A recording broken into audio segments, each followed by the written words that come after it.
numbers now, and we have 75% of the vote in. Joe Biden's doing really, really well. He's up, do the math here, 40. He's up 13% just in Delaware County. One thing I do want to note, and we've talked about this earlier, about whether it's a red or blue mirage. When we look at the early vote, Democrats are doing very well in Ohio with the early vote. Joe Biden on top 60% to 40%, so 20 points right there. But from the momentum and from the blue counties, from the big cities, Joe Biden is winning where he needs to be. Okay, Tom, thanks very much. Cecilia Vega, as we've said, Ohio a must-win for the president.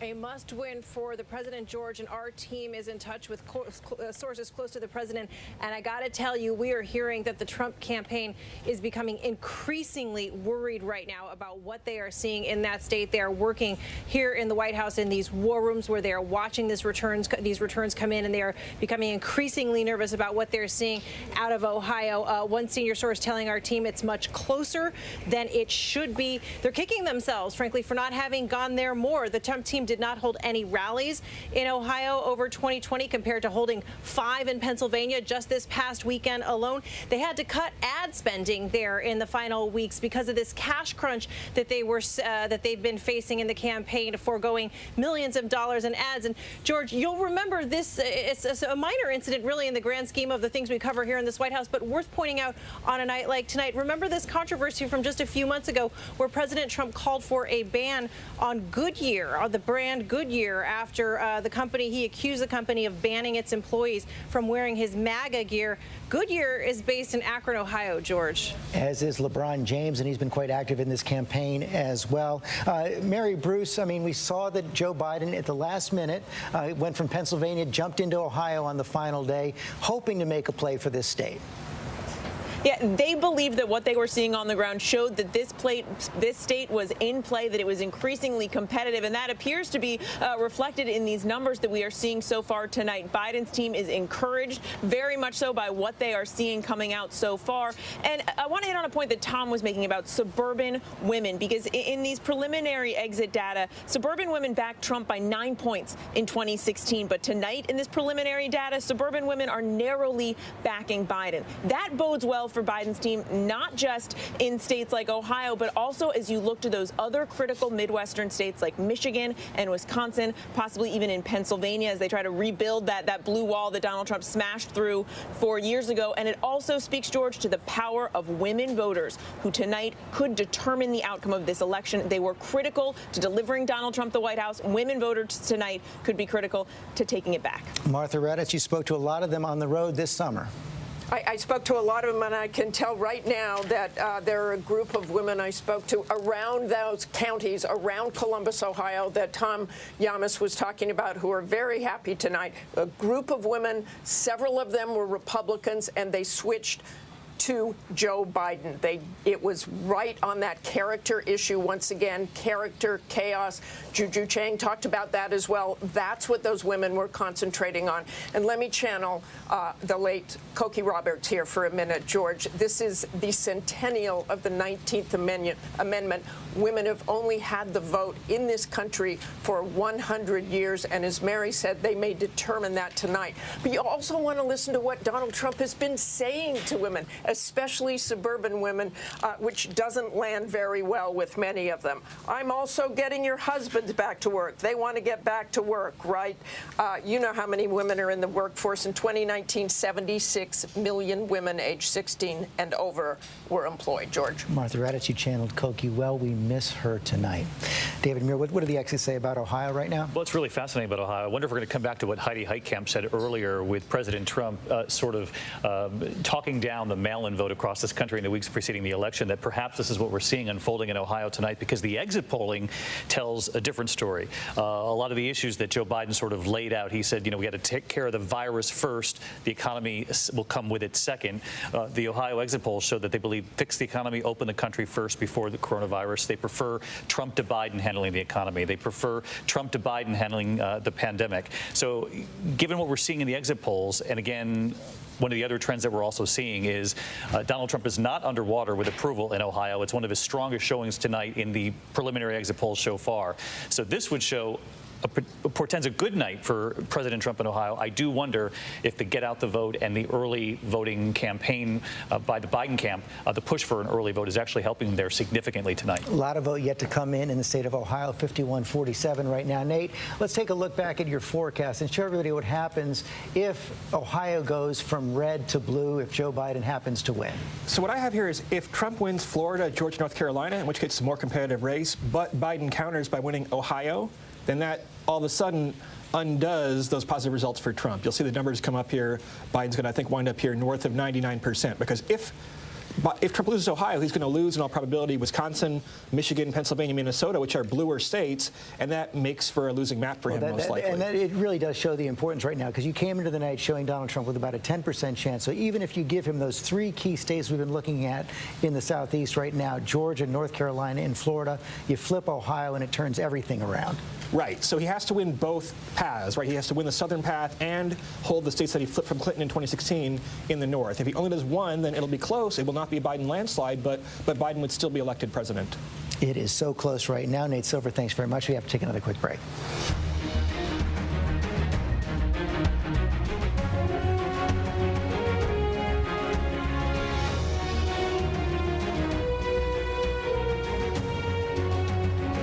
Welcome to Disney Plus.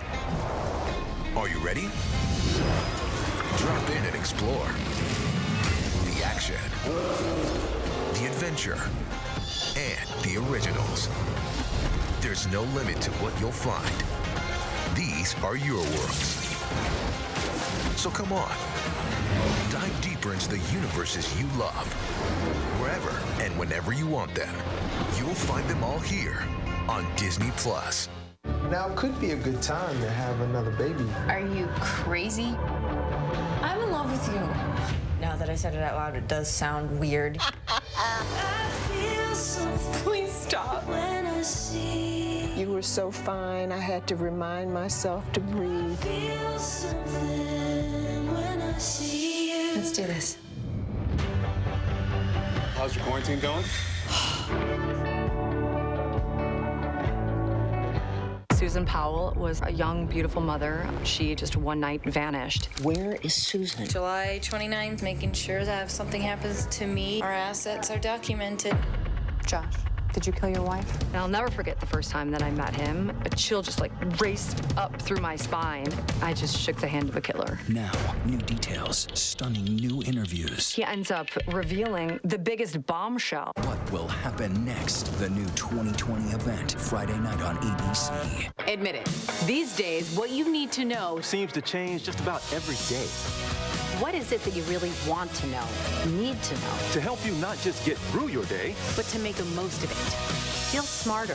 Feel better. Feel happier. Well, how about a third hour of Good Morning America in the afternoon?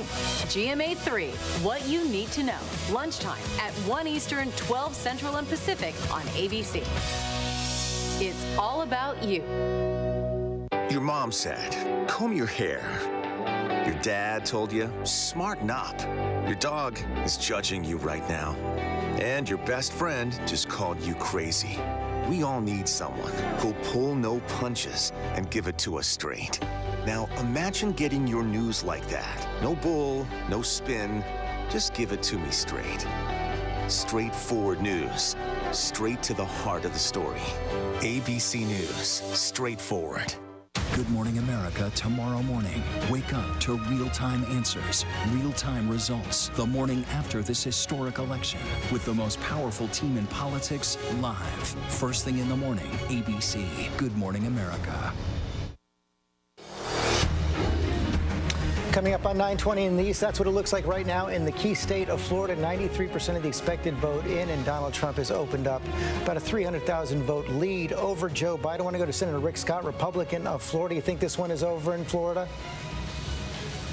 Well, I predicted all along that Donald Trump was going to win Florida. He's right on the issues, and he's done an unbelievable job with the Hispanic vote. You can look at those Miami-Dade numbers and see how the state completely changed.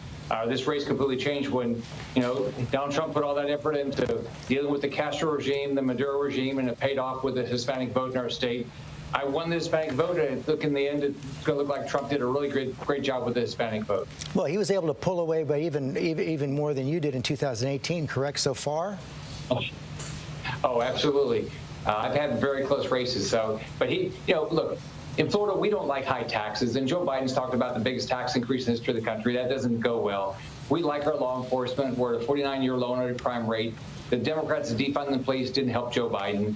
The economy is really important to Floridians, and Donald Trump is in a better position on that. And again, just doing what Donald Trump has done against the Castro regime and Maduro is just the opposite of what Obama and Biden did. So it's helping Trump a whole bunch in this state. I thought he'd have a big win. I put up an ad for him to get the vote out. They got the vote out today to make sure he's going to have a big win. Senator Scott, thanks very much for your time. We can now project that Joe Biden is going to win the state of Colorado and its 9 electoral votes. Matt Gutman is there in Denver, Colorado. Matt, what do you make of it? Hey, George, not a very big surprise here. Democratic candidates have won the past 3 elections here in Colorado.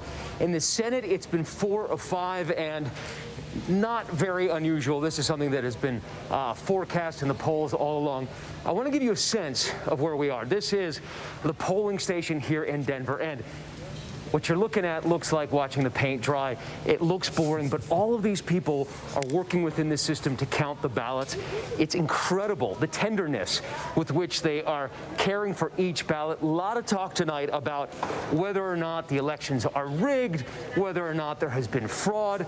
I can give you a sense that here it is working like a well-oiled machine. George. They know how to count votes by mail in Colorado. I've done it for a long time. Matt, thanks very much. 9 states for Joe Biden, 7 for Donald Trump, 89-51 in the Electoral College. We'll be right back.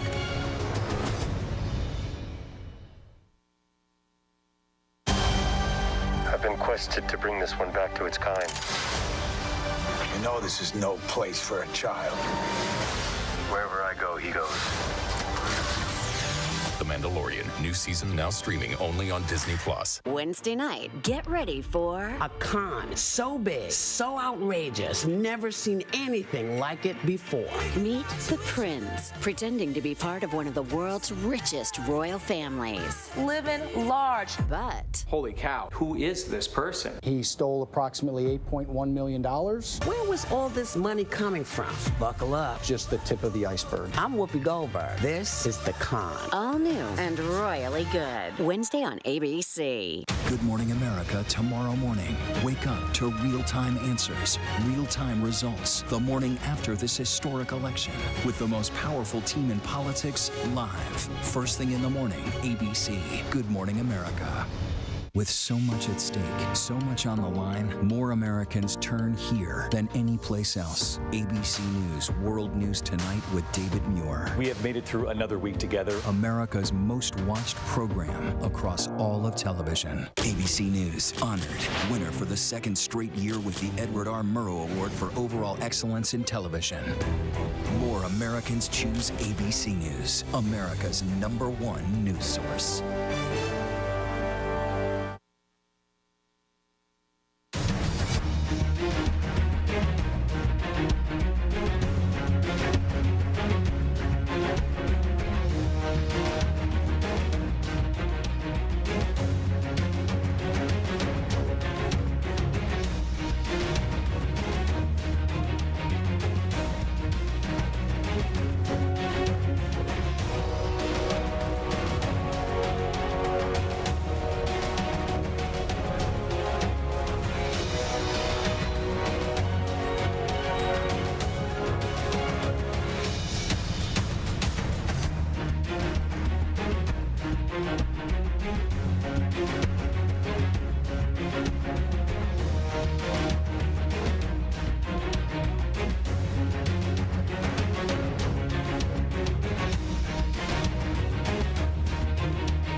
ABC News. Straightforward. Good Morning America tomorrow morning. Wake up to real-time answers, real-time results the morning after this historic election with the most powerful team in politics live. First thing in the morning, ABC. Good Morning America. Hello? This is Montana Highway Patrol. You're looking for a couple of missing teenagers. That's right. Last seen in a red Focus. The steering wheel is getting stiff. Lock the door. We're fine.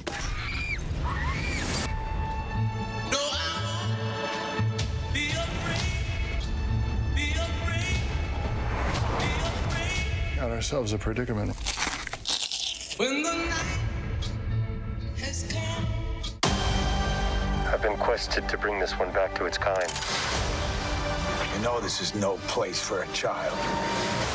Wherever I go, he goes. The Mandalorian, new season now streaming only on Disney+.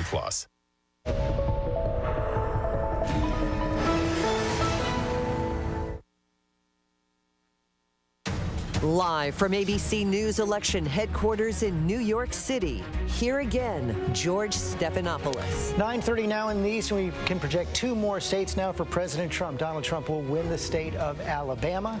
He will put 10% of the vote in. Of course, that is a strong Republican state. Big Senate race there as well. Republicans hoping to pick up a Senate seat there. Tommy Tuberville over Doug Jones. We don't have a projection on that yet, but we can say that Donald Trump will also win the state of North Dakota tonight. So he's picked up two more states there for the president. We see 89 electoral votes for Joe Biden, 63 for Donald Trump right now. And right now, let's pull up the state of Virginia. Take a look at what we're seeing now in the state of Virginia. 41% of the expected vote in. Right now, Tom Yamas, we're still seeing Donald Trump with a large lead, but only 41% of the expected vote in. Yeah, George, it's a little strange. This is kind of interesting right now in Virginia. As you know, Democrats have been winning this state. Let's blow it up here. A lot of these red counties, the rural counties, as you go further west, you're going to get into coal country. But I want to blow this up here. This is the Democratic suburbs around D.C., this area right here. You have Alexandria, Fairfax, Arlington. These are areas where Democrats need to run up the score, and that's how they end up winning the state. Places like Fairfax, it's actually pretty close when you look at 4 years ago. Joe Biden's underperforming, and that's why I say the numbers are a little strange right now in Virginia. Prince William County, here's another thing. It's neck and neck. This was a county that Clinton clearly won 4 years ago. So it's sort of interesting when we look. I was trying to see if this was part of the early vote. Maybe Republicans came out to vote early there. Unfortunately, right now, all we have is that 57% of the vote is going to be early vote. We don't see who's on top right now, George. Okay, Tom Yamas, thanks very much. Let's bring in Senator Tim Kaine. Tim, we were just hearing from Tom Yamas, so it shows we don't have a lot of the vote in. I take it you're feeling a bit more confident about your state?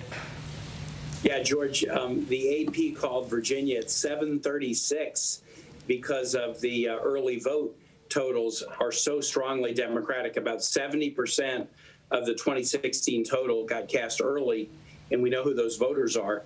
Just by way of comparison, the AP called Virginia at 11 o'clock in 2008, at 1 a.m. in 2012, and at 10:30 in 2016. So calling Virginia 3 hours earlier suggests very, very strong night in Virginia. Mark Warner's won big. We feel good about our congressional races. And because Virginia is now heavily suburban, we think that also probably bodes well for suburbs in places like North Carolina, Georgia, Philly, Pennsylvania, Ohio, and the upper Midwest. So we feel really good in Virginia. We hope it sends a message and is an indicator elsewhere. Of course, you were part of the Hillary Clinton campaign 4 years ago. What feels different to you this time around? I mean, the tremendous surge of early vote. I mean, that shows not only people taking and, trying to protect themselves from COVID, but it also shows intense energy. And George, as you know, we know who the early voters are. We don't know how they voted, but if a Tim Kaine votes early, we can see, well, Tim Kaine has only voted ever in Democratic primaries. That's a Democratic vote. And we're seeing this really strong early vote in many states that gets often reported a little bit later, even if it comes in early. Early vote is strong. The early vote is disproportionately young people compared to 4 years ago. And then states that are battlegrounds that never have been, Georgia, Arizona, Texas, for gosh sake. We are competitive in states where it's very, very tough. So you're feeling good about the whole night, not just your state? Yes, absolutely. Senator Kaine, thanks very much for your time tonight. We can project now the state of South Carolina is going to go to Donald Trump. South Carolina, strong red state. Donald Trump won it 4 years ago. He is going to win it again tonight. Janae Norman is in South Carolina. Yeah, hey, George, we expected this. This is a state that hasn't voted for a Democrat for president since 1976. President Trump's support has remained steady, and exit polls showing that the president approval rating is about 55%. But one thing that we're watching big here is, of course, the Senate race here. It is a fierce battle, and Republicans are on defense. Few places is that more true than here in South Carolina. Think about this. Lindsey Graham, he is a household name, a 17-year incumbent in a Republican stronghold. He was expected to easily win re-election a few months ago, but now he is in the fight of his political life. He has been on TV, forced to essentially beg for donations to try to beat Jamie Harrison. Jamie Harrison at one point raised more than $57 million in just over 3 months. He is one of those candidates that Democrats are hoping can help them flip some red seats blue. So that is what we're watching tonight here, George. Okay, Janae, thanks very much. We can't project that yet, but you just heard that chime. That means we can project that in Colorado, the Senate race in Colorado, former Governor John Hickenlooper is going to defeat Cory Gardner, the incumbent Republican senator. So that is a pickup for the Democrats tonight in the Senate. John Hickenlooper has defeated Cory Gardner, John Karl. Magic numbers in the Senate: 3 if Biden wins for the Democrats, 4 if he doesn't. Yeah, and this was probably their top target to pick up. Cory Gardner tied himself quite closely to Donald Trump, actually tried to avoid comment whenever there was anything controversial. Hickenlooper, the former governor, of course, briefly ran for president, recruited to run for this seat. No surprise that this is the first pickup. They've got to pick up a few more. Matt Gutman? Just adding to what John was saying, Hickenlooper, two-time mayor, two-time governor of the state, beloved. He ran for president briefly, then decided to run for Senate. This is not a surprise, but as Janae was saying, this is a key state that the Democrats wanted to pick up to turn from red to blue. And frankly, this is a purple state that is leaning blue, George. And Cory Gardner didn't have much of a chance. He voted towards the GOP in the Senate 89% of the time in a state that we were saying is purple leaning blue. It was unlikely that he was going to win this.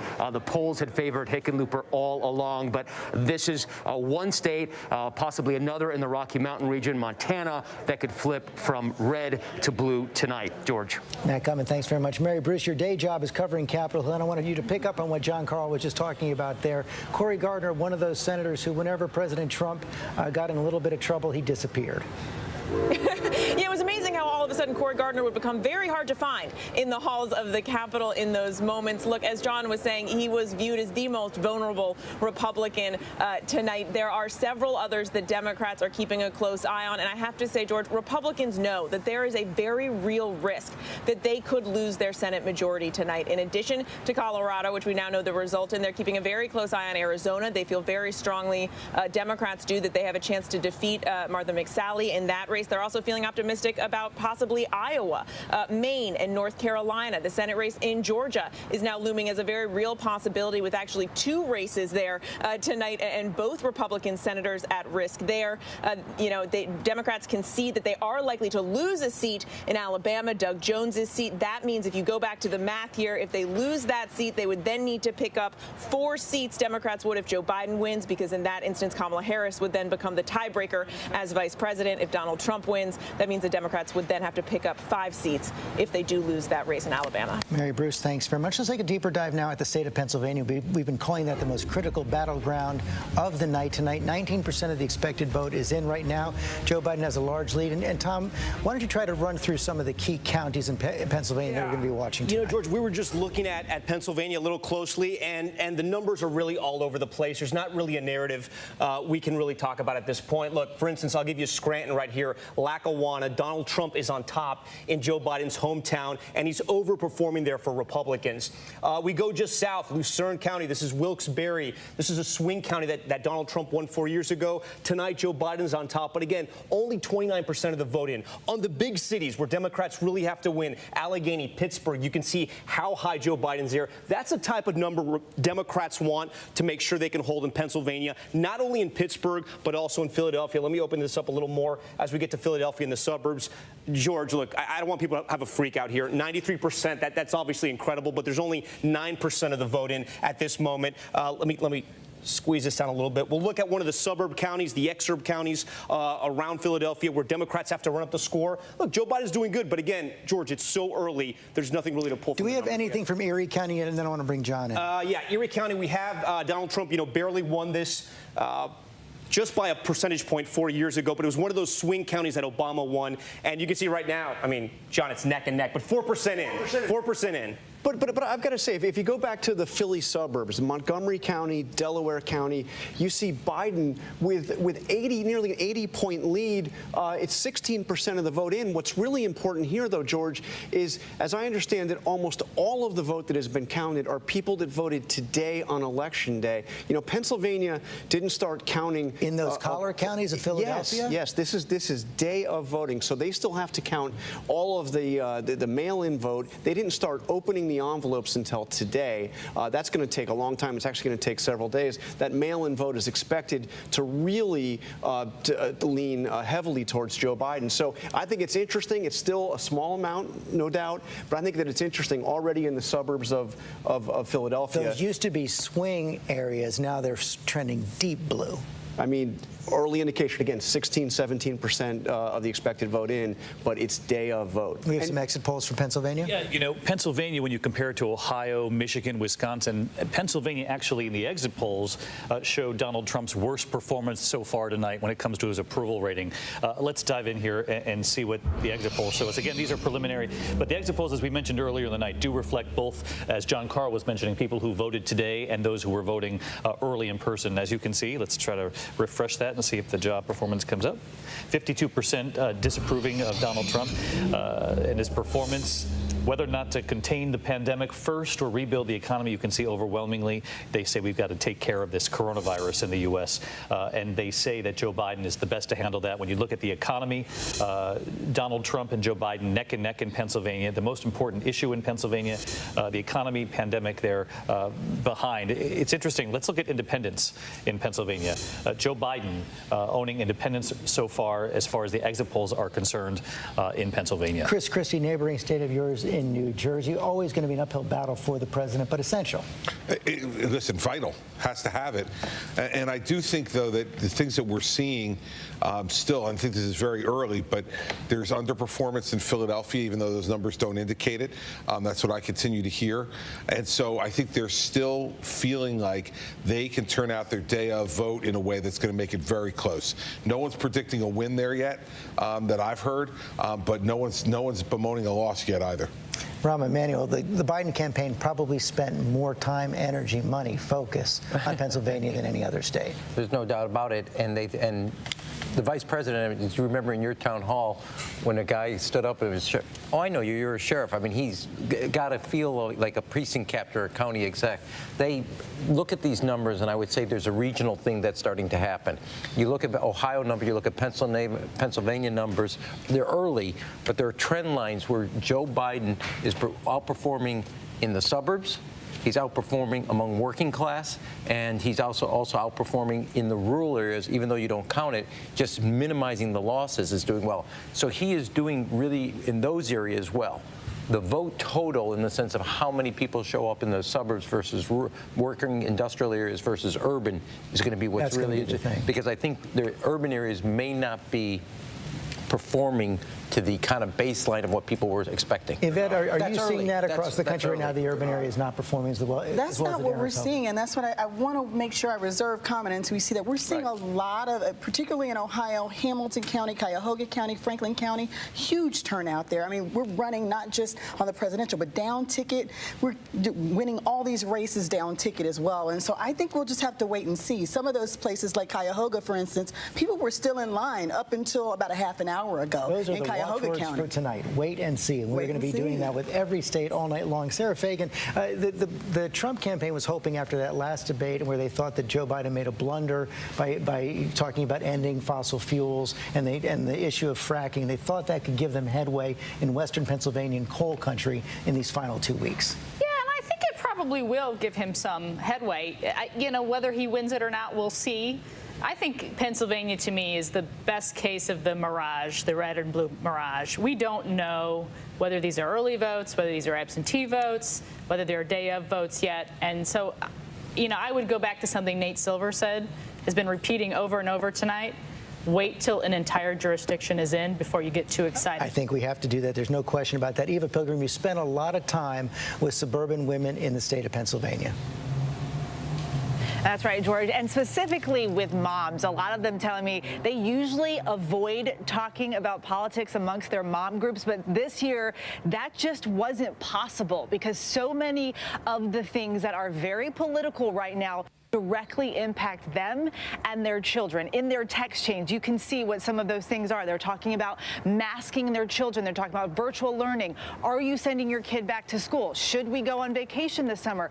Those were all the discussions that they were having. And a lot of these moms telling me that, previously in other elections, they weren't really that plugged in. They've maybe voted in a presidential election prior, but this year they thought it was very important to vote. George? Eva Pilgrim, thanks very much. Let's go to Nate Silver before we go to break. Nate, let's take one more look at your magical I shouldn't call it magical, your very scientific forecast there. And what happens if Pennsylvania flips this year, went to Donald Trump 4 years ago, goes to Joe Biden this time around? So again, I'm going to make things a bit more suspenseful. Give Donald Trump Florida, Georgia, North Carolina, but then if you give Biden Pennsylvania, it's going to show us the numbers going up.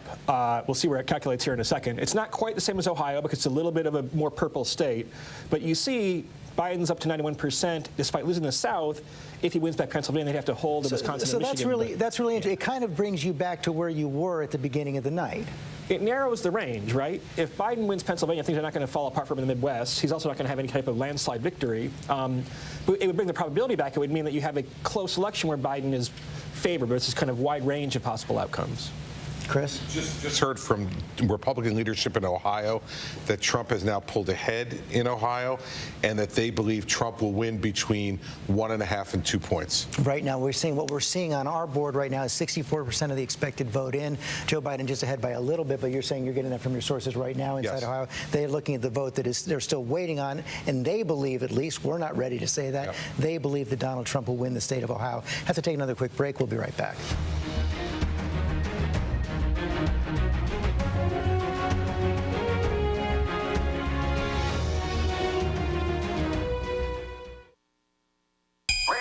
Stand down.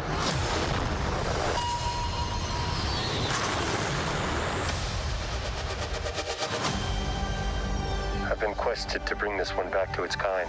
If I can locate other Mandalorians, they can guide me. This is no place for a child. Wherever I go, he goes. The Mandalorian, new season now streaming only on Disney+. Friday nights, 9/8 Central. True crime, cinematic, real-life drama, stunning, the unthinkable. Follow the clues. The Hunt. True crime. 2020. Friday nights, 9/8 Central on ABC. With so much at stake, so much on the line, more Americans turn here than any place else. ABC News World News Tonight with David Muir. We have made it through another week together. America's most watched program across all of television. Wednesday night, get ready for a con so big, so outrageous, never seen anything like it before. Meet the Prince, pretending to be part of one of the world's richest royal families. Living large. But holy cow, who is this person? He stole approximately $8.1 million. Where was all this money coming from? Buckle up. Just the tip of the iceberg. I'm Whoopi Goldberg. This is The Con. All new and royally good. Wednesday on ABC. Oh, look at this clear sky. Hey, clear sky, guys. Made it through. Change is difficult, but this is my home. This is where I want to be. I love that town. I'm not going to bail on it.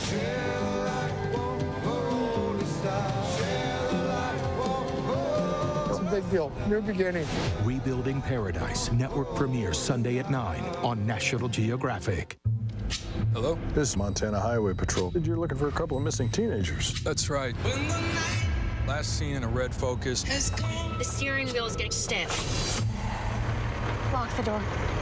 We're fine.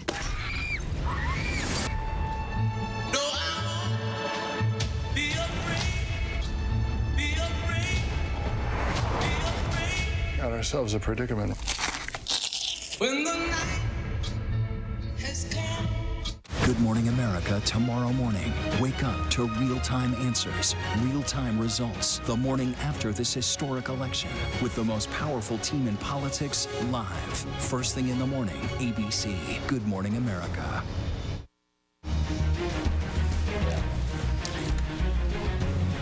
We are back now. ABC News election headquarters in New York, coming up on 10 p.m. in the east. There you see the electoral map.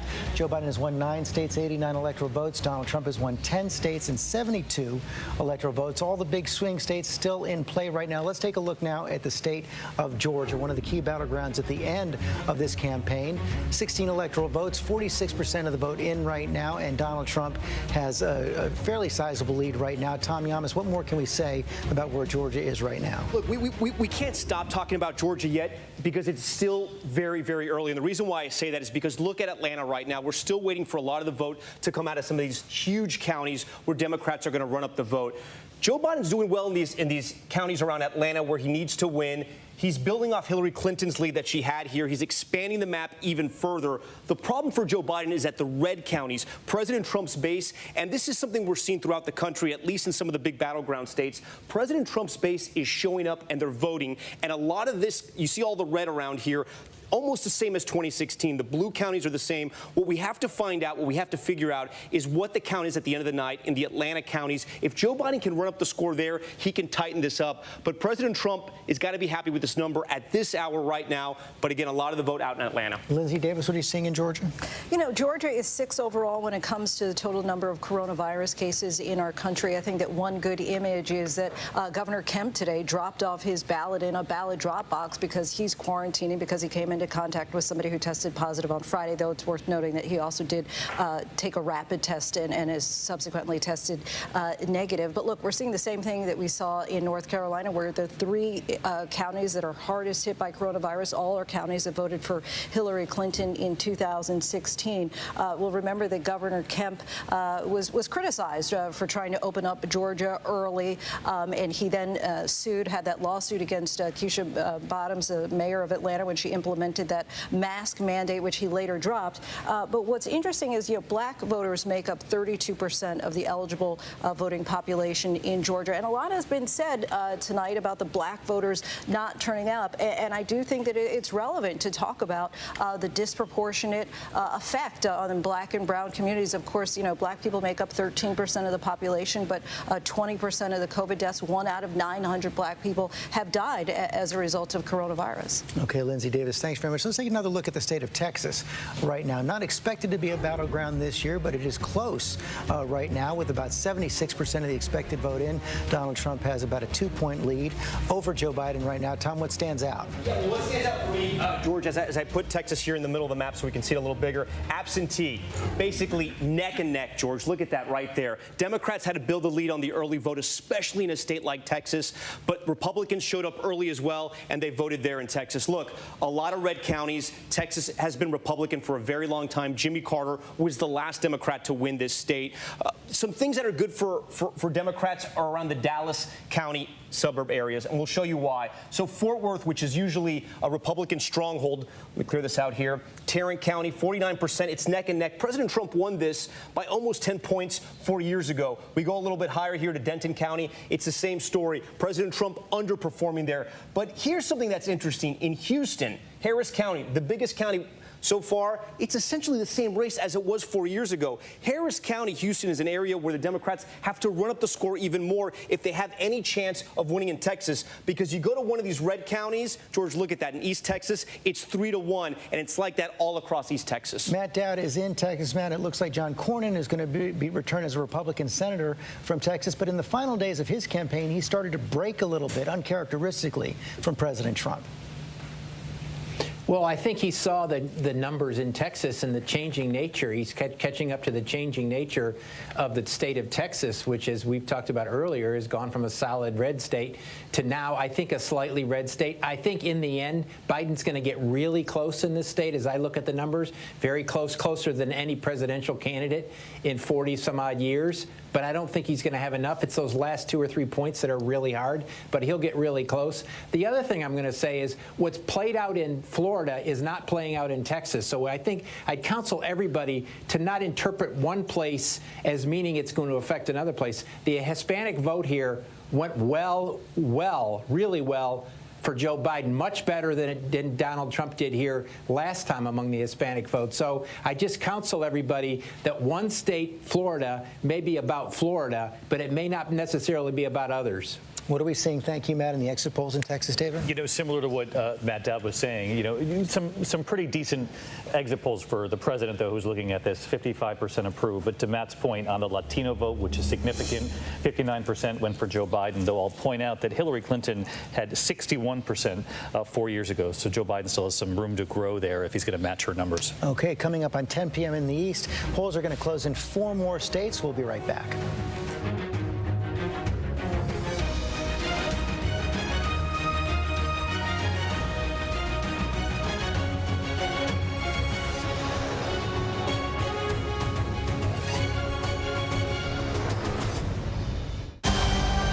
I've been quested to bring this one back to its kind. You know this is no place for a child. Wherever I go, he goes. The Mandalorian, new season now streaming only on Disney+. Good Morning America tomorrow morning. Wake up to real-time answers, real-time results. The morning after this historic election with the most powerful team in politics live. First thing in the morning, ABC. Good Morning America. The reality is our country can collapse from within. You see the white power movement on the march. Klansmen and neo-Nazis, skinheads, it's meant to incite war. From the KKK to Oklahoma City to Charlottesville, the new documentary event special. We just need to start talking about race. Homegrown hate, the war among us. This is a real wake-up call. Streaming now on ABC News Live. Another week in America, a country facing a new test now. The Wuhan airport, almost no one here. The last flight out of Rome. This is the nursing home just outside Seattle. Dozens of people were just rushed off this cruise ship. This is ground zero. It is shut down. Another ambulance just pulled out. Now they're headed to the hospital. Time is of the essence. You can see the ship behind me. This is the first time tests have been done here. Morning, afternoon, evening, late night, 24/7. ABC News, there for you.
Welcome to Disney Plus.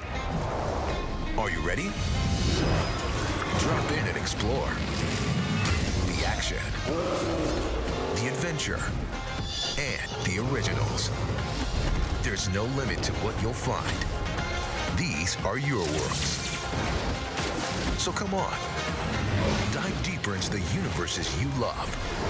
Wherever and whenever you want them, you'll find them all here on Disney Plus. Now could be a good time to have another baby. Are you crazy? I'm in love with you. Now that I said it out loud, it does sound weird. Please stop.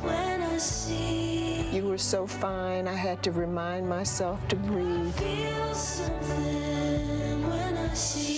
Let's do this. How's your quarantine going?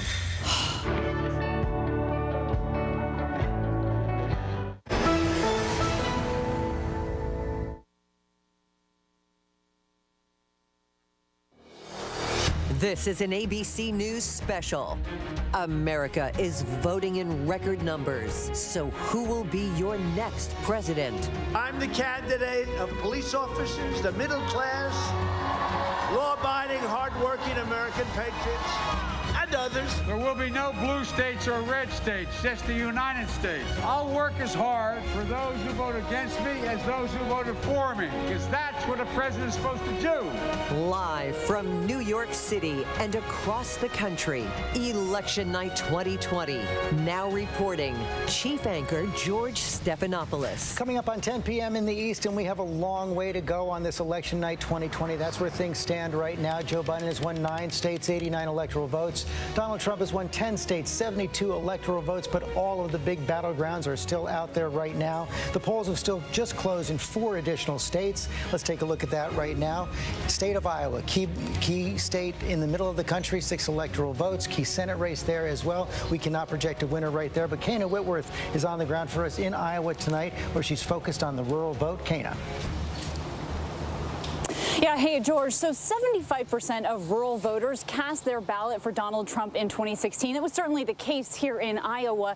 And this is a place where they are focused on the economy and job security. And 1 in 5 of those jobs is in agriculture. And some of those people are really hurting right now, particularly the farmers. Their crops were decimated by weather. First, they saw the drought and then the windstorm.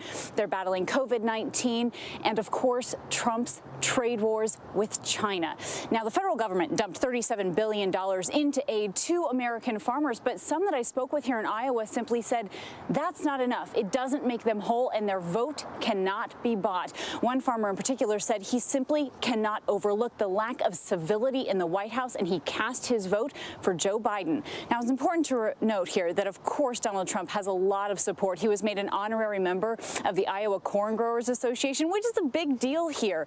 I also spoke with one farmer who said, finally, someone is standing up to China. He said, quite frankly, that is something that the Obama-Biden administration didn't do, and so he was happy to cast his vote, of course, for Donald Trump. And, George, as you mentioned, we have a really tight Senate race here. It is neck and neck. The Republican incumbent, Joni Ernst, pulling ahead in recent polls. She's trying to fend off her Democratic challenger, Theresa Greenfield. Now, some surprised that it's such a battle here for Joni Ernst. She's a rising star in the Republican Party, and Theresa Greenfield, relatively unknown. She describes herself as a businesswoman and a scrappy farm girl, but the Democrats, George, dumped $94 million into her campaign, trying to flip that seat. Kana Whitworth, thanks very much. The polls have also closed in 3 more states. Polls have closed in the state of Nevada. 6 electoral votes in play. A lot of early voting in that state, but we cannot project a winner yet. Polls have also closed in the state of Utah. Again, a vote by mail state, but we cannot call that yet. 6 electoral votes. And the polls have closed in the state of Montana. 3 electoral votes, key Senate race there as well, but not enough vote in to make a projection yet. So we want to take another look now at one of the key states in that so-called blue wall for the Democrats, the state of Michigan. Right now, 23% of the expected vote is in, and Donald Trump, it appears, Tom Yamas, has a huge lead right now. Yeah, okay, so spoiler alert, it's a little funky right now in Michigan, okay? Let me show you why. The big reason, George, is because we don't have the early vote yet, okay? okay? We don't have the early vote in yet, so we can't sort of work that into our numbers so far. But here's one reason why these numbers at this point don't make sense. Wayne County, you have Donald Trump on top, but there's only 3% of the vote in. Macomb County, which is one of those really key counties that President Trump won 4 years ago, the home of the Reagan Democrats, he's way up, but he's way up from where he was 4 years ago. So again, there's not enough vote in. We're going to be looking at places like Grand Rapids. This is Kent County, where President Trump won 4 years ago. But again, these are all areas that 2 years later, Gretchen Whitmer came in that blue wave, and she was able to turn those counties back to blue. John Carl, this, of course, we saw all the polls leading up to the election day in Michigan. Joe Biden was leading consistently by anywhere from 5 to 10 points in that state. This could be one of those red mirage states. Yeah, it's either the polling was way wrong, was way off, and a lot of pollsters should be fired, or we're seeing a bit of a red mirage here. And remember, in the state of Michigan, there's a lot of mail-in voting, and the state, in most of the state, they don't even open the ballots until today. In some jurisdictions, they started opening them yesterday. It takes time. It takes a long time. They had warned us that the vote in Michigan is likely to take well beyond tonight. So I would expect, as that mail-in vote is counting, that's Democratic vote, that margin, those numbers change pretty dramatically. Let's take a look at the state of Michigan, of Wisconsin as well right now. Let's pull that up. 30% of the expected vote in. A little bit closer there, Tom. More of the vote has been counted, but Donald Trump is slightly ahead. Yeah, slightly ahead. This is one of the states he won. You know, it was very close here, 23,000 votes. We're going to be talking about Milwaukee. This is so important. 15% of the total vote. Joe Biden is where he needs to be, but he's got to bring that number up a little bit. We only have about 30% of the vote in, so he can catch up there. We're also going to be talking about the WOW counties. This is Waukesha, Ozaukee, and some of the others, Washington as well. In Waukesha, President Trump won 4 years ago. This is actually a pretty good lead for him at 60% in. He's holding what he had 4 years ago. That's exactly what he has to do.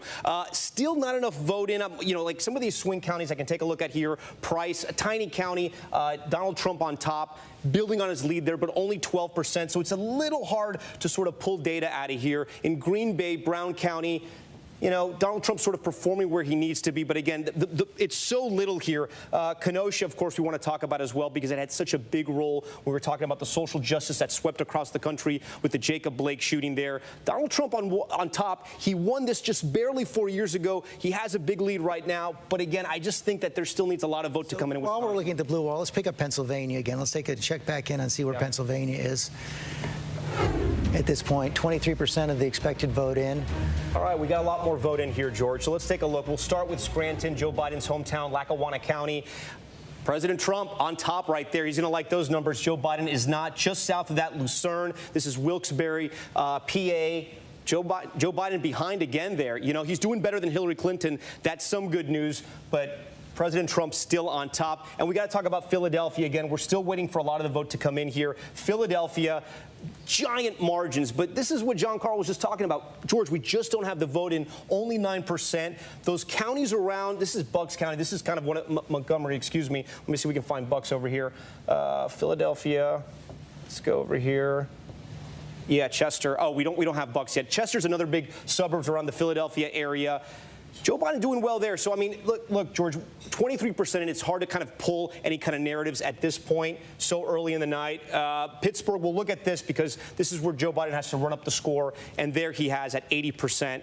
That's a great number for him, but only 15%. And George, it's tough at this hour. It may be a little early to start to play out narratives, but Rahm Emanuel, let's try to do a little bit. This is looking a little bit right now like a replay of 2016. Well, I'm not sure. The problem we have is you have so much early voting, and every state is different of when they count that. And so we're looking at counties, and you can extrapolate. I mean, you look at how close Ohio is. It's basically 6% right now, better than it was in 2016. But you look at, I think it's still going to come down to Pennsylvania. I think this entire election is going to be basically still what everybody thought going into it.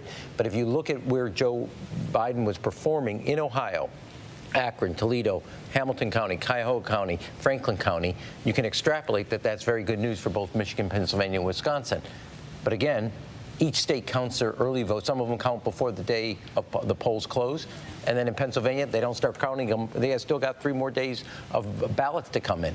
So it's going to be very hard, but you do have trend lines that show a performance about working class, older voters, suburban voters, college-educated voters But that are so good. far, we haven't seen, Chris Christie, any big surprises yet. We haven't called any of the battlegrounds at all, and this is going to take It's some going to time. take some time. But, George, I think what we know now tonight, after 10 o'clock, is that the predictions that this was going to be a big Biden win are done. And really what this is going to come down to now is a few states, Pennsylvania, Ohio, Arizona. Everything I'm seeing, we haven't called anything yet, but Republicans are very optimistic in Florida, Georgia, North Carolina, and Iowa. And so it's really now and Ohio and Ohio. So you're really coming down to Pennsylvania, Arizona, and get Ohio to a place where everybody is comfortable. So no one was predicting that 24 hours ago.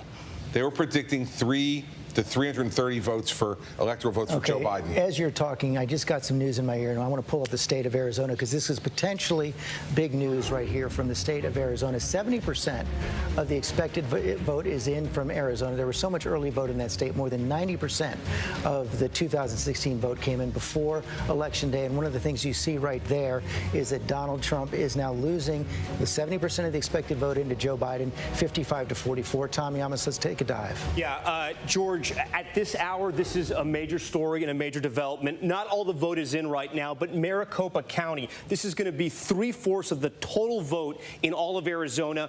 Joe Biden is on top. 4 years ago, this was a county, let me show you, 4 years ago, this was a county that President Trump won. It was tight, but that Joe Biden has this lead right now is very encouraging news for Democrats. We're going to go to the Democratic stronghold now of Tucson, Pima County. This is where Look at this number, George. I mean, these are the kind of numbers that Joe Biden would want in some of those other battleground states with 80% of the vote in. I'm going to go to this county right here, Yuma. President Trump barely won this. This is a border county. You have conservative agricultural families, but you also have the Latino vote there as well. President Trump looks like he's doing well. He's building on the lead he had 4 years ago. But again, Maricopa County, and Maricopa really, it's a reflection of America. You have big cities like Phoenix. You have medium-sized cities like Scottsdale, agricultural. You have the universities, the tourist areas.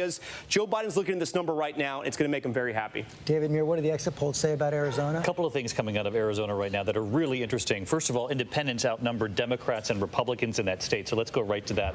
52% of independents, according to the exit polls, are going with Joe Biden. And when you go down some of these numbers, the President Trump's job performance, 53% disapprove of his handling of the job as president. The opinion of Trump, 54% have an unfavorable view. So underwater, and more so than many of the states we looked at so far. Look at Joe Biden, 50% favorable. And when you start getting into some of these key areas, COVID, Joe Biden has the edge in handling COVID. The economy, though, is Donald Trump's strength, it appears, in Arizona, at least according to the exit polls. Got a 3-point lead there, but still very close. One more key area, George, Hispanic and Latino vote. Joe Biden with 63% of the Latino vote tonight in Arizona. According to the exit polls. John Carl, we know there are national trends at play here, but Arizona has been a deep red state. Yep. But as what Tip O'Neill used to say, all politics is local as well. John McCain, the late Senator John McCain, a target of Donald Trump for years. Sidney McCain endorsed Joe Biden. Jeff Flake, former senator from Arizona, Republican conservative, endorsed Joe Biden. They both endorsed Sidney McCain, spoke at the Democratic convention, and those attacks on John McCain were relentless. He resisted taking the flag down to half staff when McCain died. None of that played well in Arizona. But I do want to have a note of caution on Arizona. Arizona is the reverse of what I was saying about Pennsylvania and Michigan. Arizona is where they're counting. They've been counting the early vote for weeks. So as the day-in vote comes in, I expect Arizona to get a lot closer. And I think Governor Christie made an important point here. This is going to be a long night, and we're going to be a long week. It could be a long week. We're going to need patience. I don't see Joe Biden running away with any of those states in the Sun Belt. We'll see what happens in Arizona, but we're going to be waiting on Pennsylvania. We may be waiting on Michigan and Wisconsin as well. George, go ahead. One interesting thing from Michigan Republican leadership that just came in the Senate race. In the vote by mail that's been counted so far, and it's about 25% overall counted, Senator Peters is winning by about 20 points in the vote by mail. But on the election day voting, John James is winning by 22 points. So what they're looking at least in the first 25% of the vote, is that it's going to be a very close Senate race in Michigan. We don't know yet what will happen, but there's not a blowout there, and it's doing exactly what John was talking about in Arizona. You know, it's splitting very heavy Democrat on the vote by mail, but very heavy Republican, 22 points on voting today. The Arizona, I just got a report from the Biden campaign. The Arizona vote by mail is outperforming their ex-model by 70,000 votes. They expected 150,000 margin. They got a 220,000 margin. Okay, let's go to Nate Silver then and take a look at, Nate, let's look at your forecast and show what happens if the state of Arizona, red in 2016, goes to blue in 2020. And again, we're going to give Trump Florida, Georgia, North Carolina, where he's probably the favorite at this point. But again, if Biden wins Arizona, then he's going to shoot up to, I think, around 70-some% here. It's not as important for him as Pennsylvania. It's not a Midwestern state. Actually, more than that, 75%. But, you know, Trump has to hit, like I said, all his marks, and Arizona is one where he would much prefer to have won. Okay, Nate Silver, thanks very much. Coming up on 10:15 here in the East, we have to take another quick break. We'll be right back.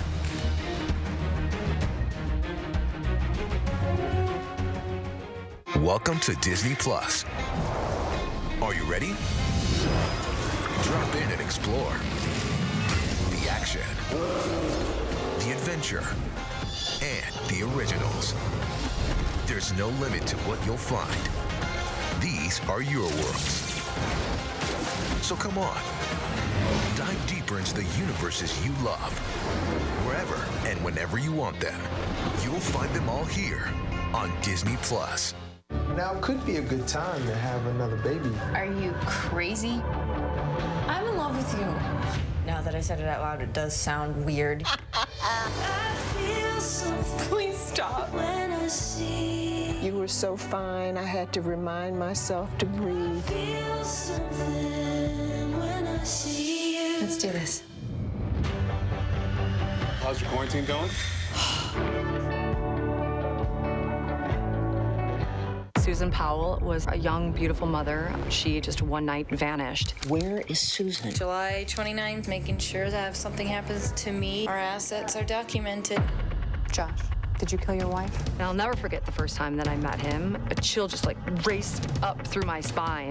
I just shook the hand of a killer. Now, new details, stunning new interviews. He ends up revealing the biggest bombshell. What will happen next? The new 2020 event, Friday night on ABC. Admit it. These days, what you need to know seems to change just about every day. What is it that you really want to know, need to know? To help you not just get through your day, but to make the most of it. Feel smarter. Feel better. Feel happier. Well, how about a third hour of Good Morning America in the afternoon? GMA 3, what you need to know. Lunchtime at 1 Eastern, 12 Central and Pacific on ABC. It's all about you. Your mom said, comb your hair.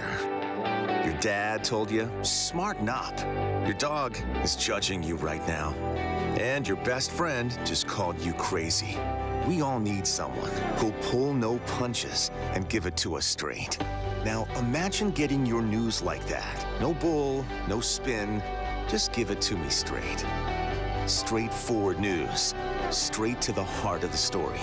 ABC News, straightforward.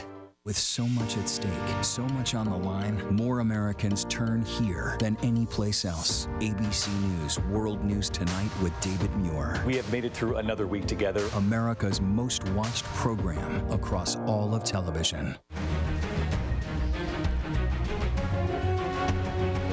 Back here at ABC News Election Headquarters in New York around 10:18 Eastern Time.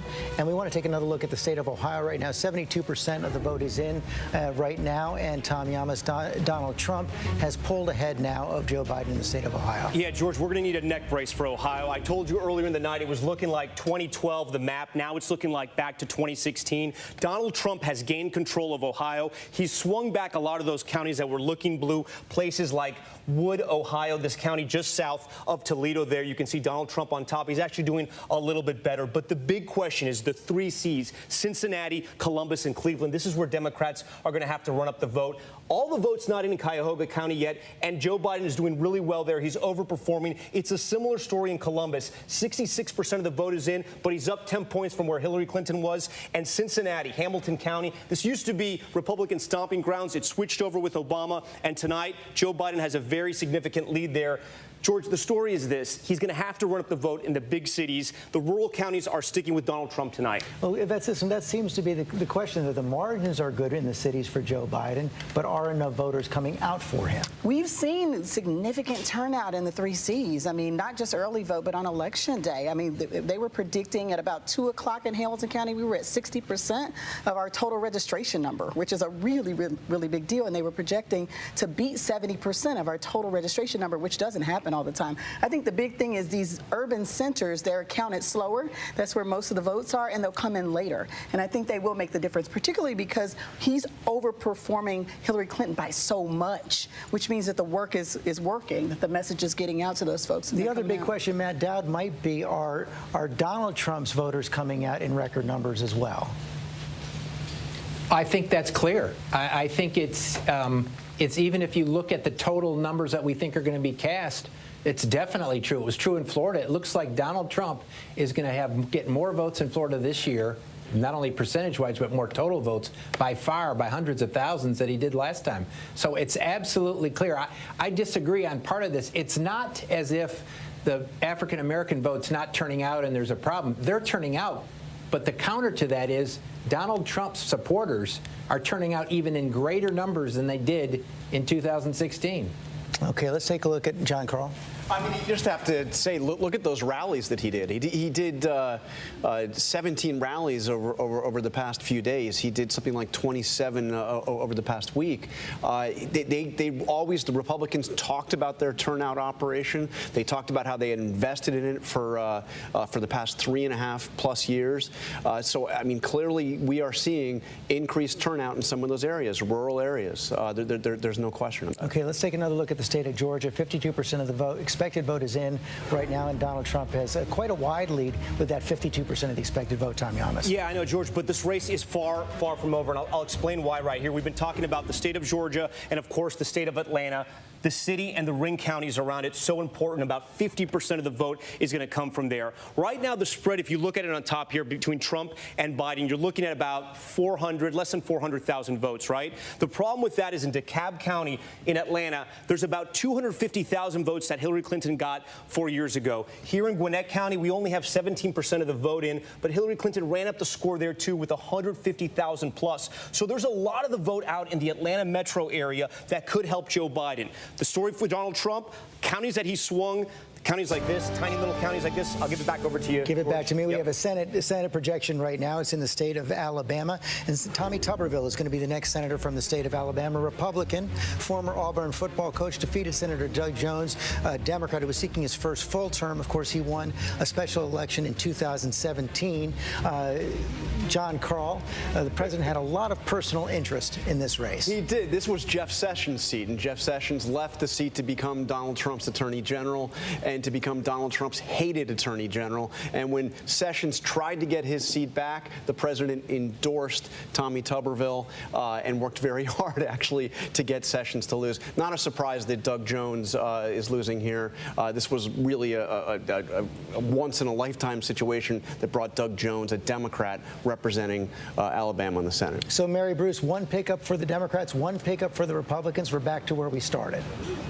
Exactly. We are back to ground zero essentially here tonight. If you look at the math, then, in order for Democrats to be able to flip the Senate, they now need a net gain of 3 seats if Joe Biden wins. Again, that's because Kamala Harris would then become that tie-breaking vice presidential vote. If Donald Trump wins, then they would need a net gain of 4 seats tonight. Democrats, though, of course, are very optimistic that they can still tonight gain the majority. Coming up on 10:30, a long way to go on this election night 2020. We'll be right back.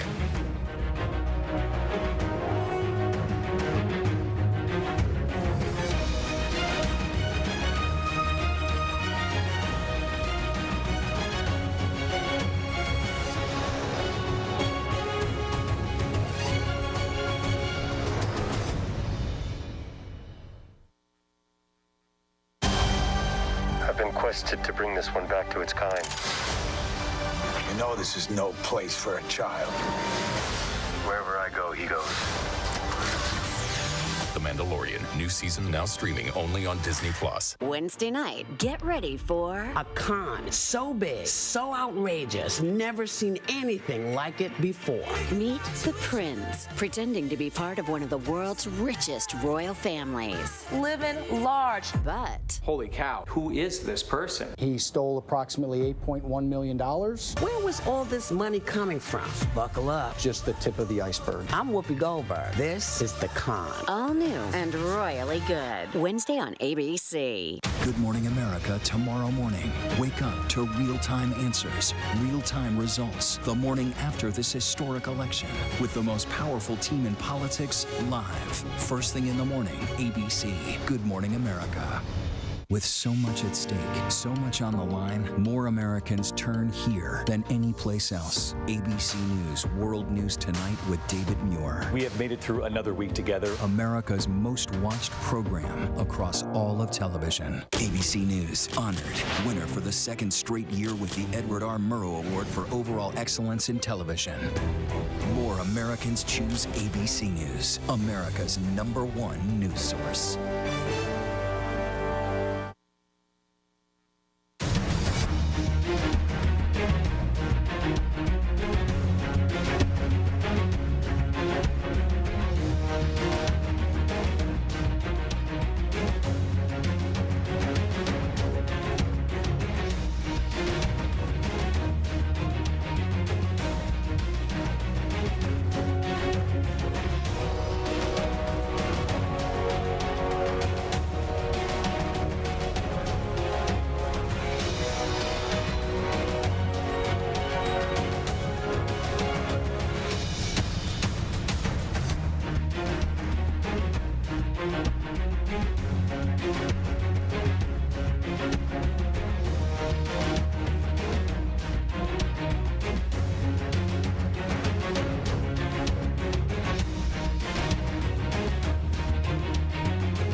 Welcome to Disney Plus.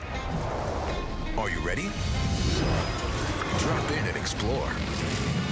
The action, the adventure, and the originals. There's no limit to what you'll find.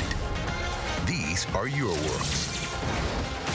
So come on, dive deeper into the universes you love. Wherever and whenever you want them, you'll find them all here on Disney Plus. The reality is our country can collapse from within. You see the white power movement on the march. Klansmen and neo-Nazis, skinheads, it's meant to incite war. From the KKK to Oklahoma City to Charlottesville, the new documentary event special. We just need to start talking about race. Homegrown Hate, The War Among Us. This is a real wake-up call. Streaming now on ABC News Live. Wednesday night, get ready for a con so big, so outrageous, never seen anything like it before. Meet the Prince, pretending to be part of one of the world's richest royal families. Living large. But Holy cow, who is this person? He stole approximately $8.1 million. Where was all this money coming from? Buckle up. Just the tip of the iceberg. I'm Whoopi Goldberg. This is The Con. all new and royally good. Wednesday on ABC. The world may feel out of your control, but your happiness doesn't have to be. Learn the secrets to happiness. Listen to the 10% Happier podcast, free on Apple Podcasts. Tomorrow, with the most consequential election of a lifetime finally here, wake up to real-time answers, real-time results with the most powerful team in politics, live on Good Morning America.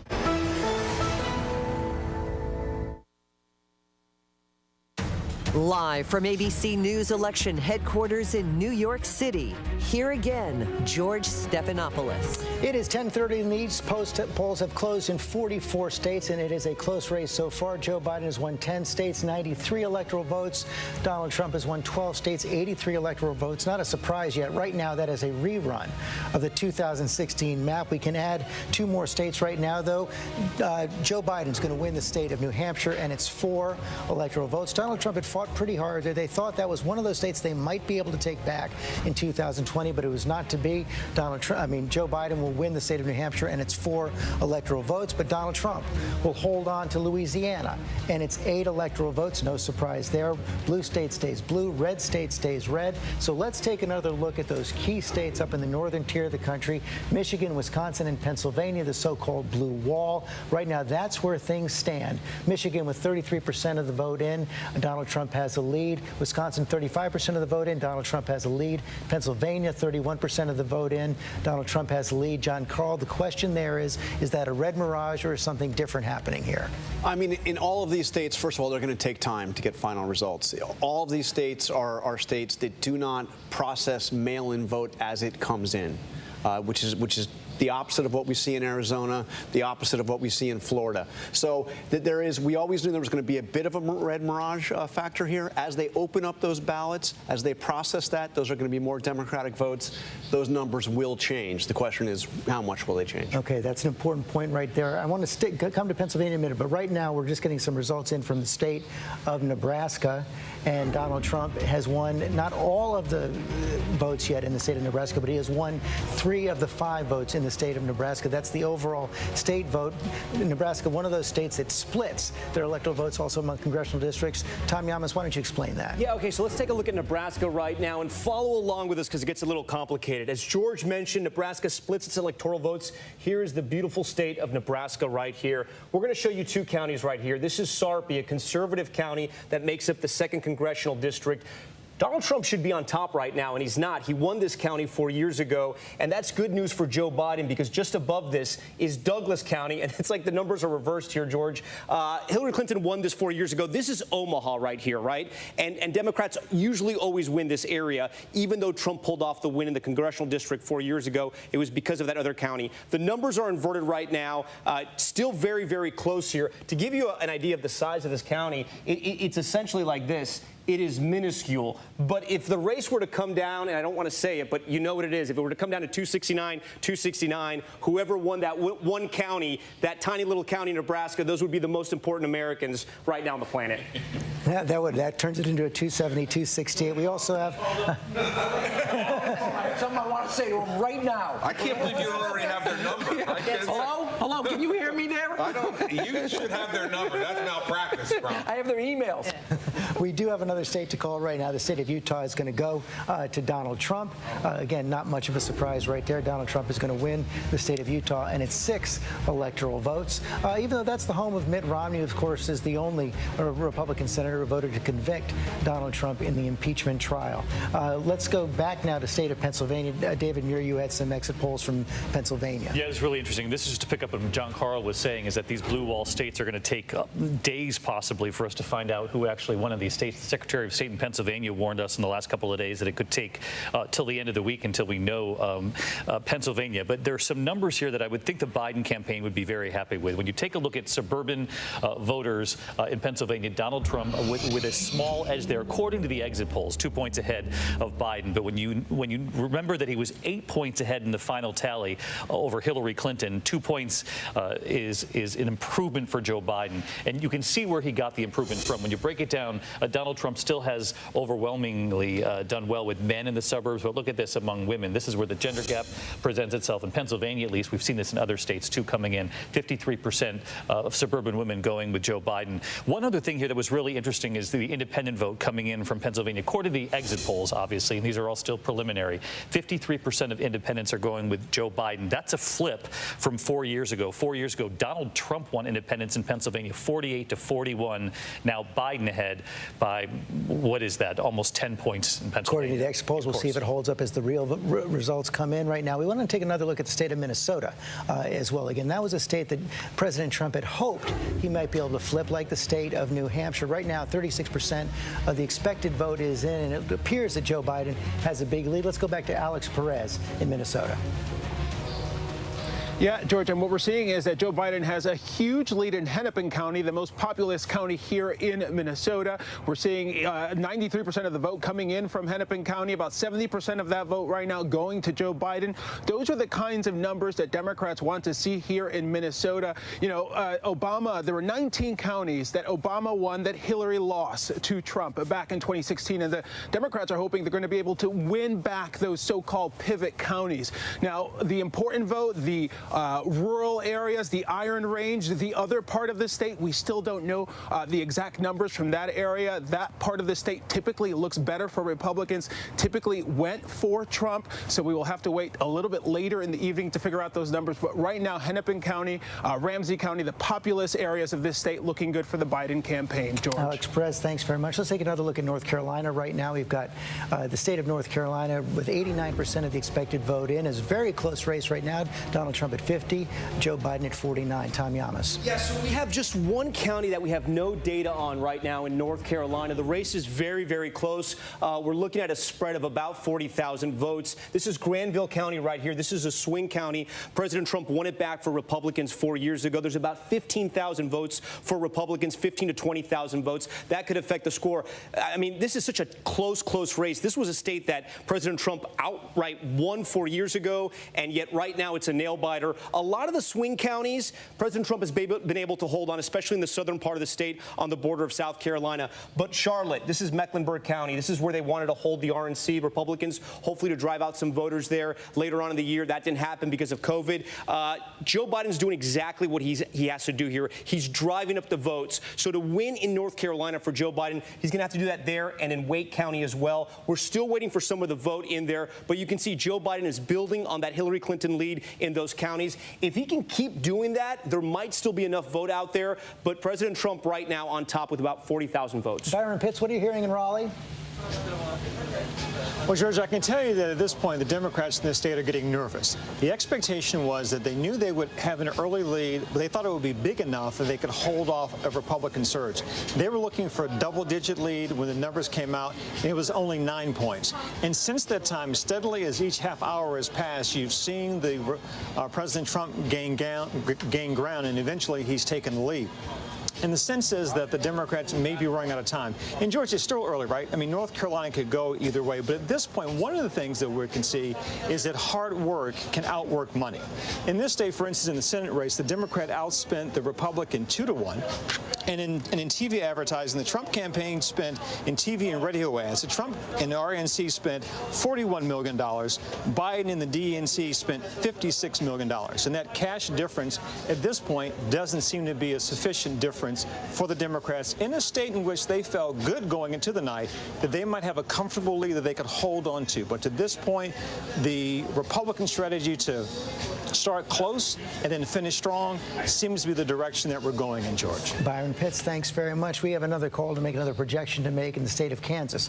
Donald Trump is going to win the state of Kansas. Again, that's a strong red state, has always been. 6 electoral votes. He won by 21 points back in 2016. Donald Trump will win again. I want to bring in Senator Chris Coons now, Senator of Delaware, close friend and advisor to Joe Biden.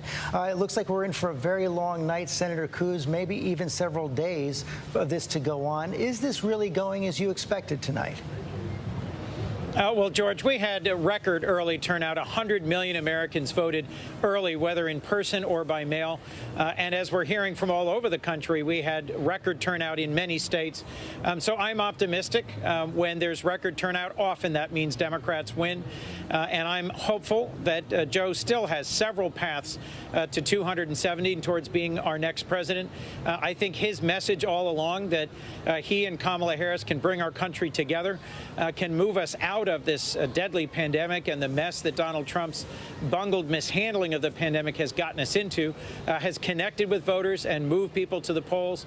I've been checking in with local elected officials, colleagues in the Senate, labor leaders in several states, and I'm still optimistic about a number of key states that haven't come in yet. But so, I mean, let's talk about that a little bit more. You say he still has several paths. It looks like Donald Trump, we have not projected yet, but is on track in Florida towards a win. That was a must-win for him. Are we really heading back to the point where Joe Biden has to win all those 3 key blue wall states, Michigan, Wisconsin, and Pennsylvania, still holding out hope also in Arizona?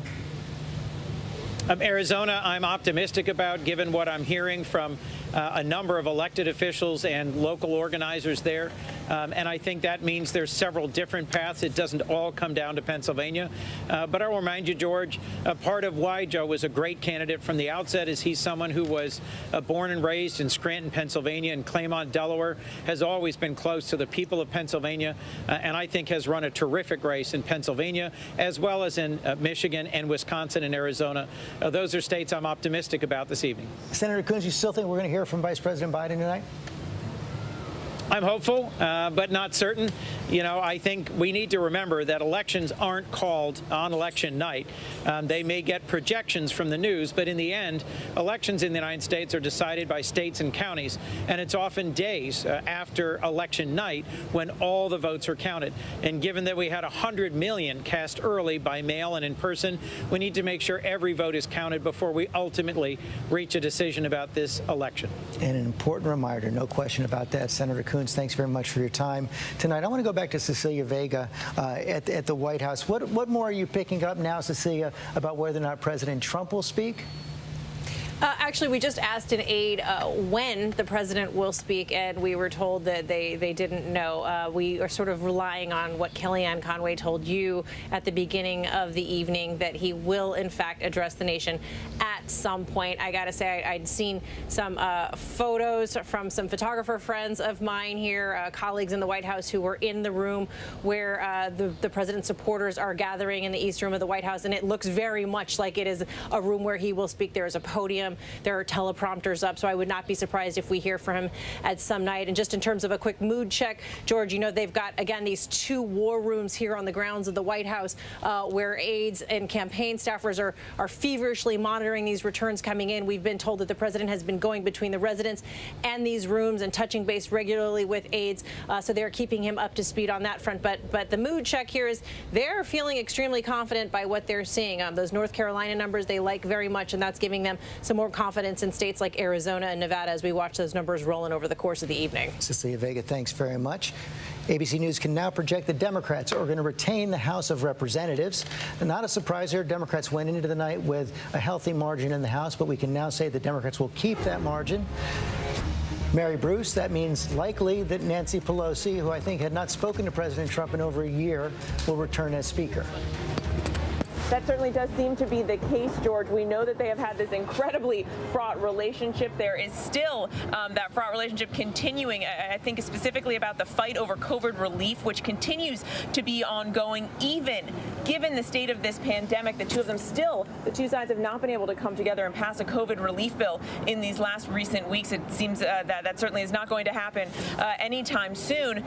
And yet Nancy Pelosi will continue. If Donald Trump continues to be president, Nancy Pelosi will continue to be his foe on Capitol Hill. Okay, Mary Bruce, thanks very much. Take one more look at the board here. 95 electoral votes for Donald Trump right now, 93 for Joe Biden. That is because we have just added the state of Kansas for President Trump as well. And Terry, as we look at that 95 to 93 at 1044 on the East Coast, 270 winners. As I said, it looks like we're doing a little bit of a replay right now of 2016 with all those big battleground states still out there. America about as divided as ever.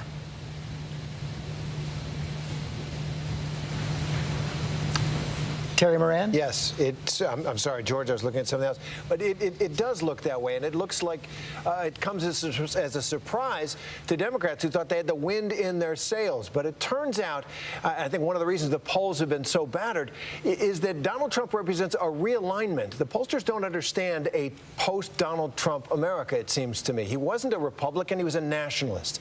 And that is something that this country hasn't seen. Other countries have. We've seen nationalists seize the loyalty of people who are looking for a different economy, a different culture than the Western cultures are trending, and they keep returning populist nationalists to power. Donald Trump is that person. I think it does come as a surprise, certainly to pollsters and to many Democrats as well. There's a lot of things, however this race comes out, for Democrats to do when it comes to the white working class and the working class among many of the minorities as well. Thank you, Terry. Another state has just gone to Joe Biden, Illinois, and it's 20 electoral votes, solid Democratic state, won by Hillary Clinton in 2016 by 17 points. Rahm Emanuel, your home state. What's interesting, right there it is. I'm going to drop it the same way he's going to drop it on New Jersey. Here's what I would say when you look at the whole map. Every state right now that we're seeing is performed to actually what was expected, except for Arizona.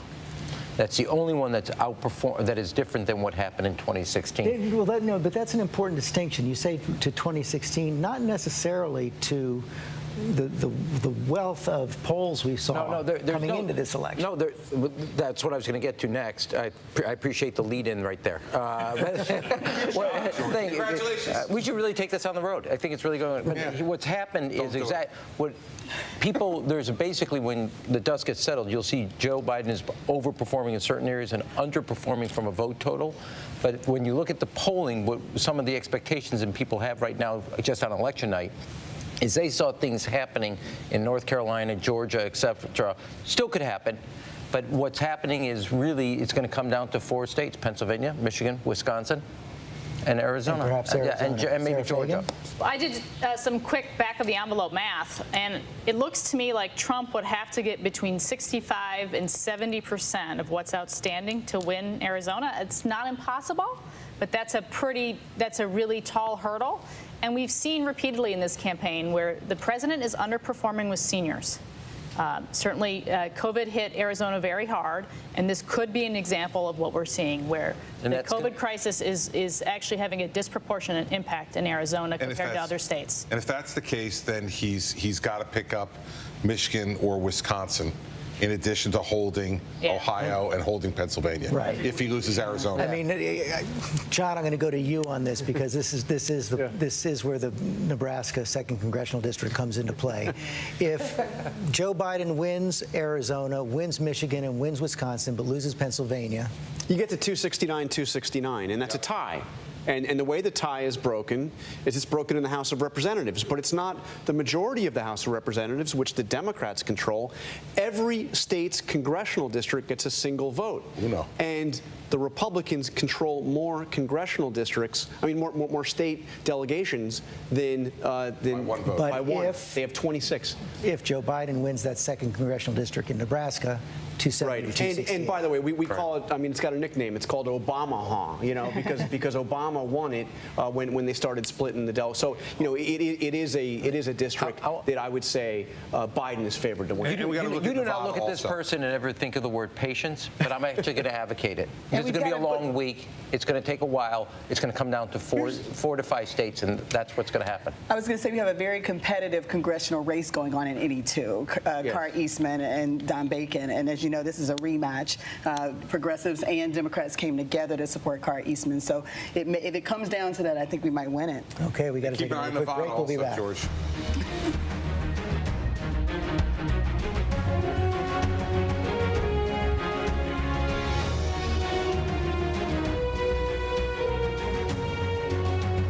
ABC News, straightforward. Stand down.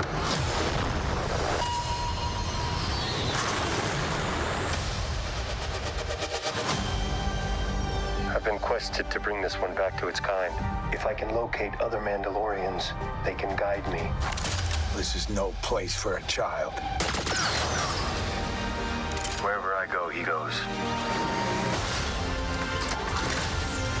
The Mandalorian, new season now streaming only on Disney+.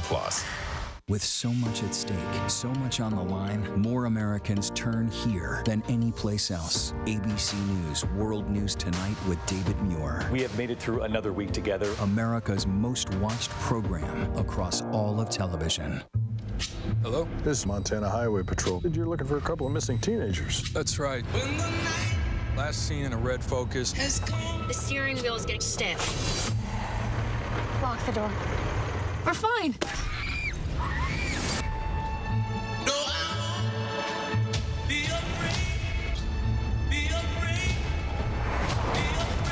Got ourselves a predicament. When the night has come.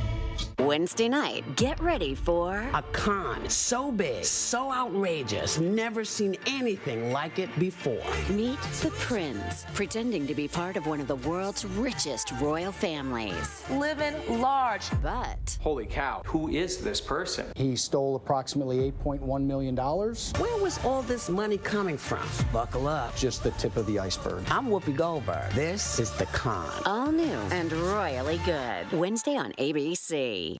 Oh, look at this clear sky. Hey, clear sky, guys. Made it through. Change is difficult, but this is my home. This is where I want to be. I love that town. I'm not going to bail on it.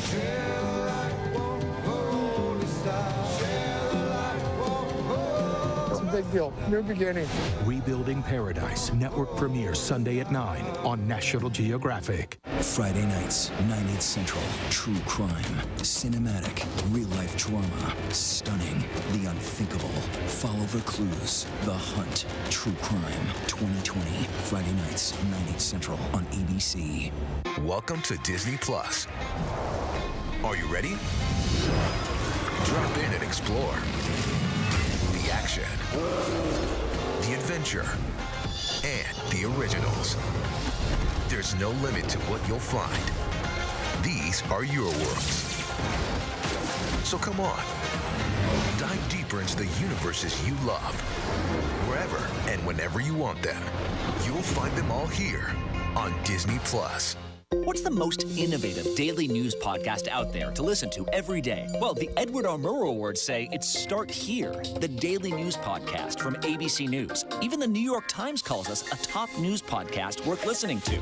So if you like getting behind the biggest news stories of the day, inside all the details, the backstory, and what will happen next, then listen to Start Here, the daily news podcast from ABC News. It's like no other news podcast out there. Even the critics agree. Listen free on Apple Podcasts. Good Morning America tomorrow morning. Wake up to real-time answers, real-time results the morning after this historic election with the most powerful team in politics live. First thing in the morning, ABC. Good Morning America.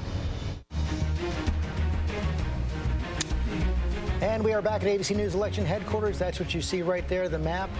11 states won by Joe Biden, 113 electoral votes. 16 states won by Donald Trump, 108 electoral votes.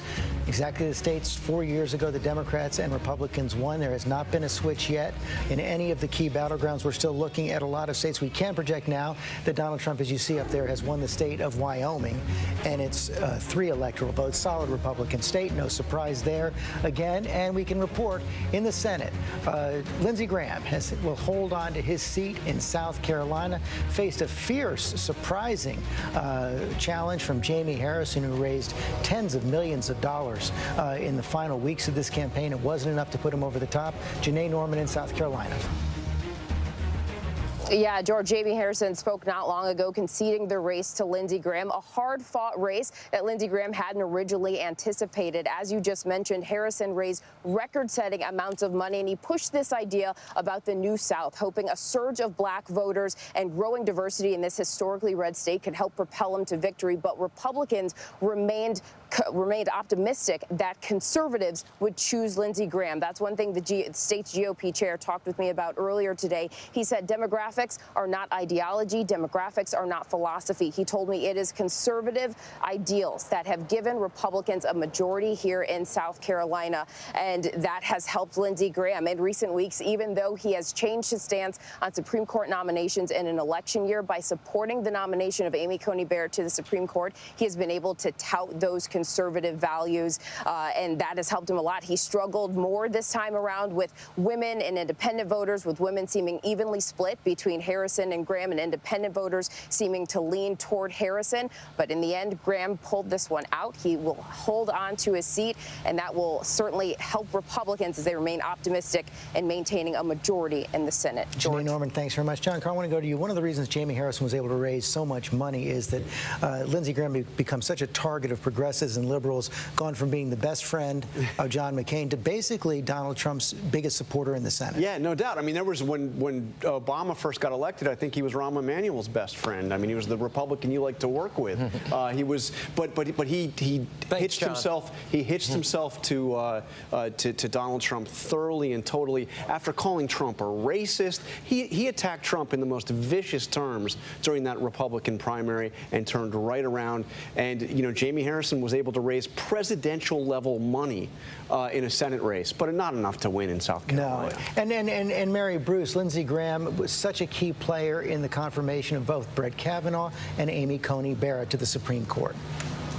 He is the chairman of the powerful Judiciary Committee. Lindsey Graham just got a very big win in the confirmation of Amy Coney Barrett, but it was yet another example of the really just astounding 180 that Lindsey Graham has done in recent years. Of course, he came out in the end of Obama's term saying he would absolutely never consider a Supreme Court nominee this close to a presidential election. He went back on that promise, of course, leading the charge on the Hill to get Amy Coney Barrett confirmed.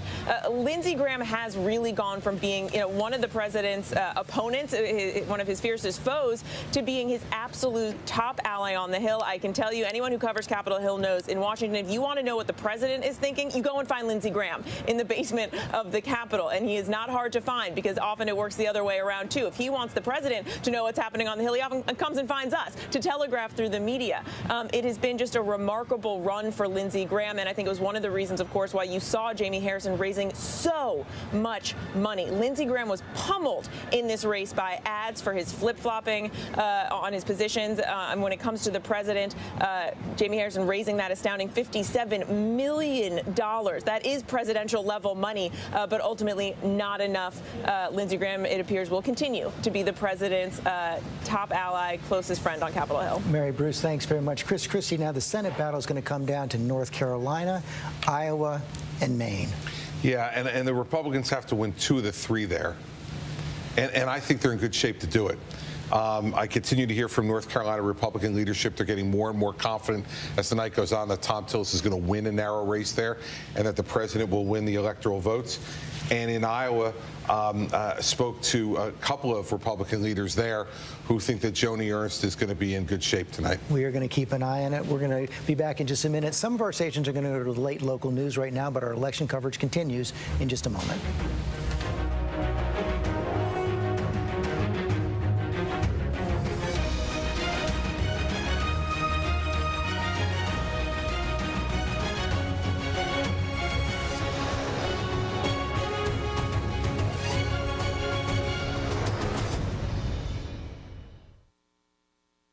Welcome to Disney Plus. Are you ready?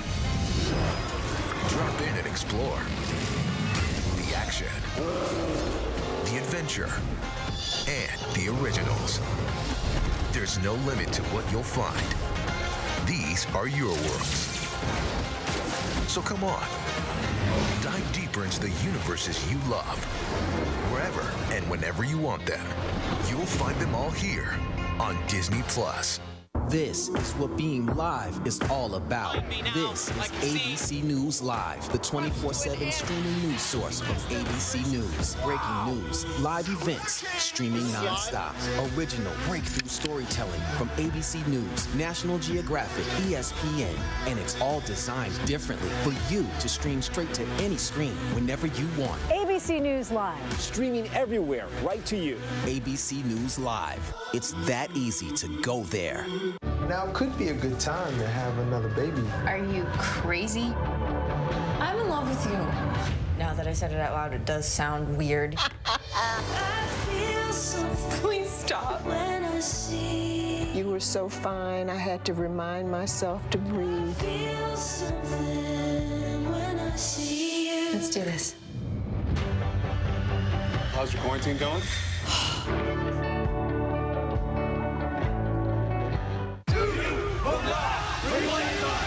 The reality is our country can collapse from within.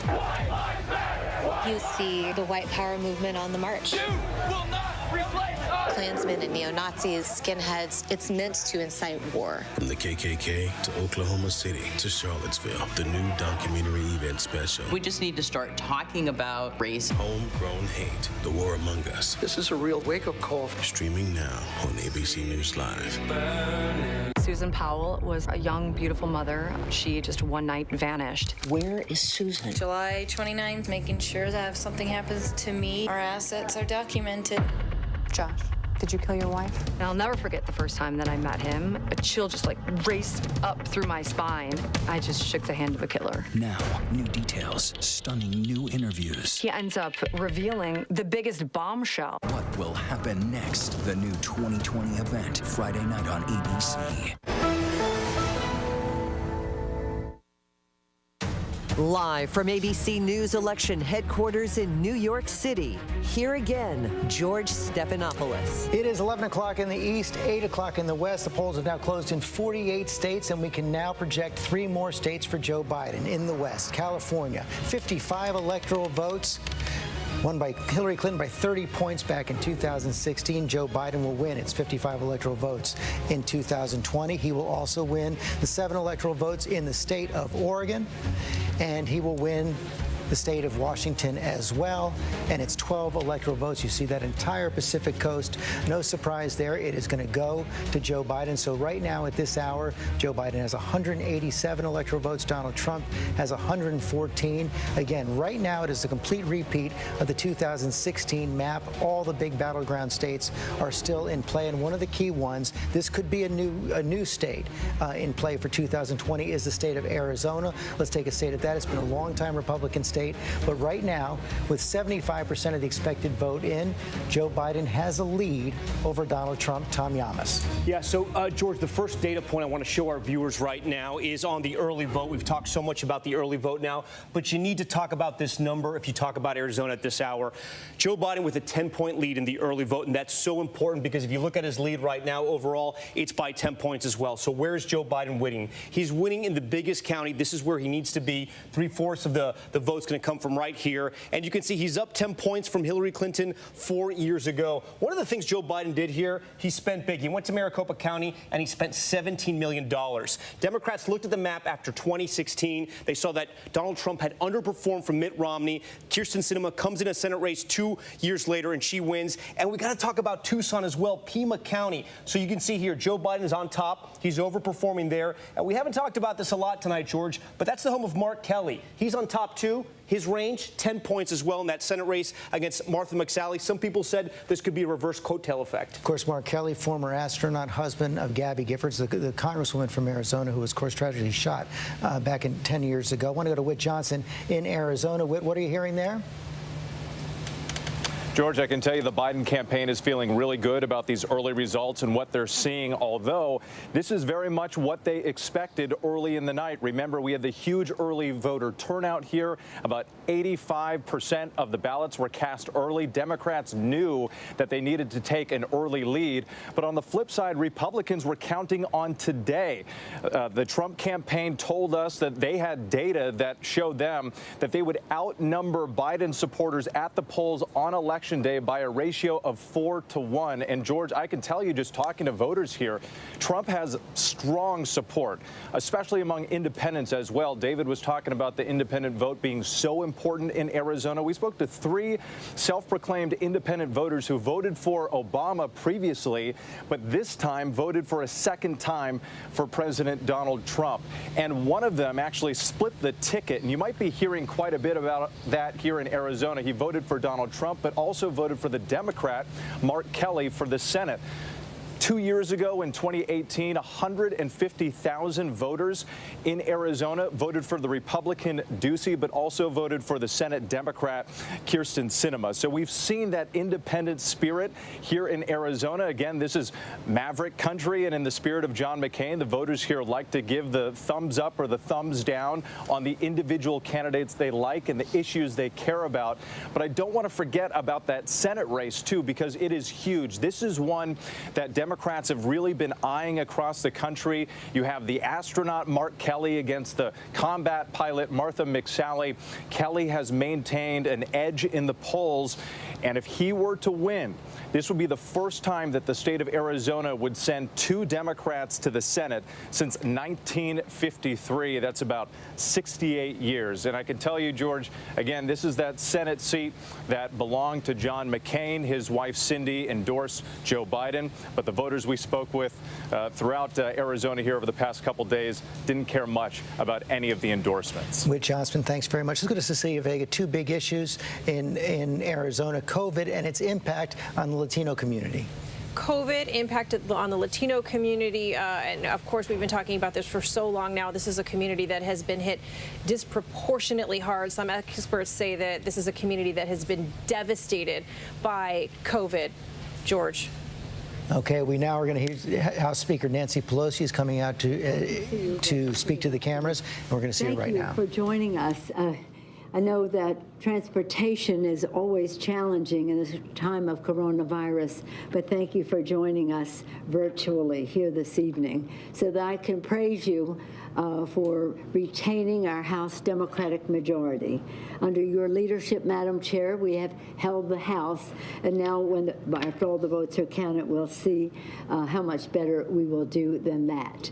We are in a situation where some of the states have just said we're not counting anymore until tomorrow morning, and of course the West Coast has not chimed in yet, so there's more to come. Our race this time was all about health care. This was Vote Your Health. We had that in the last election. Our For the People agenda was we're going to lower health care costs by lowering the cost of prescription drugs, preserving pre-existing conditions. It became the issue of the 2018 election under the leadership of the policy committee that that Madam Chair was a co-chair of then, carrying that message into this election because it is of concern to the American people. It is amplified by the coronavirus. So our purpose in this race was to win so that we could protect the Affordable Care Act and that we could crush the virus, that we could stop the spread of it, that we could reward our workers who risk their lives to save lives and now might be losing their jobs, and that we can put money in the pockets of the American people. So I'm very, very proud of the fact that tonight, relatively early, we are able to say that we have held the House. It is something quite spectacular because there's House Speaker Nancy Pelosi claiming victory in the House tonight. Democrats will retain control of the House. Cecilia Vega, sorry about that. We interrupted you. Finish your thought on Arizona. Thank you, George. I appreciate that. We were talking about COVID and the impact on Latino communities, and as we've seen in polling heading into today, COVID is among the top issues of concern as Latinos head to the polls, as well as the economy and healthcare. But what we saw time and time again from President Trump in multiple visits to this state, and he made very many, and this campaign, the Trump campaign particularly, was heavily focused on Arizona. This is a state they do want to win. They were focused, one of the messages that they kept hitting over and over again was immigration because of the state's location along the border there. And he talked about the wall repeatedly and repeated the mistruth that Mexico is paying for the wall. Mexico is not paying for the wall. American citizens are paying for the wall. And as we've seen in the polling heading into today, immigration is very far low on the list of issues that are important to Americans heading into Election Day. And when you talk to Republicans in Washington and on Capitol Hill specifically, they get very frustrated with the president's continual focus on this issue because it's not one that is necessarily a winning argument for their base heading into the election. They wanted to see him expand that conversation in states like Arizona to focus on COVID, to focus on the economy, but immigration was a message that he drilled in on time and time again. Cecilia Vega, thanks very much. Lindsay Davis, it's a recurring theme of the night. This election defined in many ways by the pandemic. Sure. You know, going into tonight, I think that one big question that loomed large was how were Americans going to respond to this increase in infections? Were they going to see that as a failure of the Trump administration and then vote for Joe Biden, or were they going to stick with the president despite the surge?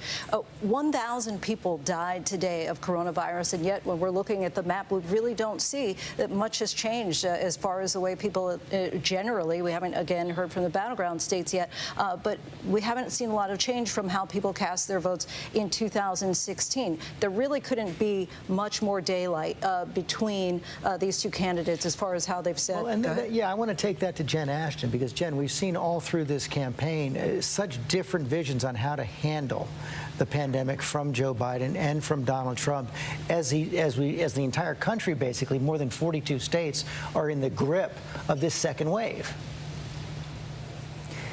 Absolutely, George. And we heard Dr. Deborah Birx in an internal White House memo citing that we're going into the most dire period of the pandemic to date. She is expecting to see 100,000 cases a day in the next week. And we have seen different approaches. We've seen different approaches when it comes to testing. We have seen some missteps. We've seen a series of broken down communications and mistrust in the biggest and most powerful public health organizations we have, the CDC, the FDA, the World Health Organization. And to circle back to the state of Arizona, you know, to pick up on what Cecilia and Lindsay have said, we have seen from the beginning of this pandemic, while it did not start the racial and ethnic disparities that exist in medicine and healthcare, it certainly put them under a spotlight. And when you look at the state of Arizona, one population, George, that we have not heard that much about, American Indians and Alaskan Natives, there is a disproportionate effect of this pandemic, this virus. They represent 4% of the Arizona population, 12% of deaths. This is a population, George, that 30 to 40% of residents do not have running water in their homes. So when you talk about battling this virus, it's not just about the vaccine and therapeutics. It's, you know, very widespread. David Muir, what are we seeing in the exit polls about all this? We have national exit polls. We do now, yeah. That's right, George. And, you know, just to pick up on Lindsay's point that there could not be more daylight between President Trump and Joe Biden in how they put themselves forward as how they would deal with this pandemic moving forward. Joe Biden saying, I can't flip a switch and fix things, but we do have to address the virus before we can address the economy. But look at this. This is the first time we're going to be able to do this, 11 p.m. Eastern. So if containing COVID, the pandemic, was the way you voted today over rebuilding the economy, and look at this, 51% to 42% in the exit polling. When you break that down, Joe Biden, 80% to Donald Trump's 18%, if the most important issue to you was containing COVID-19. Now, if the most important issue was opening the country, getting the economy going again, it's almost the complete opposite, 76% with Donald Trump, 22% with Joe Biden. And among independents, we're seeing this tonight, the breakdown, Joe Biden leading among independents in the national exit polls, 55 to 40. And among women in the country, Joe Biden, 56% to Donald Trump's 43%. We look at men, 49% Donald Trump, 48% Joe Biden. And what we're seeing so far in these states with such close races is that not only is the country divided, but many of these key battleground states are divided right down the middle. No question about that, Martha Raddatz. COVID is something that came up consistently in all your travels across the country. It sure did, George. But I have to say that I was surprised when I crossed the country, and it was almost like people are done with it. It was very blue state, red state. They were wearing masks in blue states. They were not wearing masks en masse in red states. So people would talk about it. But I think in so many ways, there are so many bigger issues, especially to the Trump voters. I mean, we have to remember, they're voting for an incumbent now. In 2016, it was, we don't want to vote for a Washington guy. He's something new. He's a businessman. But they're voting on his record now. And that record is COVID. That record is the economy. That record is immigration and race relations. So they've made a decision, those Trump voters, that they like what Donald Trump has done in these last 4 years, including COVID. I mean, Trump voters I have talked to and said things about COVID. I mean, one voter in Texas who's a very strong supporter had a mask on. He said he only wears it when he goes into certain establishments so he can get into them. But his mask said, "This is dumb." And today he told me, Dr. Fauci, everything he says is wrong. So that message is resonating in those areas, too. But you go through Ohio. I was especially surprised in Ohio. There were so many people out, not social distancing. And this is in Columbus, in a very crowded area. They had masks, but most of them were pulled down. But they were not social distancing. And they were just out. They just wanted to be out and try to forget about COVID. Martha, thanks. Heidi Heitkamp, you certainly see that in the Dakotas. Well, I think what's happening is people have bought into herd immunity. It's the only way to control it. It's not something that you're going to get over until you get through it, and they don't want to disrupt their lives. And so they know someone who's died, but, you know, they were old or they were this. And what is really puzzling to me is that we are so willing to make old and disabled people kind of the victims here, and then just accept it. And you're seeing that in these vote totals. You're seeing it in the behavior, especially in red states. They don't want to change their lives. They don't think that changing their lives will change the outcome of the coronavirus. Heidi Heitkamp, thanks very much. Let's take another look at the state of Ohio right now. We've now got 85% of the expected vote in the state of Ohio. And Donald Trump now appears to be pulling away 53 to 45 in that state. Chris Christie, that's what you were hearing from the state about an hour ago. It was. This is what I was hearing from GOP leadership. They said that as this progressed in the evening, he was going to open up a more substantial lead. And, George, I'm hearing the same thing in North Carolina, that both Tom Tillis is now leading by more than a point over Cal Cunningham, and the president is leading by just less than a point over Joe Biden in North Carolina. And that's been a steady progression through the evening to, you know, chip away at that, and they feel very confident in North Carolina, again, that both those are going to go that the way Ohio has gone here for Trump and for Tillis in the Senate. Let's pull up another look at North Carolina right now. If we can pull up the North Carolina map, we've got 95% of the expected vote in North Carolina. Very close race right now. Only about 70,000 votes separating Donald Trump and Joe Biden. Tom, what can we look at on where the outstanding vote still is? Okay, so let's look at the major counties here, because that's what Joe Biden needs to win if he wants to pull off an upset here. We're looking at Mecklenburg County, the biggest county. This is the Charlotte area. Right now, Joe Biden overperforming. He's 3 points higher from where Hillary Clinton was just 4 years ago. Donald Trump slightly down in Mecklenburg, but that's 95% of the vote in. Not a whole lot more votes going to come out of there. Wake County, the same story. Look, Joe Biden is doing well. He's improved in these cities around states like North Carolina. Let me look at one more area real quick right here. This is Guilford County. This was a county that the Trump campaign thought maybe they could improve on. It's pretty much the same of where it was 4 years ago. But George, as I look at this map, it's pretty much the same. Joe Biden is running up the score in the cities, but around the rural counties, even some of the swing counties that he took from Democrats 4 years ago, He's on top, and he's still winning. These counties down here on the border with South Carolina, Robson, this is one that we were taking a close look at. He's actually doing much better there. So in the rural areas, it looks like the Trump team has been able to drive out their voters. Okay, Tom Llamas, thank you very much. We're going to take another quick break. We have a long night ahead.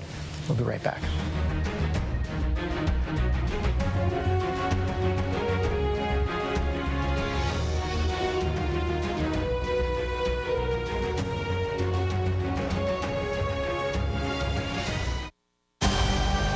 I've been quested to bring this one back to its kind. You know this is no place for a child. Wherever I go, he goes. The Mandalorian, new season now streaming only on Disney+. What's the most innovative daily news podcast out there to listen to every day? Well, the Edward R. Murrow Awards say it's Start Here, the daily news podcast from ABC News. Even the New York Times calls us a top news podcast worth listening to. So if you like getting behind the biggest news stories of the day, inside all the details, the backstory, and what will happen next, then listen to Start Here, the daily news podcast from ABC News. It's like no other news podcast out there. Even the critics agree. Listen free on Apple Podcasts.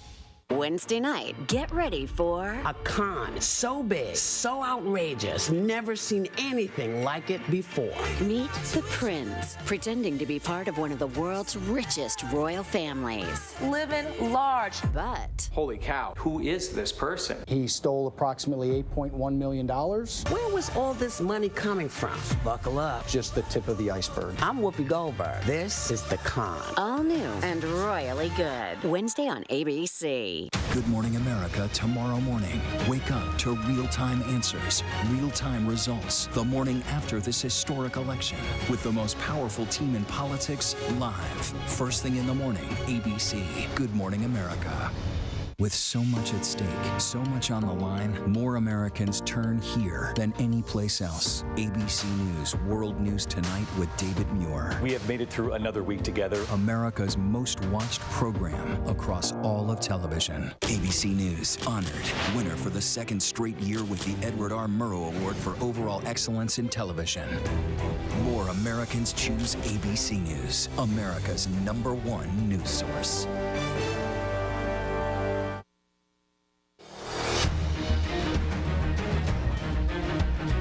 Back now at ABC News election headquarters in New York, coming up on 11:20 in the East. I want to bring in Nate Silver right now. Nate, as we've been talking about so far, every state that has been projected so far tonight has gone exactly the same way as it went in 2016. As you look at all the data, and you've seen more data than probably anybody else in the country, has anything surprised you tonight?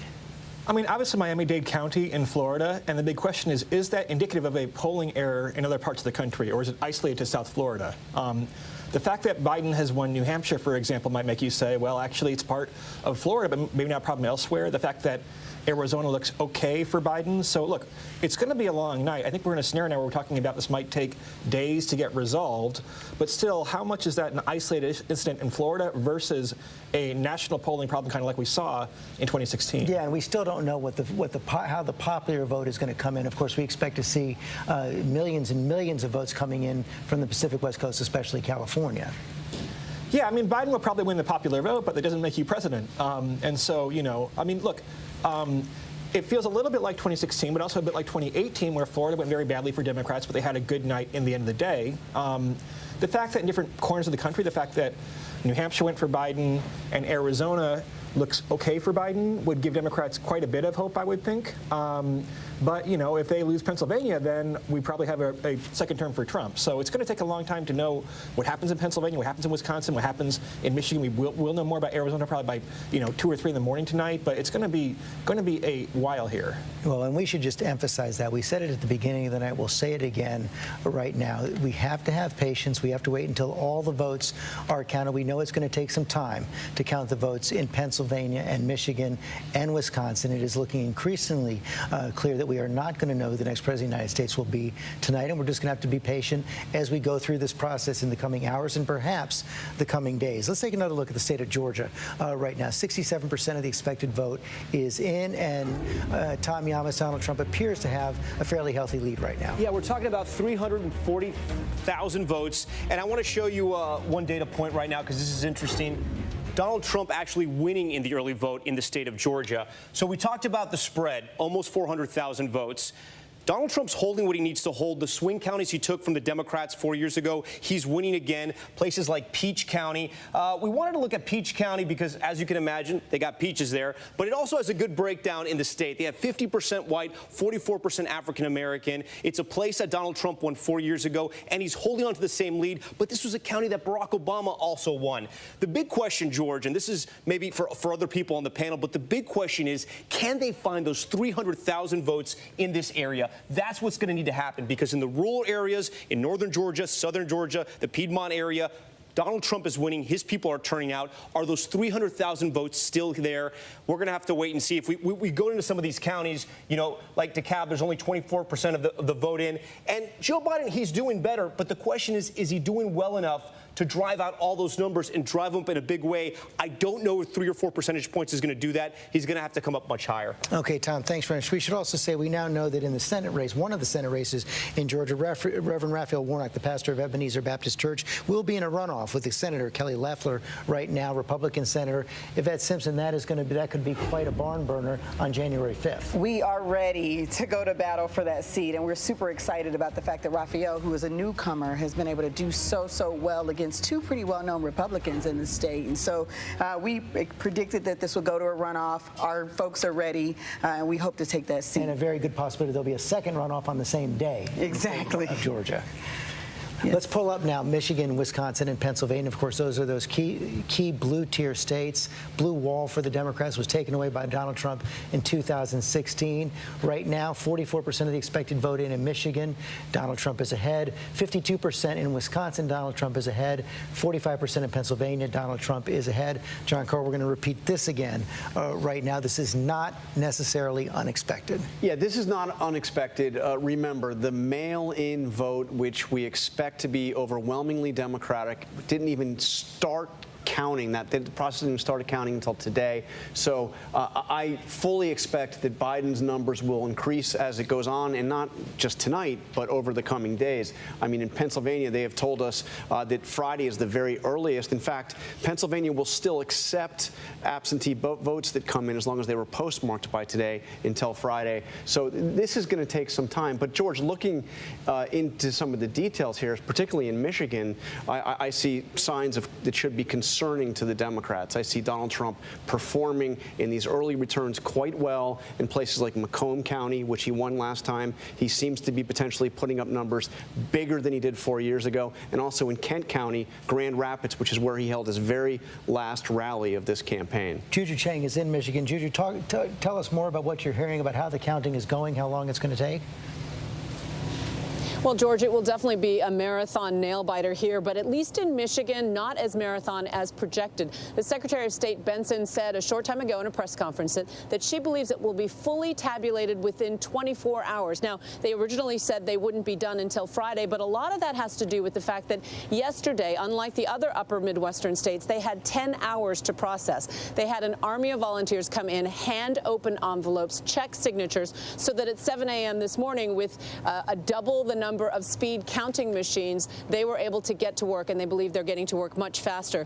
That said, they are also seeing record turnout in Detroit. I spoke earlier to the NAACP's Reverend Anthony, and he said that they had 100 lawyers fanned out looking for voter intimidation, and what they ended up doing was spending a lot of time getting out the vote, bringing souls to the polls, as the Reverend told me. But at the same time, Republicans are also incredibly enthusiastic about their ground game. The party chair, Laura Cox, told me that they had 9 million voter contacts during this season, that every time they were out canvassing, they never saw any Democrats, and they cannot tell you enough about the enthusiasm that they see and they viscerally feel every time there are these giant rallies, so many of which took place in the battleground state of Michigan. And George, don't get me started on the lawn signs, but you know, you see them all over. You know you're in a battleground in these suburbs when there's a Biden sign on one side, the Trump signs on the other. I went to a Trump volunteer meeting, a packed room, and the organizer said, how many of you have had your lawn sign stolen or vandalized? And almost the entire room's hand went up. It says something about just how tense the battleground is here out in the suburbs, George. It sure does. I want to go to Mary Bruce right now. Mary, you picking up any concern in the Biden camp, picking up what John Carl was saying about the way the votes are coming in Michigan and how they're coming in? The read from inside the Biden campaign right now is urging caution and patience. They say, look, they are feeling fine, and that is because this was expected. They knew that many of these key states, especially the blue wall states, were going to take some time. That said, there has been a bit of a shift in tone. Given the real enthusiasm, the real confidence that we were hearing from members of the Biden team heading into tonight, now you hear more the words hopeful, optimistic, but they were really bullish earlier in the night. Now not so much of that. But George, I have to tell you, behind me, they have started to bring in the cars here to this drive-in rally. If I'm really trying to pick at the tea leaves here, not sure what that means about whether we may or may not see Joe Biden later tonight. But of course, he sort of changed his tune there, saying he may actually not speak until tomorrow. But perhaps they will be ready for him to speak. We're going to keep an eye on that. And of course, we're going to be here as long as the votes are being counted tonight. We're going to take another quick break right now. Election 2020 coverage continues right now. Joe Biden has 187 electoral votes. Donald Trump 114 electoral votes. It's a close one.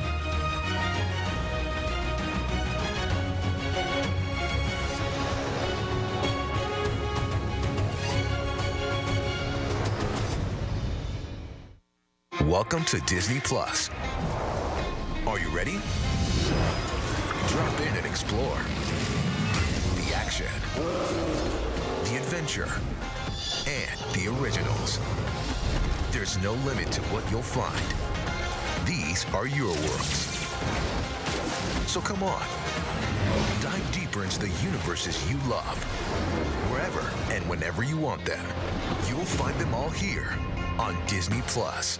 Now, when it matters most, the straightforward facts. ABC News is America's #1 news. #1 in the morning, #1 in the evening, and the #1 show on all of television. #1 in late night versus the competition. #1 in politics versus the competition. The #1 daytime talk show. And #1 in streaming news.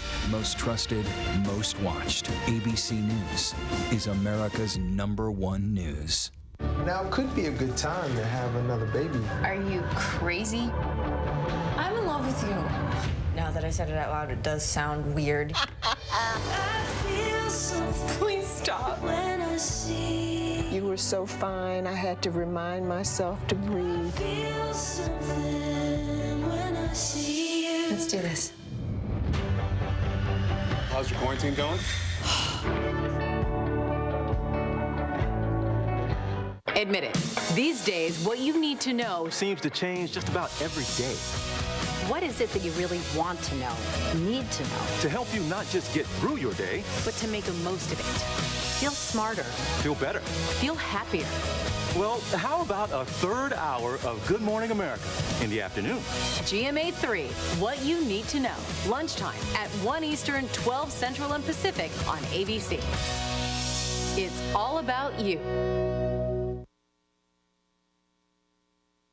Live from ABC News election headquarters in New York City, here again, George Stephanopoulos. And we're back here at ABC News election headquarters in New York, 11:30 here in the East. And as we said, it's going to be a long night, a lot more counting ahead. It could spread over the next several days.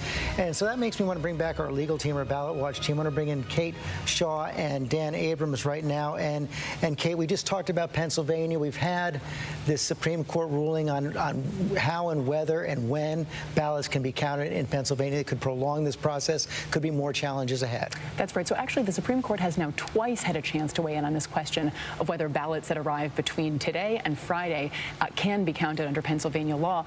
Both times the court turned back challenges brought by Pennsylvania Republicans that would have cut off, the return date at today on Election Day itself. So right now, those ballots are going to be counted, but they're being segregated because the Supreme Court actually left wide open the possibility that it might take another look at this case after the election. And we don't know yet. And it's important, I think, to note that Justice Amy Coney Barrett is now in place, and there's a question about whether she might participate, which would, of course, give an additional vote when the court comes to considering this late arriving ballots question. I want to bring that to Dan Abrams as well, because, Dan, we all remember 2000 Florida.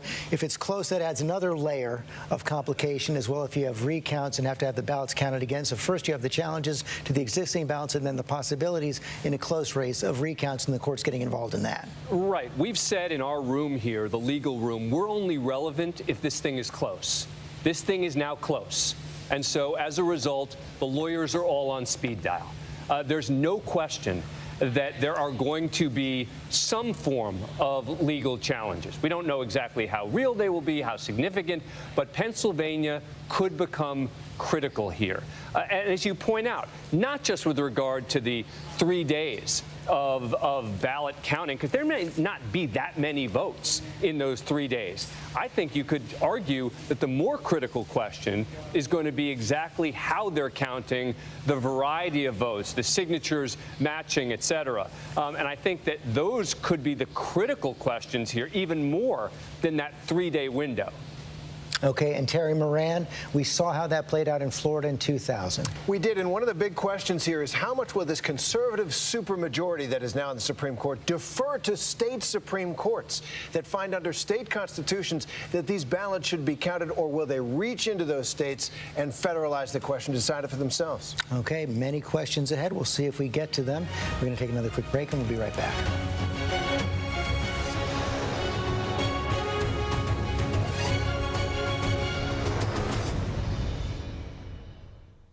Wednesday night, get ready for a con so big, so outrageous, never seen anything like it before. Meet the Prince, pretending to be part of one of the world's richest royal families. Living large. But Holy cow, who is this person? He stole approximately $8.1 million. Where was all this money coming from? Buckle up. Just the tip of the iceberg. I'm Whoopi Goldberg. This is The Con. All new and royally good. Wednesday on ABC. Good Morning America tomorrow morning. Wake up to real-time answers, real-time results, the morning after this historic election, with the most powerful team in politics live. First thing in the morning, ABC. Good Morning America. With so much at stake, so much on the line, more Americans turn here than any place else. ABC News World News Tonight with David Muir. We have made it through another week together. America's most watched program across all of television. Susan Powell was a young, beautiful mother. She just one night vanished. Where is Susan? July 29th, making sure that if something happens to me, our assets are documented. Josh, did you kill your wife? And I'll never forget the first time that I met him. A chill just raced up through my spine. I just shook the hand of a killer. Now, new details, stunning new interviews. He ends up revealing the biggest bombshell. What will happen next? The new 2020 event, Friday night on ABC. What's the most innovative daily news podcast out there to listen to every day? Well, the Edward R. Murrow Awards say it's Start Here, the daily news podcast from ABC News. Even the New York Times calls us a top news podcast worth listening to. So if you like getting behind the biggest news stories of the day, inside all the details, the backstory, and what will happen next, then listen to Start Here, the daily news podcast from ABC News. It's like no other news podcast out there. Even the critics agree. Listen free on Apple Podcasts.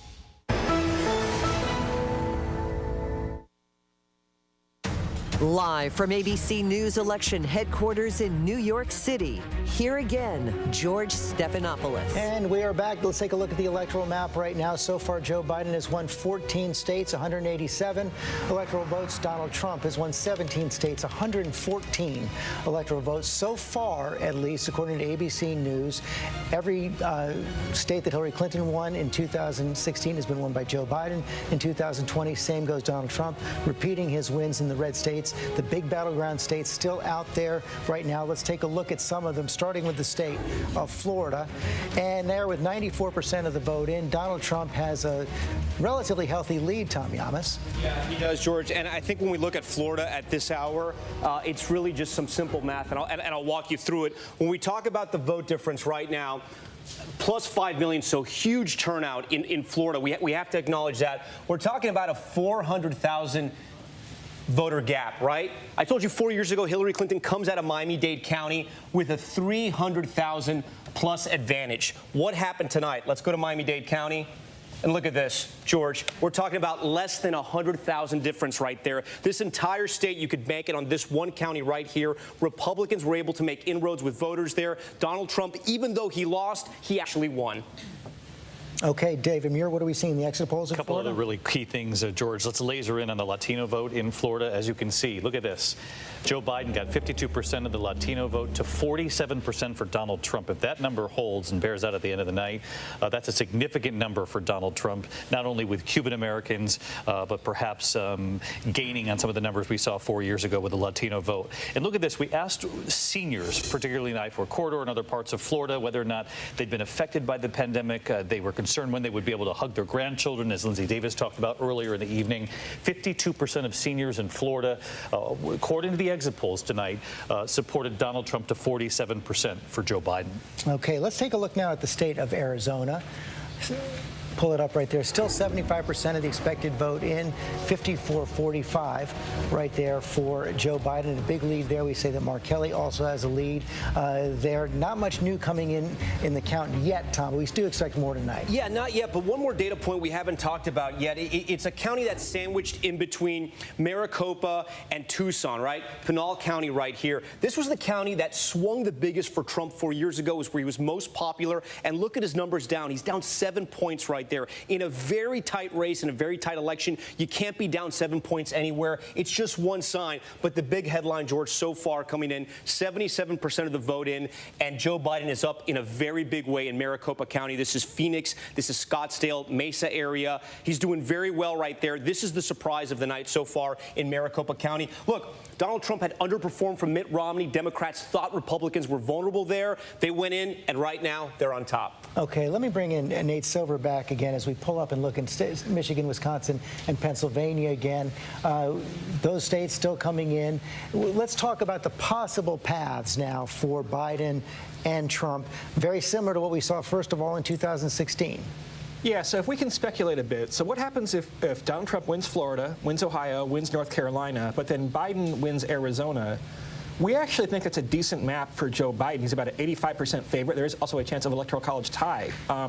But Trump, if he loses Arizona, he could actually win Pennsylvania and then get to 269 or 268. That would not be enough. It could come down to the 2nd Congressional District in Omaha, Nebraska, or the one in upstate Maine. So if Arizona goes Biden, that really reverses not all the bad news Democrats got earlier in the evening, but makes Trump an underdog again. Well, and then, let's picking up what John Carl was saying about Michigan. Again, this is pure speculation at this point, but we're just trying to figure out what different maps might look like. If the Democrats win Arizona, Joe Biden holds Pennsylvania, but Donald Trump gets Michigan, they have only 16 electoral votes to Pennsylvania's 20. Pennsylvania is bigger, and 20 votes in Pennsylvania versus 16 in Michigan or 10 in Wisconsin, that can make a difference some of the time, right? There's a lot we don't know. Nevada could be in play, probably not. Georgia, I think, is not going to be called tonight. So there are other scenarios, but we are looking at a lot of photo finishes, and in a photo finish, Arizona becomes a pretty important state. You mentioned Nevada, and I wonder, Tom, if we can I'm talking to the control room right now. Can we pull up Nevada and take a look at what we're seeing in the state of Nevada right now? They're going to take time because they have all the early vote, and we just don't have anything coming in on that yet. So let's go back to Wisconsin. Deb Roberts, I want to go to you in Wisconsin right now. What are you hearing about the possibility of when the count will be continued there and when it will be finished? George, I got to tell you, there's good news, bad news. The good news is it seems to be going very well. All of those absentee mail-in ballots, about 2 million of them, they're being processed very well. The Wisconsin Election Commission head, Megan Wolf, said that they're processing very well. But then she said she probably will give another news conference about 11:30 in the morning. So I'll probably be here right on time for Good Morning America. Now, the one thing that is sort of interesting, and you've talked a lot about this tonight, is those ballots probably will reflect a very tight race. Wisconsinites seem to just have this love-hate or like-hate relationship with the president. On the one hand, they just don't like him. More than 50% think that he's not doing a good job. 56% don't like how he's handling the pandemic. I talked to a guy in line today, and he said he would have swum through a lake of alligators to get there to vote because he wanted to support Biden, and he just didn't like where the country is going. But then I spoke with another voter who said, I'm worried about health care, and this is in a state that is dealing with the COVID virus. But then he said, I think I'm going to support the president, or I just supported the president. So Wisconsinites are very mixed here, and I think it's going to be a long night, a long morning. And, you know, the polls show that Biden is up, but it's going to be very, very tight here. I think Wisconsinites just aren't sure what they think. The president's been here 6 times. Joe Biden came here 3 times. He was here in Kenosha last night. He projects strength, and they seem to like that in spite of the fact that they don't like him. Deb Roberts, thanks. Let me go to Eva Pilgrim in Pennsylvania for the same question. What are you hearing about how the count is going, how long it's likely to take? Well, sort of like what Deb just said. Some good news and some bad news. They say that the counting is going smoothly. Originally, they thought that we would have the majority of those mail-in ballots counted by Friday. But we just heard a little bit earlier tonight from the Philadelphia City Commissioners, and they were saying that, you know, they originally thought that they were going to be able to do about 32,000 ballots an hour. That's just not happening. They're saying right now they're doing about 10,000 per hour. They've done about 75,000 votes, mail-in ballots so far tonight. They've estimated they have about 350,000 to count. We're supposed to hear from them again at about midnight to give us an update. That's the next kind of ballot drop number that we're expecting to hear from them. But here's the thing. It's just going to take a long time. I've heard you say this tonight repeatedly, George. People are just going to have to be patient. This is a slow process. Here in Pennsylvania, I mean, there's like 2.5 million mail-in ballots that came in. This is a state that's never done early voting for all voters that wanted to take advantage of it. This is a first-time process, and it's going to take some time. The governor spoke earlier tonight asking everyone to just have their patience. They are doing the best that they can. People are working around the clock, as we're seeing here in Philadelphia, but it is going to take time. They want to make sure this count is accurate, George. Which is the most important thing for them to do right now. Eva Pilgrim, thanks very much. We can project 2 more states right now. The state of New Mexico is going to go to Joe Biden. State of New Mexico, and it's 5 electoral votes. Hillary Clinton won it by 8 points in 2016. Joe Biden will win it tonight.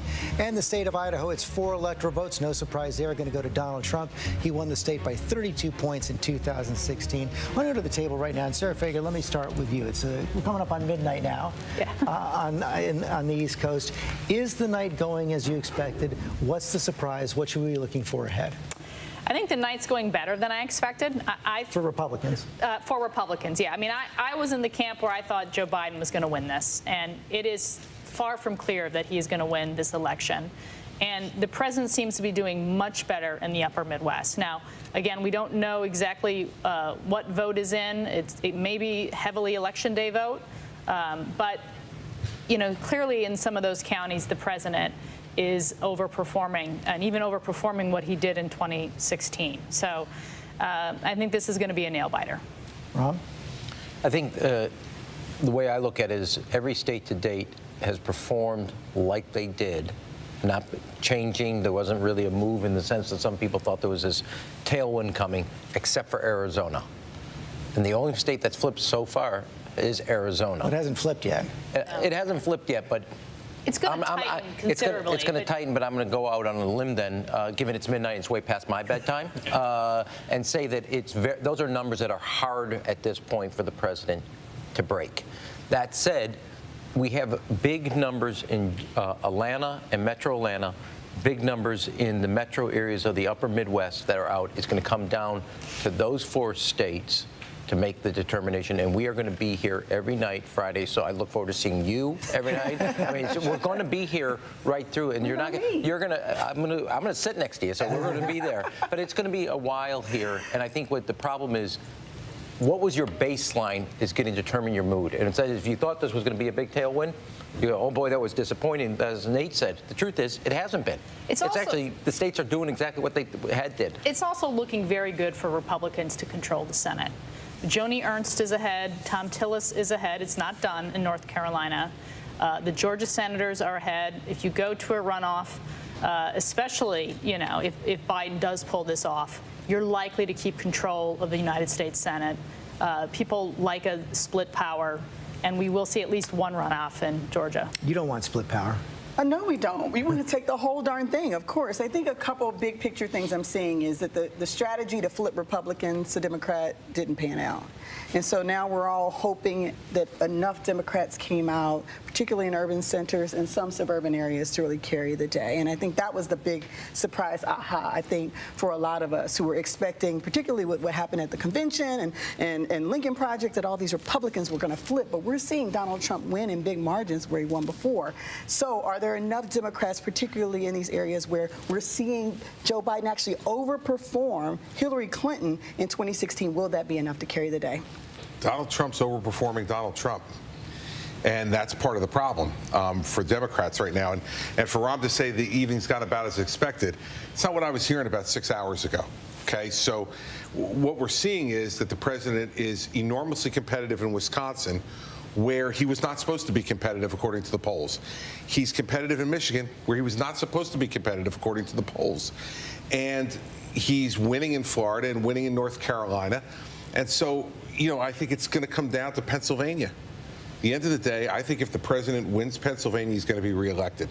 And if he doesn't, he won't. Matt Dowd. Well, I'm going to go along with Rahm on this one, because look at every single state and look at the polls. Really, if you fundamentally look at the polls, they're basically been in alignment, give or take a point or two, been in alignment with what we saw. We will soon find out a divergence from that. And my guess is the first divergence from this is Arizona. And once Arizona diverges, I've looked at the data, it's almost impossible for Donald Trump to come back from where he's behind with what's left in there. And the other thing to look at is Michigan. Michigan is not as close as it looks right now. If you look at all of the numbers, all of those numbers that are in are almost all election day numbers. It's almost no absentee, which the Democrats were supposed to overperform in. And I still think North Carolina, there's a lot left to count, and there's a lot of mail left to count in North Carolina. So that race I don't think is over yet. But the first state that we see that switches is likely to be from Donald Trump to Joe Biden. And that's the most significant thing we're waiting on. Heidi Heitkamp. I totally agree with Rahm and with Matt, but I think the story that we haven't talked about tonight, which is the popular vote. How much is Biden going to win the popular vote and still see this enormous challenge in the Electoral College? And that's going to reignite all of that dialogue again. If this is a 5-point win in the popular vote, I think that there's going to be a lot of challenges in this country holding the country together. 7 out of the 8 last elections won by Democrats. In the popular vote, John Carr, you get the last word here.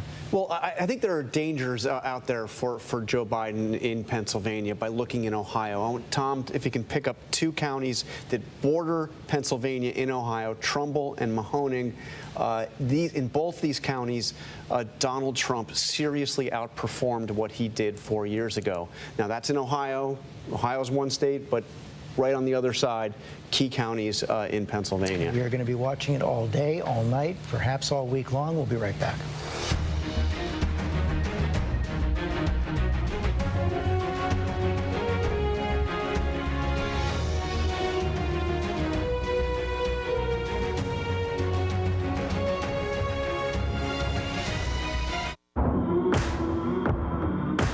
This is what being live is all about.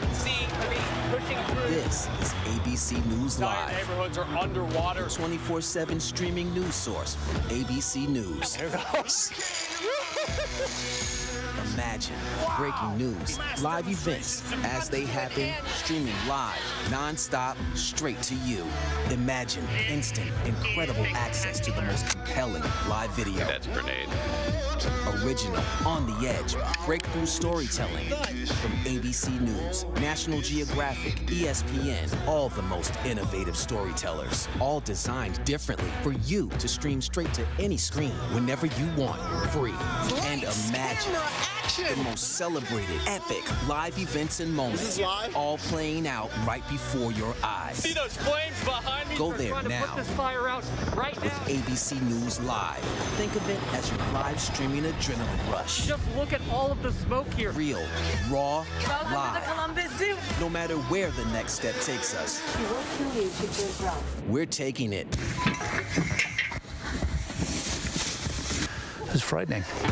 And go deeper inside the groundbreaking exclusives from the campaign trail only ABC News gets. Behind the scenes, exclusive access. Take you inside for an extraordinary tour here at ABC News Live. This is it. It's time to go there, be there, experience it, live on the scene. Maybe that's why, in just 1 year, ABC News Live is already America's #1 live streaming news. And imagine this, it's free. Wow. Watch ABC News Live right now and anytime, streaming on Roku, Hulu, Facebook, and abcnews.com. ABC News Live. Streaming everywhere, right to you.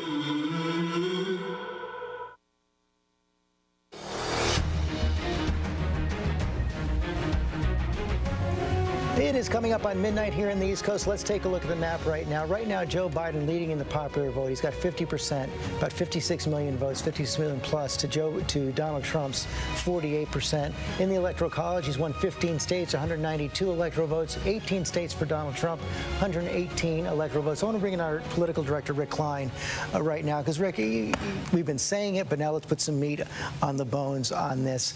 This is going to be a long night. We are not going to know who the next president is tonight. It might be well into tomorrow or beyond before we do. Tell me everything you know from the key states that are still out there. Michigan, Pennsylvania, Wisconsin, Georgia, North Carolina, about where the vote is, how long it's going to take. Yeah, George, it's overwhelmingly likely that we're well into overtime in those states, particularly Georgia, Michigan, Wisconsin, and Pennsylvania. We know that there's a lot of outstanding vote. In Georgia, it's primarily the urban counties. We've had some counting issues there, and we know that at some point they're going to basically have to resume tomorrow. And in Michigan, Wisconsin, and Pennsylvania, election officials have been telling us for weeks that they're not going to be ready to have a complete vote count.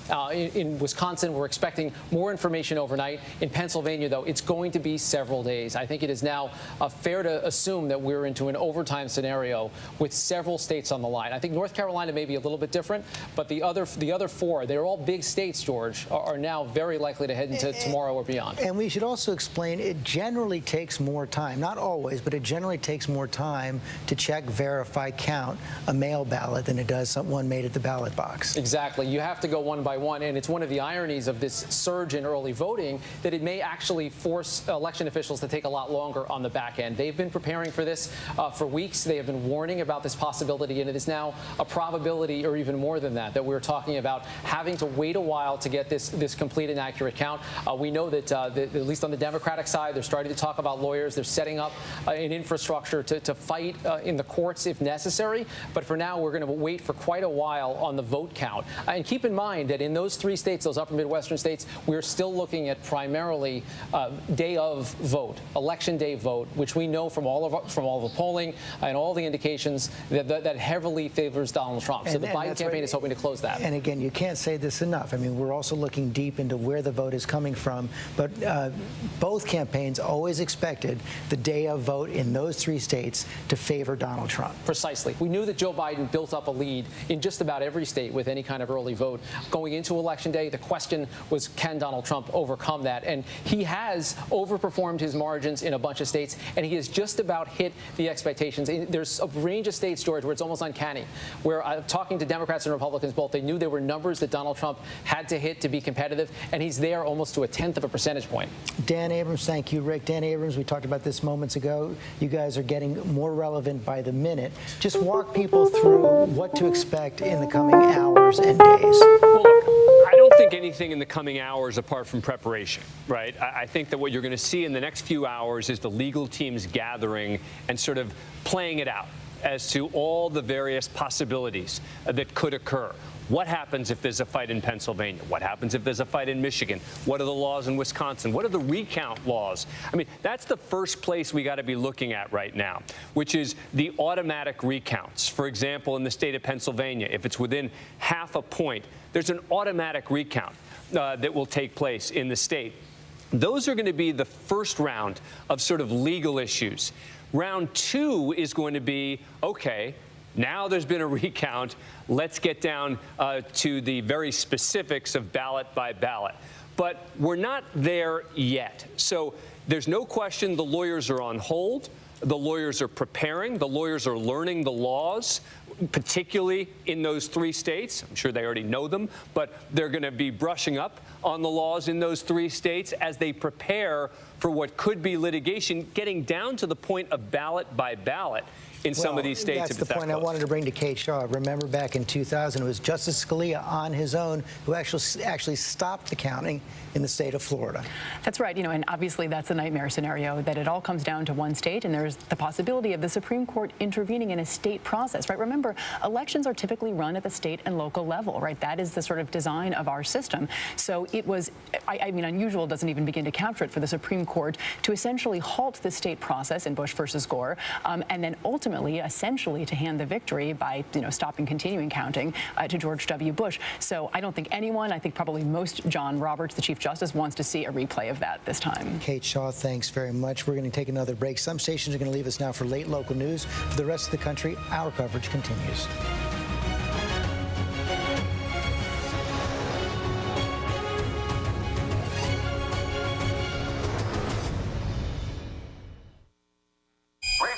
Stand down.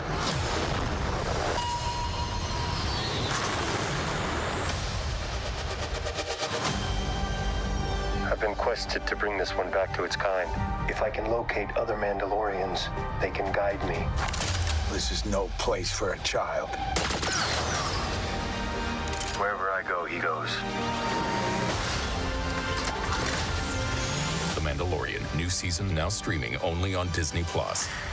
Good Morning America tomorrow morning. Wake up to real-time answers, real-time results the morning after this historic election with the most powerful team in politics live. First thing in the morning, ABC. Good Morning America. With so much at stake, so much on the line, more Americans turn here than any place else. ABC News World News Tonight with David Muir. We have made it through another week together. America's most watched program across all of television. Wednesday night, get ready for a con so big, so outrageous, never seen anything like it before. Meet the Prince, pretending to be part of one of the world's richest royal families. Living large. But holy cow, who is this person? He stole approximately $8.1 million. Where was all this money coming from? Buckle up. Just the tip of the iceberg. I'm Whoopi Goldberg. This is The Con. All new and royally good. Wednesday on ABC. Oh, look at this clear sky. Hey, clear sky, guys. Made it through. Change is difficult, but this is my home. This is where I want to be. I love that town. I'm not going to bail on it.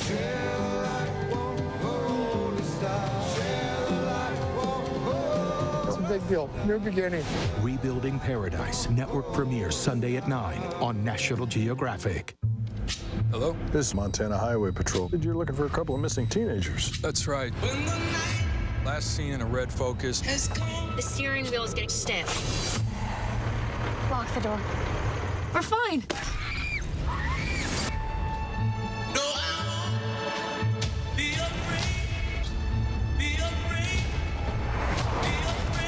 Got ourselves a predicament. When the night has come. What's the most innovative daily news podcast out there to listen to every day? Well, the Edward R. Murrow Awards say it's Start Here, the daily news podcast from ABC News. Even the New York Times calls us a top news podcast worth listening to. So if you like getting behind the biggest news stories of the day, inside all the details, the backstory, and what will happen next, then listen to Start Here, the daily news podcast from ABC News. It's like no other news podcast out there. Even the critics agree. Listen free on Apple Podcasts.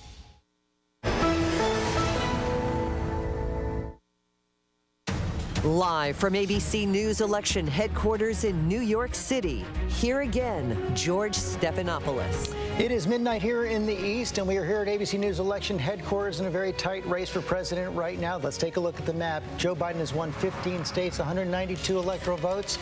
Donald Trump has won 18 states, 118 electoral votes so far tonight. Every state that Joe Biden won was won by Hillary Clinton back in 2016. Every state that Donald Trump is winning tonight, he won in 2016 as well. Let's take a look at the state of Virginia right now. Let's pull that up.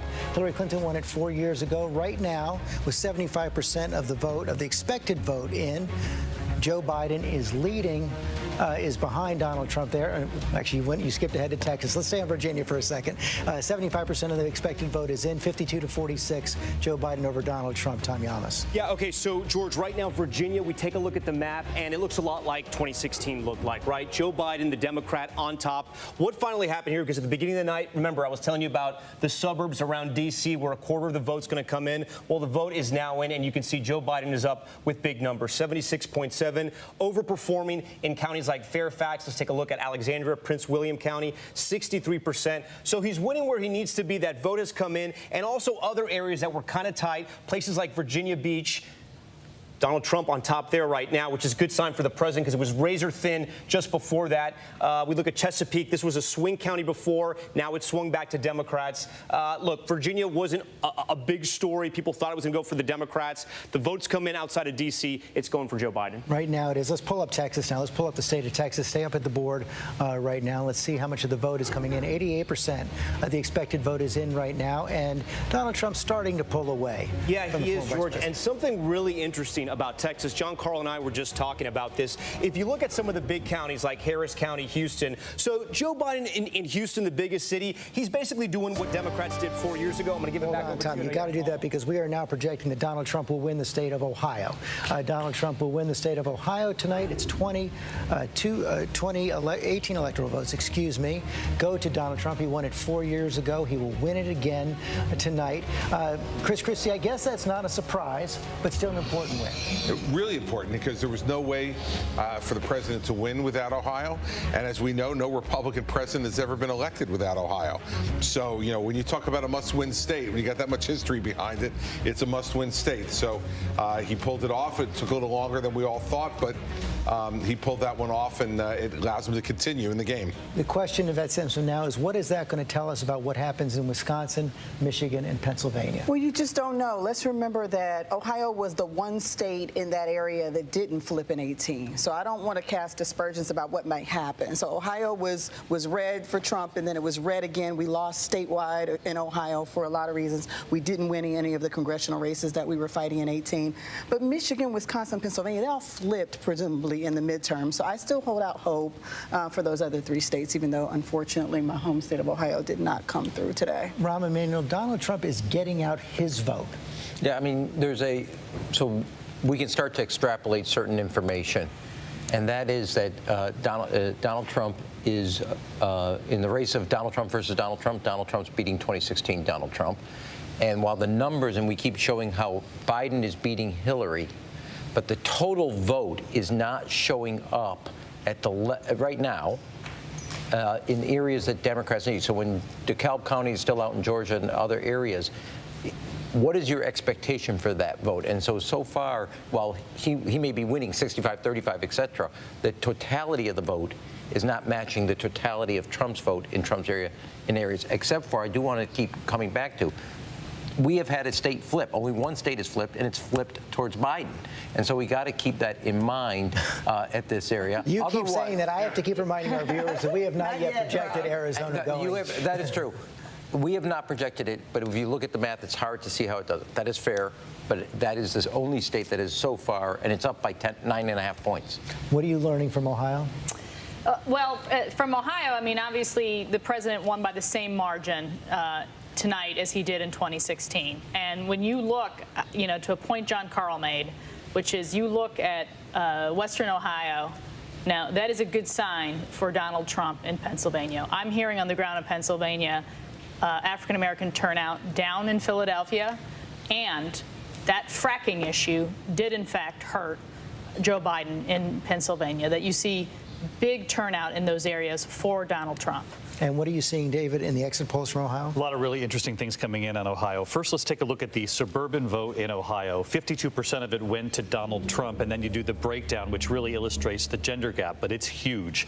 With women, Joe Biden won with women in the suburbs of Ohio, 53 to 47. But look at men.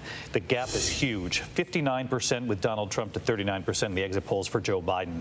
On handling the economy, 56% with Donald Trump, well over 42% for Joe Biden. Job performance, 54% approve of the job performance from President Trump.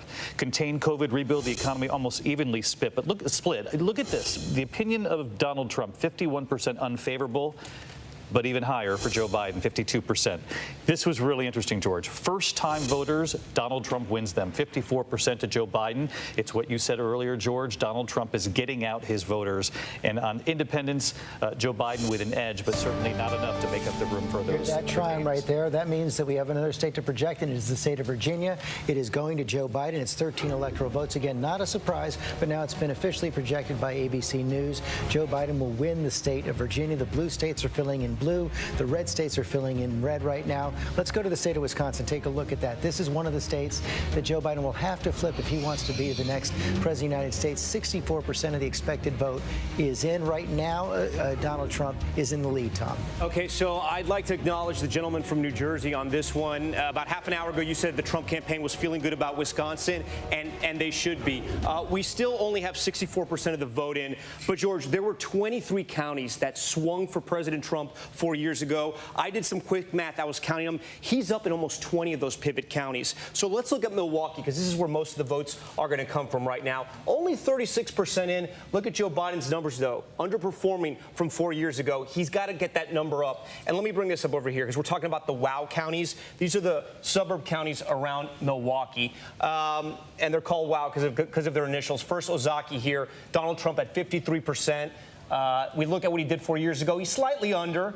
Let's go over here to Waukesha, 61%. He's holding steady. And over here, Racine. This is a really interesting county. This is a county that went twice for President Bush, twice for Barack Obama.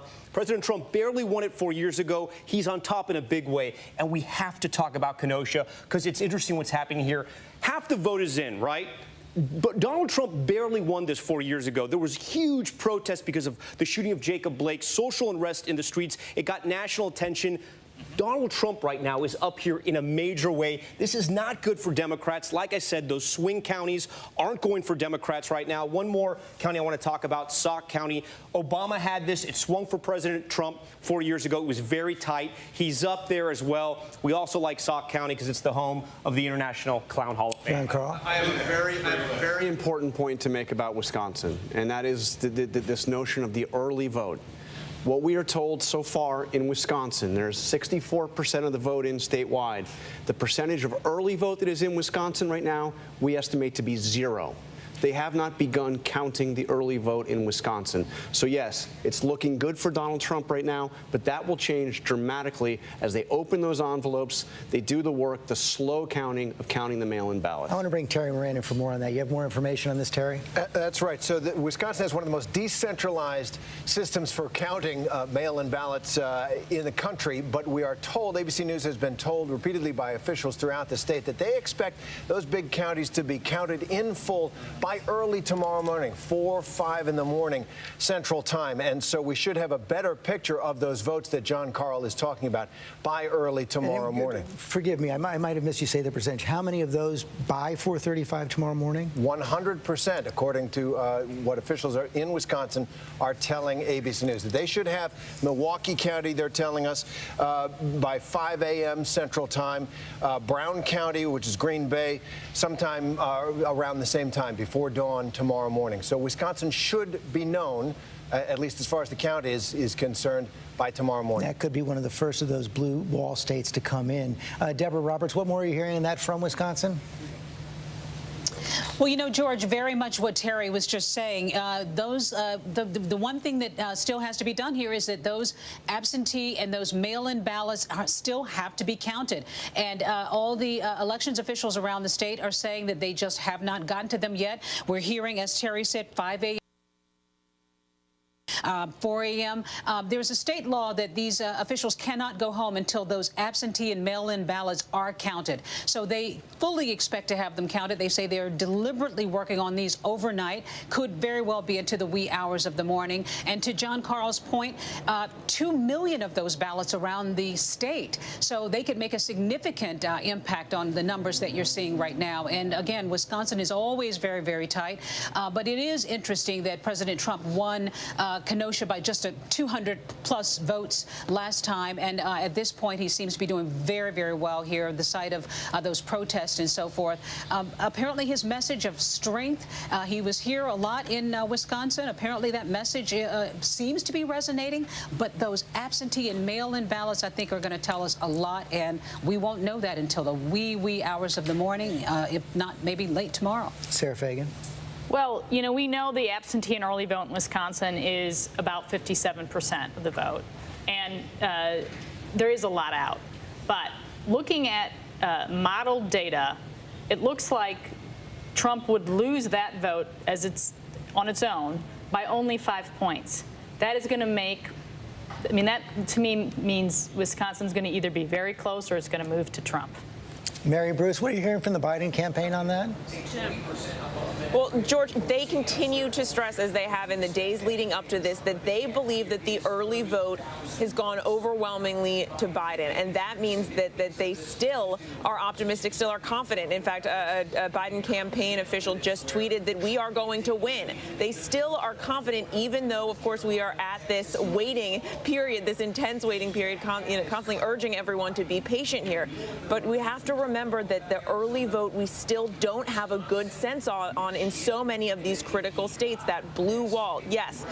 Would they have liked to win Ohio? Yes. But they still said that what they saw there were glimmers of encouraging news, especially when you look at the margin by which Biden was doing in suburban women. They see that as a good sign for Joe Biden, especially when it comes to Michigan, Wisconsin, potentially Pennsylvania.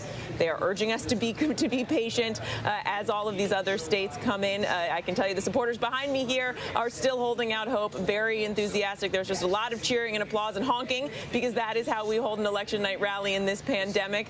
The Biden team here, when they called Virginia, they are now blasting out results here on the screens behind me. But the Biden team, cautious, but still feeling very confident, George. Bruce, thanks very much. Nate Silver, I want to bring you in right now. Just give us a sense, as you're poring over all the data coming in right now, of what you're looking at, what you're thinking, what possibilities are most present in your mind.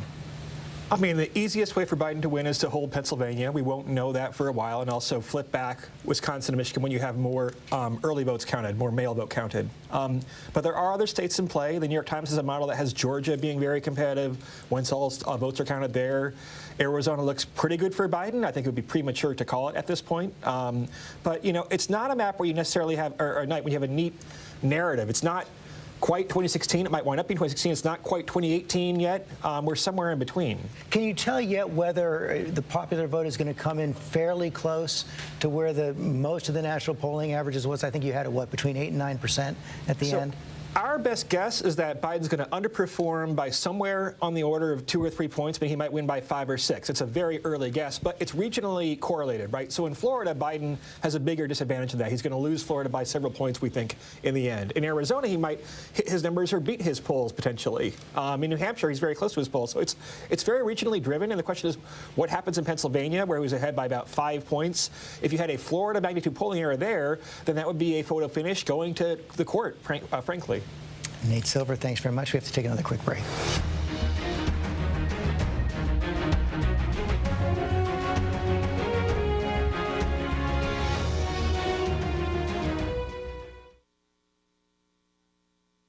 Welcome to Disney Plus. Are you ready? Drop in and explore. The action, the adventure, and the originals. There's no limit to what you'll find. These are your worlds. So come on, dive deeper into the universes you love. Wherever and whenever you want them, you'll find them all here on Disney Plus. Now could be a good time to have another baby. Are you crazy? I'm in love with you. Now that I said it out loud, it does sound weird. Please stop. You were so fine, I had to remind myself to breathe. Let's do this. How's your quarantine going? Susan Powell was a young, beautiful mother. She just one night vanished. Where is Susan? July 29th, making sure that if something happens to me, our assets are documented. Josh, did you kill your wife? And I'll never forget the first time that I met him. A chill just raced up through my spine. I just shook the hand of a killer. Now, new details, stunning new interviews. He ends up revealing the biggest bombshell. What will happen next? The new 2020 event, Friday night on ABC. Admit it. These days, what you need to know seems to change just about every day. What is it that you really want to know, need to know? To help you not just get through your day, but to make the most of it. Feel smarter. Feel better. Feel happier. Well, how about a third hour of Good Morning America in the afternoon? GMA 3, what you need to know. Lunchtime at 1 Eastern, 12 Central and Pacific on ABC. It's all about you. Your mom said, comb your hair. Your dad told you, smarten up. Your dog is judging you right now. And your best friend just called you crazy. We all need someone who'll pull no punches and give it to us straight. Now, imagine getting your news like that. No bull, no spin, just give it to me straight. Straightforward news, straight to the heart of the story. ABC News, straightforward. Just after 12:15 here on the East Coast, that's where the map stands right now. Joe Biden has won 16 states, 205 electoral votes.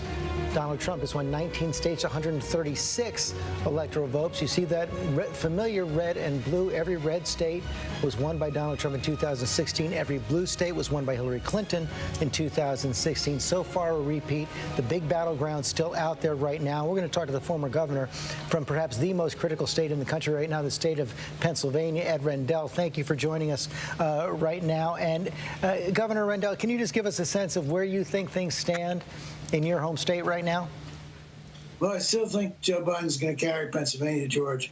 The vote in the 5-county area, which is about 40% of the vote in the state, is astounding. In Philadelphia, this is just the same day voting. It's 254 to 36. In Delaware County, 46,000 to 7,000. In Montgomery County, 110 to 36.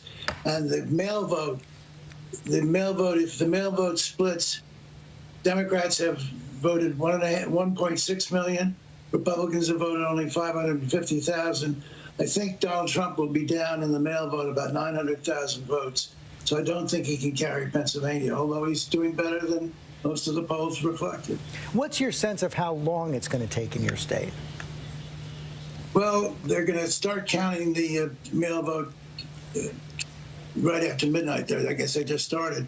And they're going to go for a few hours, then they're going to pick up in the morning. My guess is it could be done by Thursday night, but it could carry on into Friday morning. Right. You took some time during the primaries. It took an awful long time for Pennsylvania to finish counting. Well, that was our first experience with mail voting. We've only had absentee voting, and you have to either be disabled or out of the county to vote absentee. So this was our first experience with mail voting. We weren't well prepared. We're better prepared this time, but it's just too many, 2.4 million votes can't be counted because in Pennsylvania, the law is, unlike Florida and North Carolina, the law is that you can only count absentee votes starting at 7 o'clock on the day of the election. We've heard some reports from the Republican side that Democrats are underperforming in Philadelphia and that they believe, at least, that the president is overperforming, doing quite well in Western Pennsylvania, in part because of that fracking issue. You seeing any danger spots for your side in Pennsylvania? No, the Republicans made a mistake. They said that by 3 o'clock there weren't very many people voting. Well, that's because the early voting was so great in Philadelphia, and there were lines around the block twice at 7 in the morning. Okay, so you're still confident. You believe Joe Biden will win, and you think we'll know by Friday or before? Probably either late Thursday night or early Friday morning. And I think he'll win by about 3.5 points. Ed Rendell, thanks very much. Tara Moran, you have some more information on this as well? I do. So the count in Pennsylvania, as Governor Rendell just said, goes county by county, and they do anticipate not wrapping up tonight, but it could take a couple of days. On the issue of fracking, George, I spent some time in western Pennsylvania, both the last election and this one, around Beaver County, just outside of Pittsburgh, where Shell is building a gigantic plant because fracking has just transformed that whole part of the state. As you know, as anybody who's been there know, those towns which were really beaten down after the disappearance of the steel industry have lifted up. It was hard for us to broadcast from there because the trucks were rumbling by so much. You can feel the economic activity that fracking has brought to that part of Pennsylvania, and in talking to people, how much it means to them. And they were genuinely concerned about what a Joe Biden administration So they would didn't mean. buy his denial that he would ban fracking. They did not. I don't think they like the sense that he dipped his toe in the water at all.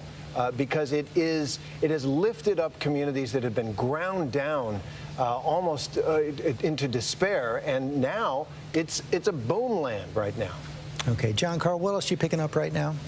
Well, I'm looking at Georgia. I mean, Georgia, I think, we're still showing a lead for Donald Trump, but looking at where the vote is still yet to come in, all those areas around Atlanta, DeKalb County, not much of the vote in at all. So I think that Georgia could get a lot more interesting. So Georgia could take some more time. North Carolina, she could take some more time as well. Matthew Dowd? I think we're headed to a map that I agreed with Nate that looks a lot like a marriage between 2016 and 2018.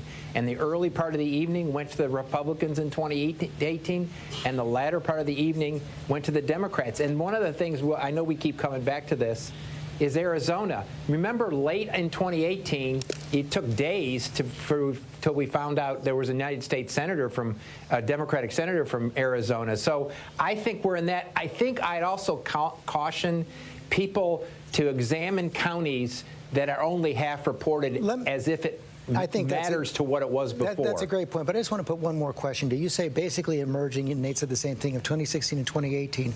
Since 2018, we've had an impeachment, a pandemic, 20 million Americans unemployed, the president getting COVID, a second surge, and nothing changes? That's what, I mean, George, that's exactly what it looks like. And you take a look at Donald Trump's job approval number over that entire expanse of his presidency, it's been at the same almost exact number for 4 years. Matt Dowd, thanks very much. We have to take another quick break. As you've just heard, it's going to be a long night, a long week. Stay with us.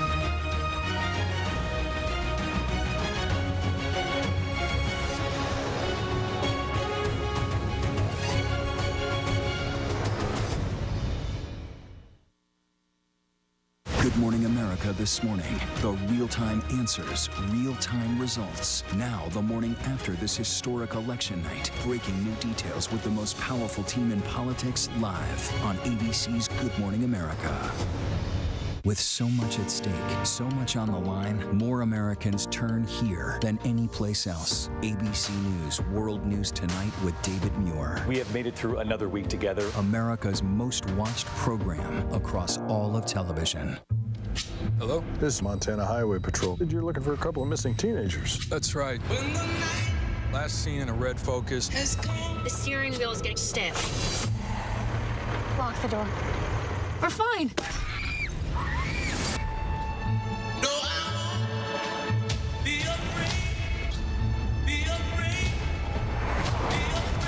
Got ourselves a predicament. When the night has come. What's the most innovative daily news podcast out there to listen to every day? Well, the Edward R. Murrow Awards say it's Start Here, the daily news podcast from ABC News. Even the New York Times calls us a top news podcast worth listening to. So if you like getting behind the biggest news stories of the day, inside all the details, the backstory, and what will happen next, then listen to Start Here, the daily news podcast from ABC News. It's like no other news podcast out there. Even the critics agree. Listen free on Apple Podcasts. Razor Crest, stand down.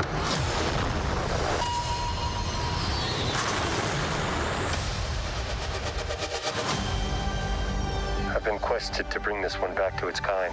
If I can locate other Mandalorians, they can guide me. This is no place for a child. Wherever I go, he goes. The Mandalorian, new season now streaming only on Disney+.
Welcome to Disney Plus.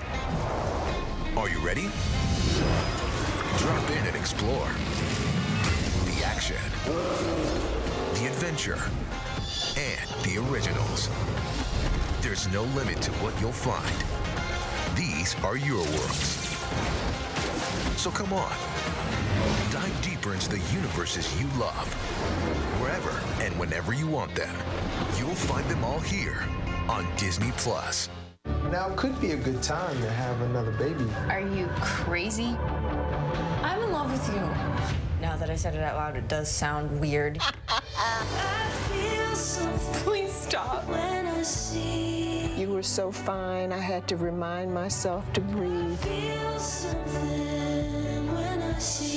Let's do this. How's your quarantine going? Susan Powell was a young, beautiful mother. She just one night vanished. Where is Susan? July 29th, making sure that if something happens to me, our assets are documented. Josh, did you kill your wife? And I'll never forget the first time that I met him. A chill just raced up through my spine. I just shook the hand of a killer. Now, new details, stunning new interviews. He ends up revealing the biggest bombshell. What will happen next? The new 2020 event, Friday night on ABC. Admit it. These days, what you need to know seems to change just about every day. What is it that you really want to know, need to know? To help you not just get through your day, but to make the most of it. Feel smarter. Feel better. Feel happier. Well, how about a third hour of Good Morning America in the afternoon? GMA 3, what you need to know. Lunchtime at 1 Eastern, 12 Central and Pacific on ABC. It's all about you. Good Morning America this morning. The real-time answers, real-time results. Now, the morning after this historic election night. Breaking new details with the most powerful team in politics live on ABC's Good Morning America. Your mom said, comb your hair. Your dad told you, smarten up. Your dog is judging you right now. And your best friend just called you crazy. We all need someone who'll pull no punches and give it to us straight. Now, imagine getting your news like that. No bull, no spin, just give it to me straight. Straightforward news, straight to the heart of the story. ABC News, straightforward. With so much at stake, so much on the line, more Americans turn here than any place else. ABC News World News Tonight with David Muir. We have made it through another week together. America's most watched program across all of television.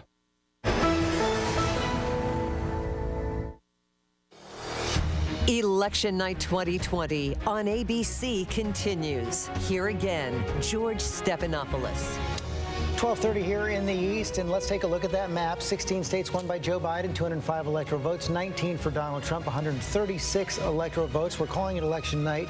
We are going to be more honest with you in the coming hours and start calling it election week. As you've heard in the last several hours, we're going to take some time now to count Pennsylvania, Wisconsin, and Michigan. We don't know how long that's going to take. A lot of early mail vote is out there yet to be counted. That's what it looks like right now in those three states. Only 53% of the expected vote in Michigan, 70% in Wisconsin, 61% in Pennsylvania, but there's a lot of counting left that we expect coming in at varying times, starting in the next several hours, but could spread out over the next several days. So, of course, we're going to keep an eye on those three states. But right now, we want to take a look also at the state of Arizona. The state of Arizona right now, you've got about 76% now of the expected vote, and it's creeping up slowly. Right now, Joe Biden is leading 54 to 45. So, Tom Llamas, not a lot of new information coming in just yet, but a bit.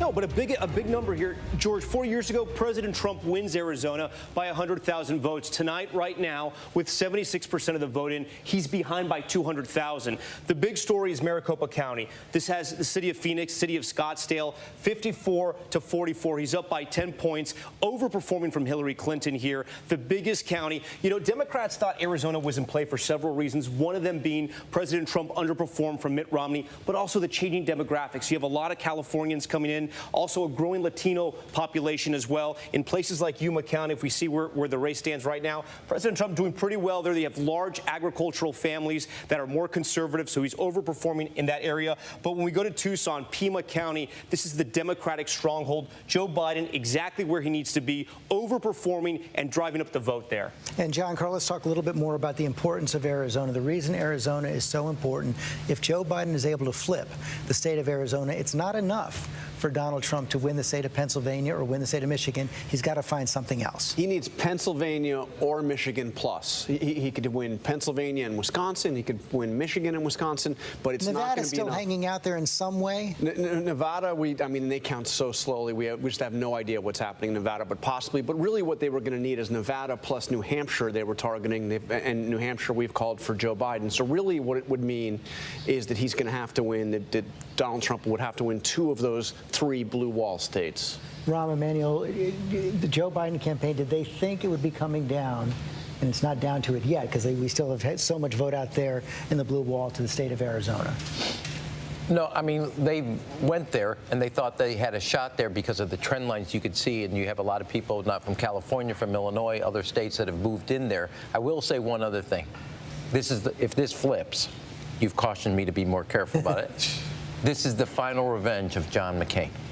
This is the guy that he wanted to flip on an ACA. He said he was not going to do it. And you have Cindy McCain, also Jeff Flake, the former senator. So you have and he was up 100,000. He's down 200,000 right now. I know we're not allowed to call it, but those trend lines do not look good for him. And Arizona, to be honest, was kind of trending polling-wise where North Carolina and Georgia were. And this has gone better than expected, given the spread is now 10 points when they were talking about a 2-point race. Chris Christie, when you talk to your sources in the White House, your allies in the White House, what are they saying first about Arizona, and what's their plan B if they lose it? Well, they're still fighting on Arizona, and they still believe they have a chance in Arizona when all the votes are counted.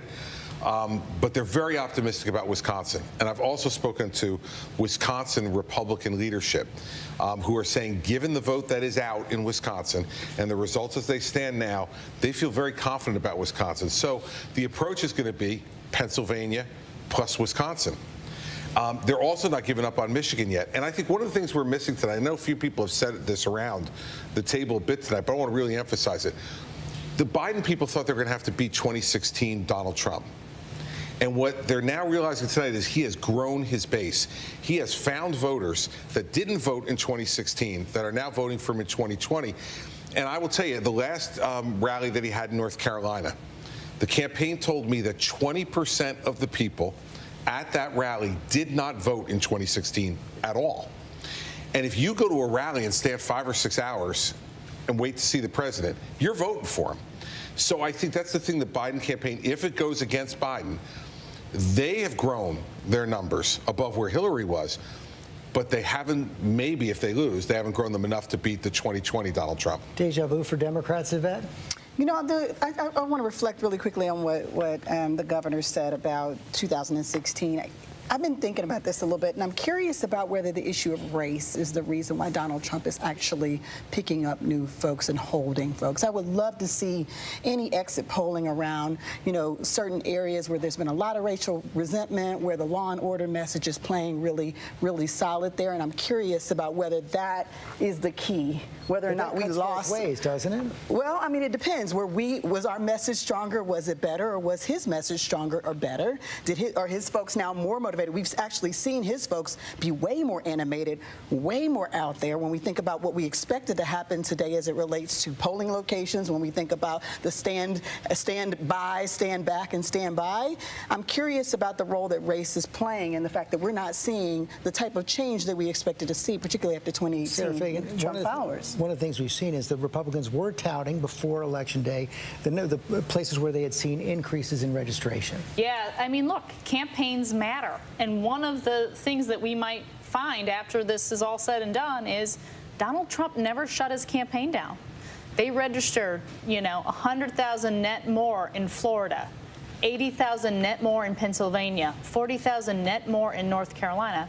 In these close races, that is going to make a very big difference. To pick up on what Yvette says, and this is going to require more data, so I don't want to jump. But if you went up and pulled up Kenosha, Wisconsin today, and just pull it up versus Hillary. Right. And obviously, I don't want to tell the cameraman, but look at the difference. 60 versus 37 versus 47. Again, 47. before we don't know if they've counted the early vote yet. Yeah, I said there's a. Yeah. We're told they have not counted the mail-in vote yet. Okay, so we don't know right out, but there's going to be a place that there's a lot of currents in this water. There's not a single current. Well, I don't want to bring Lindsay That's not just COVID. There's economy, there's race, there's crime. There's a lot of things we're going to have to unpack here. I want to bring Lindsay Davis in on that because that was a big part of the dialogue in the summer, from the killing of George Floyd on Memorial Day through the summer. It seemed to fade as we got into September and as COVID was surging, but perhaps it had some stickiness. I think that there's a lot. I think there was a conversation that happened during the break that I think that is worthy of discussion, in that if it does bear out that black voters haven't really turned out, I don't think we can conflate the two and say that that means that black voters are voting for Donald Trump, because I don't know many people who were really bowled over by his platinum plan. I mean, President Trump had said in that now infamous speech in Michigan in August of 2016, when he talked to black voters, he was targeting them and said, well, what else do you have to lose, in order to vote for him? And he promised, he said, look, if I win, this was 2016, he said, if I win in 2016 and if I, in 2020, I'm going to get 95% of the black vote. I promise you. At the time in 2016, I believe that he got about 8% of the black vote. Now it seems that he's polling at about 10%. I think that there's a lot of data. I would agree with Ram and Yvette that still needs to bear out, but if it ends up being that race is on the ballot, I think that it also could, as you said, it could cut both ways, that you have a black woman, woman of color, running for vice president, when black women are considered to be one of the most marginalized group in society. We will see if there is an enthusiasm gap when all the votes are counted. I have to take another quick break. Vice President Biden is going to speak, we're told, in just a few minutes. We'll be right back.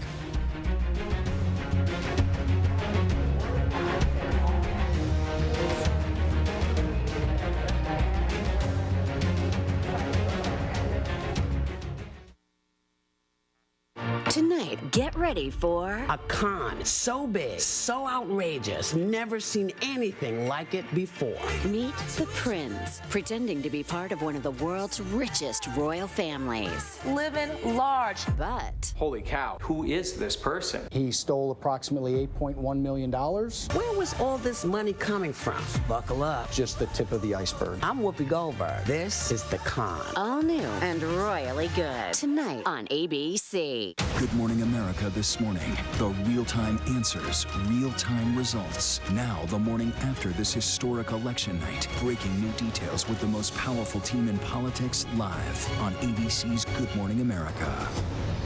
With so much at stake, so much on the line, more Americans turn here than any place else. ABC News World News Tonight with David Muir. We have made it through another week together. America's most watched program across all of television. Susan Powell was a young, beautiful mother. She just one night vanished. Where is Susan? July 29th, making sure that if something happens to me, our assets are documented.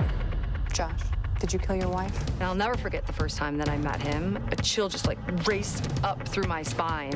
I just shook the hand of a killer. Now, new details, stunning new interviews. He ends up revealing the biggest bombshell. What will happen next? The new 2020 event, Friday night on ABC. What's the most innovative daily news podcast out there to listen to every day? Well, the Edward R. Murrow Awards say it's Start Here, the daily news podcast from ABC News. Even the New York Times calls us a top news podcast worth listening to. So if you like getting behind the biggest news stories of the day, inside all the details, the backstory, and what will happen next, then listen to Start Here, the daily news podcast from ABC News. It's like no other news podcast out there. Even the critics agree. Listen free on Apple Podcasts. Welcome to Disney Plus. Are you ready? Drop in and explore. The action, the adventure, and the originals. There's no limit to what you'll find. These are your worlds.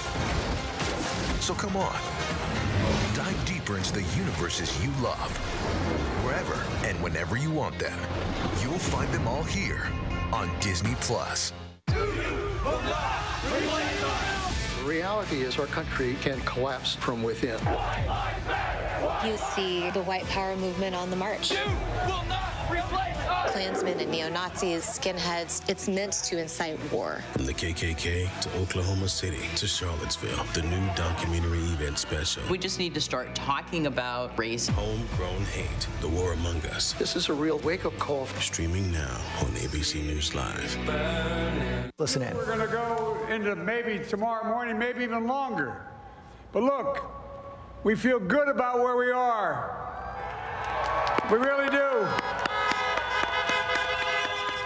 I'm here to tell you tonight, we believe we're on track to win this election.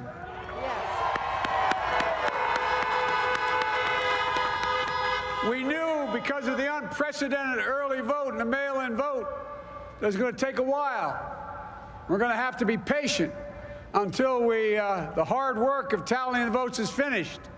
And it ain't over till every vote is counted, every ballot is counted.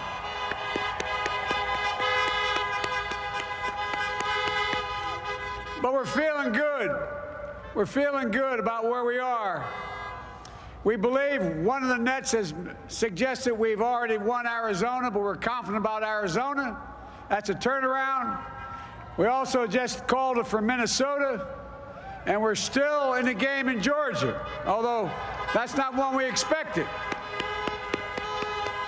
And we're feeling real good about Wisconsin and Michigan. And by the way, it's going to take time to count the votes. We're going to win Pennsylvania. Yes.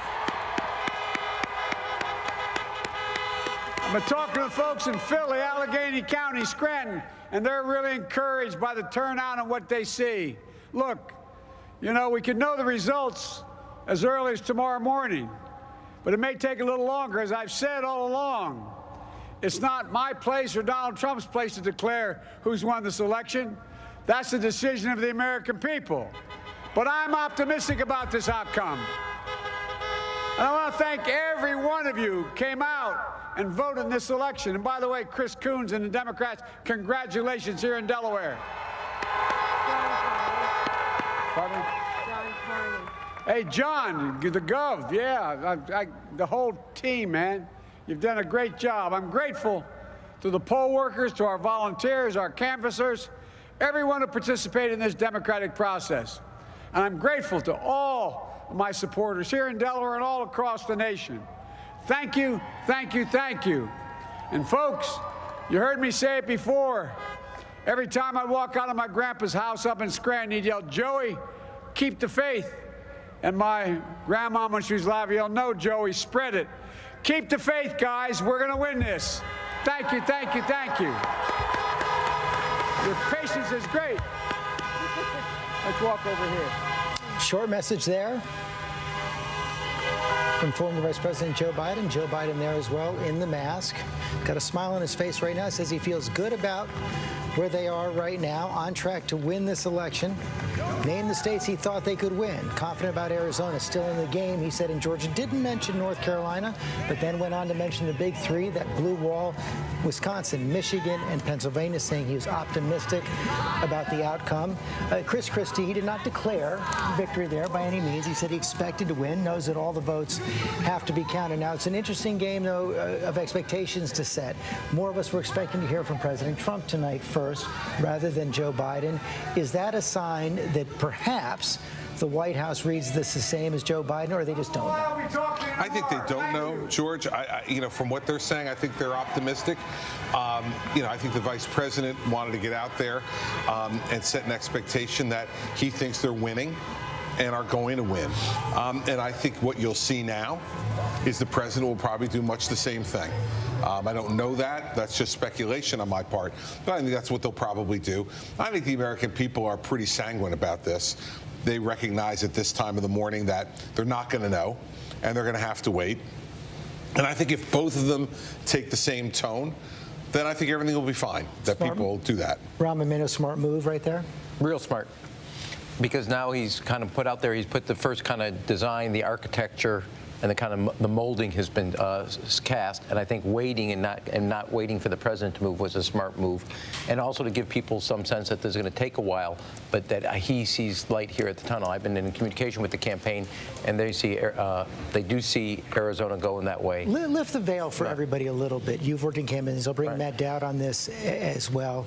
When he comes out and does that, how much is spin? How much is what they know? Tell us what they know, what they're seeing, what they're looking at that all of us may not know. At about 10:30, it's a little less spin and a little more direction. At about midnight, it's a little more spin. I mean, it switches. So it depends on the time.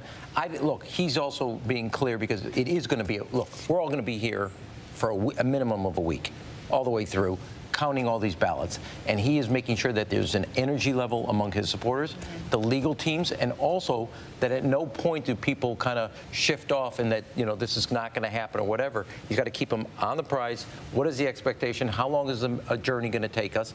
And keep their energy level and focus. And I will tell you, you can look at this glass half full, glass half empty. I know we're not doing this. Arizona's there. There is enough votes on what is in Wisconsin. Keep plugging, baby. Listen, are you guys listening? He thinks Arizona is for the Democrats. A broken watch is right twice a day. You've proven that over and over again. It's literally a 50-50 shot. So here's the thing, and I do think when you see the early votes come in, or rather the absentee ballots in the upper parts of the states, of the Midwest, you have trend lines that you can extrapolate out of Ohio and out of Illinois that can be projected into both Wisconsin, Michigan, and Pennsylvania. Sarah Fagan, that did have a different tone. I'm remembering 4 years ago right now. Hillary Clinton did not come out. Right. She sent John Podesta, campaign chairman, to come out telling people basically just hold on, don't do anything yet. That's not the tone that Joe Biden struck tonight. No, I mean, look, Georgia is still out, and there is a scenario if Georgia got called, we don't think it'll get called tonight, but, all of a sudden it's a totally different game, and, people are reporting that this election is, over, even though there'll be more counting to happen. So I want to point out what Rahm said again, which I think this is really, really important, which is he has to signal to all those people that he needs to show up in Pennsylvania, perhaps Michigan, Wisconsin, Georgia for sure, maybe North Carolina, and go now fight for every ballot. Every Okay, count. thank you. Go ahead, Ron. I was just saying, you're going to have your energy level. Tomorrow, you're going to get an hour of sleep. You're going to be in there counting ballots. You're going to be verifying signatures. It is going to be a long week, and I need you to stay as focused as this is 5 days before election, as well as 5 days after the election. The energy on the Republican side is already there. And by the way, looking at these returns, they're really sensing they're going to keep the Senate no matter what. That's going to get them jazzed up even more. Heidi Heitkamp. Well, I think, Biden may be out there rallying the troops, but I remember a couple years ago, in fact, 4 years ago, when Ed Rendell came out and really signaled this is not good. Ed Rendell appreciates his reputation as being a straight shooter. When he comes out and says we're going to win Pennsylvania, I think that means more than the vice president coming out and rallying the troops. And so this is going to take a long time. And, take a look at what's happening in Minnesota, how much of that will affect what's going to happen in Madison, what's going to happen in Milwaukee. Madison, which isn't heavily African-American, but a huge Democratic vote and an early vote. I mean, this is going to take a long time. And I think you have to, I really applaud ABC and all the networks for saying, cool your jets, no one's won yet, let's just count these ballots. But the longer it goes, and this is what I'll say about Pennsylvania, the longer this goes, just like COVID, the more people are going to get anxious. And so the faster they can do it and do it correctly, the better it is for this country. Thank you. Matthew Dowd, I want to bring the question to you that I brought to Rahm Emanuel. You, of course, worked in George W. Bush's campaigns. Talk about, at this point, if you're in the boiler room of the campaign, the war room of the campaign at midnight, almost 1 in the morning right now, what are you looking at? What are you seeing that tells you it's okay to send Joe Biden out there? Well, it's funny. I did just that in 2000 in the campaign late at night, late on election night, when I said they called it too early for Gore. I told them, and we told the media, and the media pulled it back. And then when they called it for Bush, I told the campaign they called it too early for Bush. In that context of this. And so I think, Joe Biden's campaign manager has been a straight shooter for a year and a half. She told everybody the polls were not right. She told everybody this was going to be closer than it was. She told everybody they were worried about Florida. She told everybody they had multiple paths that they knew they had to keep intact. I think they're actually telling the truth. And if you look at the numbers, I looked at the numbers outstanding in Wisconsin, outstanding in Michigan, outstanding in Pennsylvania, and what's left in Arizona, is you would much prefer to be in Joe Biden's position right now than in Donald Trump's positions right now. That's a fact. When you look at all the ballots out there, you'd much prefer to be Joe Biden right now than Donald Trump. Except right now we are calling 2 more states, projecting 2 more states for Donald Trump. First one is the state of Iowa. The state of Iowa and its 6 electoral votes are going to go to Donald Trump. Also the state of Florida and its 29 electoral votes will go to Donald Trump. So again, the red states are filling in red, blue states are filling in blue. John, I want to bring you in on something else.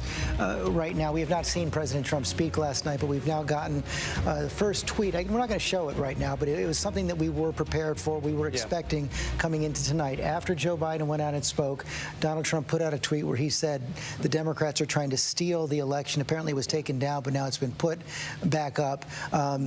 Just break that down and let's talk about what that means and what it doesn't mean. He's also saying he's going to come out and speak, and I imagine he'll say very much the same thing when he comes out and speak. But look, the votes have not been counted yet. Nobody is stealing anything. As I mentioned, in the state of Wisconsin, they haven't even begun counting the mail-in vote.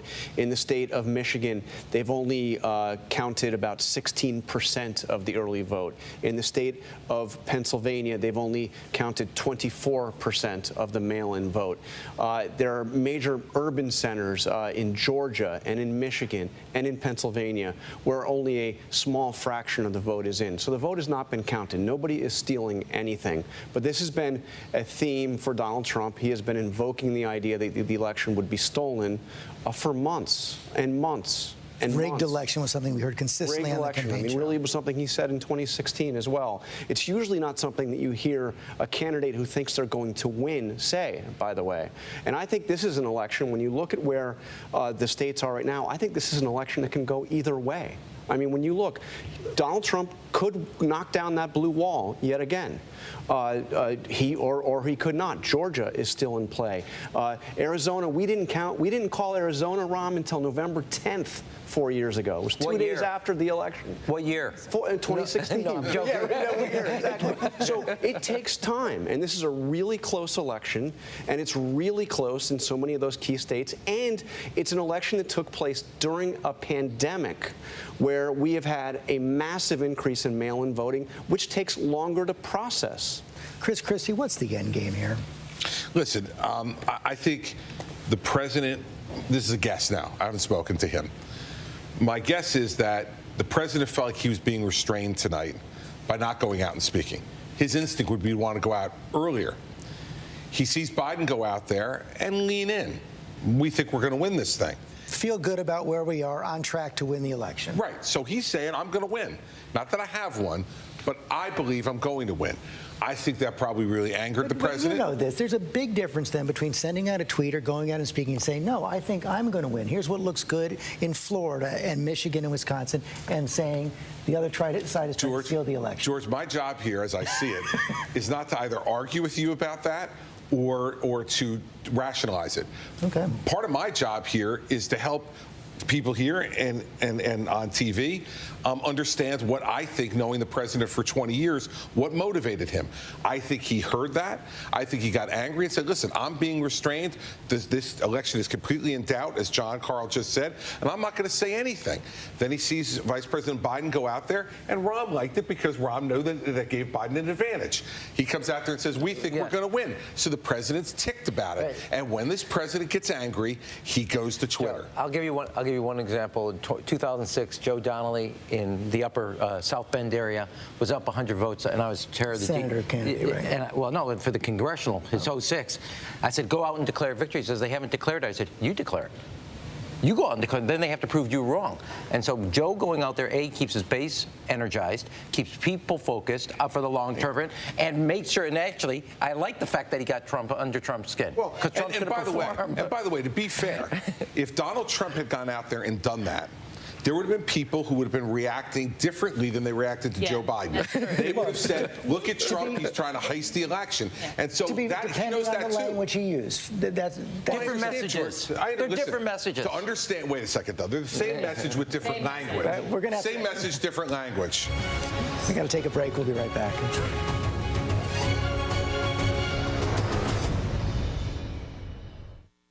Good Morning America this morning. The real-time answers, real-time results. Now, the morning after this historic election night. Breaking new details with the most powerful team in politics live on ABC's Good Morning America. With so much at stake, so much on the line, more Americans turn here than any place else. ABC News World News Tonight with David Muir. We have made it through another week together. America's most watched program across all of television. Hello? This is Montana Highway Patrol. You're looking for a couple of missing teenagers. That's right. Last seen in a red Focus. The steering wheel is getting stiff. Lock the door. We're fine.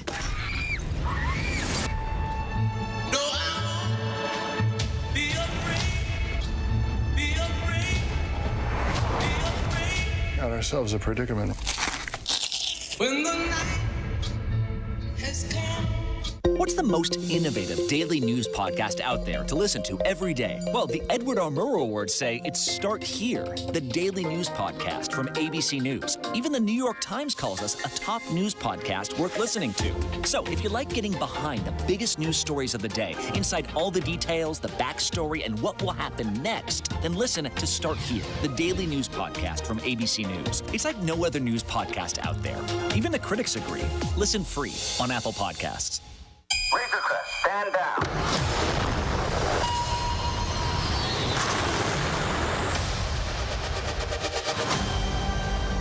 I've been quested to bring this one back to its kind.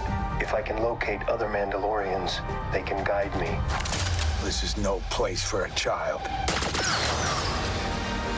Wherever I go, he goes. The Mandalorian, new season now streaming only on Disney+. Now, when it matters most, the straightforward facts. ABC News is America's #1 news. #1 in the morning, #1 in the evening, and the #1 show on all of television. #1 in late night versus the competition. #1 in politics versus the competition. The #1 daytime talk show. And #1 in streaming news. Most trusted, most watched. ABC News is America's #1 news.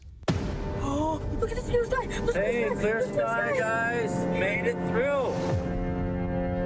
Change is difficult, but this is my home. This is where I want to be. I love that town. I'm not going to bail on it.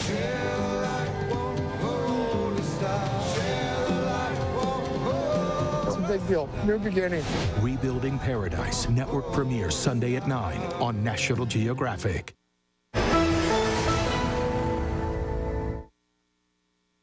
Live from ABC News election headquarters in New York City, here again, George Stephanopoulos. 1 a.m. on Wednesday, November 4th here in the East, and this presidential race for 2020 not even close to over. Let's take a look at where things stand right now. Joe Biden, 16 states, won 205 electoral votes. Donald Trump, 21, 171 electoral votes. Let's put up a new map right now and show people the 14 states that have not yet been projected. We're going to put that up right now and then zero in on those battlegrounds that are most at play in this moment. There you see it right there. 14 states have yet to be projected. Some of those are going to come in pretty clearly for one side or the other, including most likely Alaska and Hawaii. But we're zeroing in now on 6 states that could make the difference in this election. Let's start with the state of Arizona. Let's put that up right now and show we have 78% of the expected vote in now. It's a little bit closer, 53 Joe Biden, 46 for Donald Trump. We just heard Vice President Biden say he believes he's going to win. And Tom Llamas, are we seeing anything new in the vote that's come in so far? You know, George, to be completely honest, in the last 30, 45 minutes, we have not seen anything new. We still have about a 200,000 spread difference. A reminder, President Trump won Arizona by 100,000 votes. We're going to keep a close eye on Maricopa County. The problem is it's been around 75, 78%. 10-point difference there between Joe Biden and Donald Trump. Joe Biden overperforming in that county. I'm looking at Pinal County because this is where Donald Trump overperformed 4 years ago, and tonight he's not doing as well. He's down 3 points in that county. And, of course, Tucson, Arizona, Pima County, 62% for Joe Biden, overperforming there. That's all great news for him. Mark Kelly is from Tucson. He's running for Senate right now, the astronaut against Martha McSally. That's all good news. And there's been a lot of talk about the reverse coattails. Could that Senate race have helped Joe Biden? Okay, let's talk to Whit Johnson in Arizona right now. Whit, what are they telling you there about when this remaining 22% of the vote in the state, the expected vote, is going to be counted? George, not long ago, we got off the phone with officials here in Maricopa County, and they point out that the numbers you're seeing right now only encompass the early vote. Remember, we talked about the 85% of ballots that were already out and came in before Election Day. They told us that so far they have not started tabulating the votes that came in from the polls today. And we know that those are going to lean heavily Democratic, the early votes, and the Trump campaign expecting a greater turnout today on Election Day. The other thing that officials told us in Maricopa County is that they do expect to keep this going for another 2 hours or so this evening. They were hoping that by 1 a.m. local time, so 3 a.m. Eastern, that they would be able to be close to releasing their full results. The Secretary of State's office says they are deferring to the counties on this. So Maricopa County, we can't emphasize enough how huge it is because of the size of its population, also because of the changing demographics. There's been a population boom here. It's grown by more than 660,000 people in just the last 10 years. It's become more diverse, a migration of people coming from other western states like California. Another thing, though, other officials here are also urging caution with those early numbers. We saw a tweet from Governor Doug Ducey, who said that any projection or prediction at this point would be premature. That said, Senate Democratic candidate Mark Kelly was already out a short time ago. It It was not a victory speech, very similar to Joe Biden, saying that they like the numbers where they stand right now and that he is confident that by the end of the night, he too will win here in Arizona. Thank you, John Carr. You reminded everybody how long it took to count the votes back in 2016. It also took, I don't remember the exact amount of time, but a fair amount of time to count the Senate race back in 2018. It took days to count that Senate race, and that was a Senate race, a seat that was controlled by the Republicans, that was lost by Martha McSally, and then Martha McSally was then appointed by the governor to take over the other seat after John McCain died, and now she's running again, looking at the possibility of potentially losing 2 of her party's Senate seats in the course of just a couple years. Waiting for the final count to come in. Let's look at the state of Wisconsin now, as well as check in on where things are. 72% of the expected vote in. Donald Trump now leading 51-47. We've cautioned many, many times that the early vote has not yet been counted in the state of Wisconsin. Yeah, George, we can't stress that enough, but what we can stress is a lot of the swing counties, there were 23 of them 4 years ago. Right now, in a lot of those counties, from the ones we've counted so far, Donald Trump is on top, especially in this area right here. We know the president did well in Iowa. Those are the counties that kiss rural Iowa. That's rural Wisconsin right there. President Trump is on top. Let's look at Milwaukee, because this is going to be a very large part of the story once the vote is in. We only have 36% of the vote, and that's part of the problem with Wisconsin. That's why we can't declare a winner. We're very far from that. At the numbers as they stand right now, Joe Biden not doing great. But again, we want to stress a lot of the vote is out. That's just the day of vote. That's just the day of. We want to stress that. Yeah, that's not the early vote. In Winnebago County, though, this is a county that mirrors the state results. This is Oshkosh, Senator Ron Johnson. President Trump overperforming with 77% of the vote. And this is a key county that we look at. President Obama won this county. It swung to Trump 4 years ago. And right now, President Trump is on top. Okay, let's go to Deb Roberts there. Deb, fill us in more. Give us a little bit more of the timeline you're expecting. Perhaps we'll have results from Wisconsin. I'll put it in my own vernacular before GMA at 7 a.m. Well, I certainly hope so, George. I don't think it's going to be Thursday and Friday, as Ram was saying about some of the other states, but it's certainly going to be a late night. The Wisconsin election office says that they are just taking their time. In fact, there was a statement they put out earlier saying that that they were basically they are humbled to bring fair elections to this state, that the care and the security, the transparency that goes into each ballot is something that they take very seriously. They expect maybe in Milwaukee, the largest city in this state, maybe by 4 a.m. is what they're saying. But they've had a few hiccups, too, George. In one of the counties here, they had 13,000 misprinted absentee ballots in Outagamie County. They had to kind of repair those. Nobody seemed to think that was a major issue, but it certainly was something to slow the process down a little bit. Those votes have not come in, or certainly they've come in and they were being counted, but they haven't been processed at this point. So there are still a lot of votes out there to be processed, and maybe by 4 or 5 a.m. In the morning, we may have that processing done, but we don't expect to hear anything until a few hours after that. So maybe tomorrow we will know what happened in Wisconsin. Okay, let's work our way across the map. Thank you, Deb. Let's take a look at Michigan right now. 58% of the expected vote is in. Again, we still see Donald Trump is ahead. This is the day of vote. Still waiting for the mail vote to be counted. Yeah, when we talk about the day of vote, George, you know, we just made this point in Milwaukee. This is Wayne County. This is Detroit. Only 36% of the vote in right now. Joe Biden's on top, but he's going to catch up eventually. He's just not there yet because this is so much of the early vote. Look, just to give you an idea of sort of how things are sort of twisted at this hour right now in Flint, which Democrats usually always win, Donald Trump's on top. He was at 42 4 years ago, 70% of the vote in. That vote can switch. We're going to have to wait and see what happens there. So what's happening in the counties around Detroit, the suburbs county? Let's start with Macomb. This is where the Reagan Democrats are from. 47% of the vote in. Donald Trump overperforming there. But again, we got to stress, less than 50% of the vote is in over there. Let's check out another one of these counties here outside of Detroit. We'll come into Oakland County. This is Pontiac, Michigan. This is a wealthier county, one of the wealthiest counties actually in all the country. And Joe Biden is where he needs to be, 77% of the vote there. We're going to keep watching that. We move over to Grand Rapids, Kent.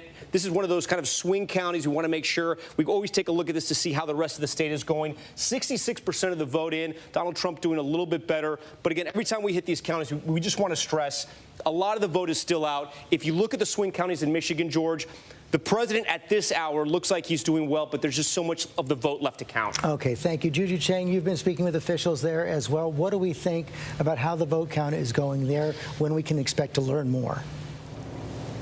We know that the Secretary of State gave a press conference around 9 p.m. Eastern saying that they are confident they can tabulate the vote within about 24 hours, so presumably 9 p.m. this evening.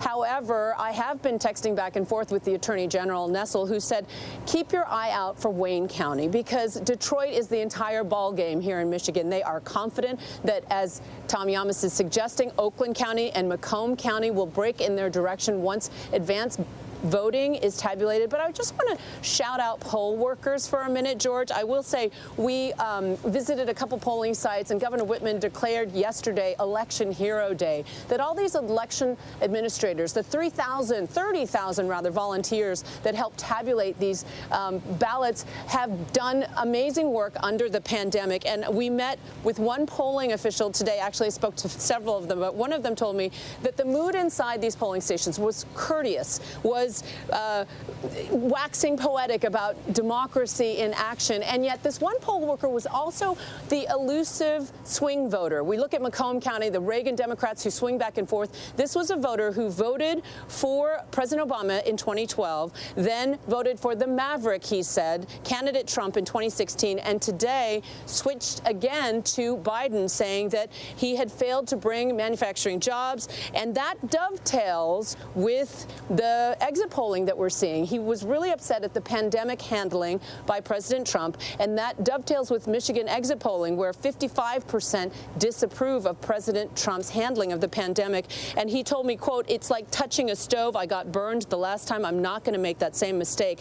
Is this swing voter a unicorn, George? I don't know. Or does he reflect something that's happening here? That's a very good question, Juju. Thanks very much. I want to keep going on the map, but first I want to go to Pierre Thomas. You just saw him pop up there, our senior justice correspondent. Pierre, we just heard from Juju right there saying it was a peaceful, orderly day for the most part of Michigan, where there had actually been so much concern about potential violence, especially after that plot against the governor several weeks ago. But this is one of the dogs that didn't bark, at least so far on Election Day, at least as we got through Election Day, November 3rd. It seemed like for the most part this process was peaceful. It was orderly, no significant violence. Peaceful, orderly, and the fact that, you didn't have to come to me to ask a bunch of questions tells you the way the day went. Law enforcement officials breathing a sigh of relief. But the concern going forward, George, is just what we're seeing unfold. We're going to have days possibly before we know the actual result. We now are hearing the president talk about the election being stolen. So law enforcement officials and intelligence officials are bracing to see, will foreign actors attempt to play on this notion of uncertainty? Law enforcement officials also, as you can see, have been concerned about the cities, Washington, New York City, boarding up stores, that kind of thing. So far, there's been calm. The question is, will people continue to be patient? That's what people are hoping for. But again, the longer there's uncertainty, there will be concern, George. Yeah, and just to follow up on that, we know from the last election that Russia interfered in a fairly heavy way, putting their thumb on the scale for President Trump. But their big goal, even more than that, was simply disrupting our election, causing Americans to lose confidence in their entire system. Exactly. And here's what the concern is. If you have time between when we know the results, the concern is that they will put out conspiracy theories. Oh, the American system is broken. They are trying to steal the election from Donald Trump. Those things are concerns. Also, you have domestic groups doing the same kind of thing. The good news is that the social media companies like Google and others, Facebook, have done a better job this time, they say, of identifying fake information so they can block it. Facebook telling us that they have over 35,000 people working in the last few months to make sure that the disinformation does not get spread, George. Pierre Thomas, thanks very much. We now know that Joe Biden, we can project, is going to win the state of Rhode Island again. That's not a surprise right there. The blue map is filling in for Joe Biden. The red map is filling in for Donald Trump. We want to focus on that critical state of Pennsylvania right now. So, Tom Yamas, why don't we get back up there now? 65% of the expected vote in. I'm going to say the caveat again. We're counting mostly day of voting right now. The early vote, not yet in, not yet processed. George, from your lips to the magic big screen. So here it is right here. 26% of the early vote. That's all we have right now. And Joe Biden way on top when it comes to the early vote. But the headline, again, only a quarter of that early vote is in right now. So let's take a deeper dive into Pennsylvania. And George, as I blow this map up, I got to tell you, this looks almost exactly right now like 2016 looked. And 2016 was decided by 44,000 votes. Still a lot of vote left to come in, especially in the area of Philadelphia. We have not called that yet. It's the biggest county there so far. It's going to be more than 10% of the vote. Joe Biden's on top. He's got a comfortable lead. It can still build as the vote comes in, and we're going to be watching that. We're also watching the suburbs around Pennsylvania. Bucks County, this was razor thin 4 years ago. Donald Trump on top right now, but again, a lot of that vote has to come in. We're going to take a look at Chester County as well. A similar story, neck and neck 4 years ago. There was a bigger spread. We're still waiting for some of the vote to come in there. One county that's looking really close, Joe Biden's hometown where he was born, Lackawanna, 99% expected in. Looks like Joe Biden is going to run away with that one. Not a huge county in Pennsylvania, but he's where he's from. He likely wants to win it. Just south, though, an important swing county, Lucerne, right now. President Trump is on top. He's overperforming. We still have a quarter of the vote out, so we're going to have to wait and see what happens there. But, George, again, just looking at the map right now, as it is right now, it looks a lot like 2016. Pittsburgh, Joe Biden is on top, but we still have a lot of the vote that hasn't come in there. Okay, Tom, thanks very much. Let's go to Eva Pilgrim in Pennsylvania. What more do we know now about where the count is? Well, we don't know too much more about where the count is, to be quite honest, George. At this point, we're still waiting for an update from election officials. The last we heard from the Secretary of State, they were hopeful that they would have the majority of these votes counted by Friday. But, I mean, as we all know, some of these counties aren't even starting to count these early ballots until tomorrow. So those votes haven't even started to be tabulated. We were just told a short time ago that those Bucks County early mail-in ballots have not been counted yet. That's a huge portion of votes that would potentially go to Biden. So we are waiting to see how those votes come in as well. And here in Philadelphia County, they are counting around the clock. They originally thought they were going to be able to count some 32,000 votes an hour. It looks like they're really only going to be able to count about 10,000 votes an hour is what we last heard from them. So it's going to take some time. People are going to have to be patient. But I do think we should look at some of the counties where we are seeing a majority of the votes already in, and specifically those counties that were expected, and they have gone predominantly for Donald Trump. The Biden campaign has said they didn't need to win those counties, but they needed to get some extra votes in those counties. Pike County, Lycoming County, Wayne County. Biden has seen small gains in those counties. This was a tight race. Is that going to be enough? We'll have to wait and see. That is the question we do have. You hear the chime right there. Another call. Projection now for Donald Trump. It is the state of Texas. Turning to be more of a battleground than people expected this year, but Donald Trump will win again. 38 electoral votes in the state of Texas. Matthew Dowd, it was a battle for a while. Democrats had their hopes up, particularly after they saw that that early vote come in ahead of 2016 votes, but Donald Trump able to pull it out. Yeah, to me, the fascinating thing about the map as it unfolds tonight, George, and Texas is representative of it, and Arizona is too. Two reliably solid red states are moving in the opposite direction. At the same time, simultaneously, places like Florida that were swing states are moving away from the Democrats. So you have this country now, the electoral map is refashioning itself now, where you no longer have solid red states in certain places and winnable or solid blue states. So the map is shifting, and Texas is one of those. It's taking time. It's probably not going to catch up for another year or two, but soon it's going to be a state that is heavily competitive, just like Pennsylvania, Michigan, and Wisconsin. Matthew Dowd, thanks very much. We have to take another quick break. We'll be right back.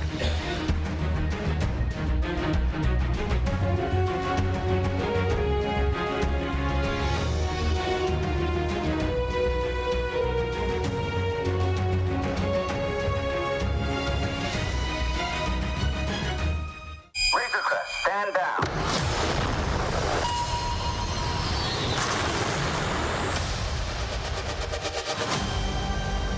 I've been quested to bring this one back to its kind. If I can locate other Mandalorians, they can guide me. This is no place for a child. Wherever I go, he goes. The Mandalorian, new season now streaming only on Disney+. Good Morning America this morning. The real-time answers, real-time results. Now, the morning after this historic election night. Breaking new details with the most powerful team in politics live on ABC's Good Morning America. With so much at stake, so much on the line, more Americans turn here than any place else. ABC News World News Tonight with David Muir. We have made it through another week together. America's most watched program across all of television.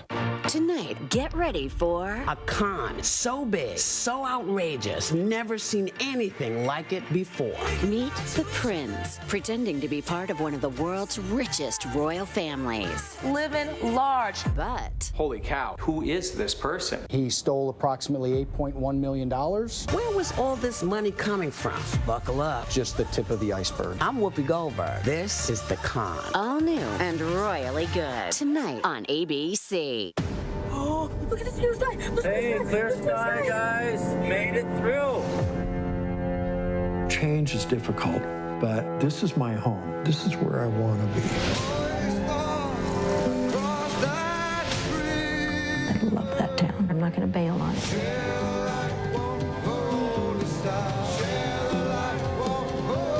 It's a big deal. New beginning. Rebuilding Paradise, network premiere Sunday at 9 on National Geographic. Hello? This is Montana Highway Patrol. You're looking for a couple of missing teenagers. That's right. Last seen in a red Focus. The steering wheel is getting stiff.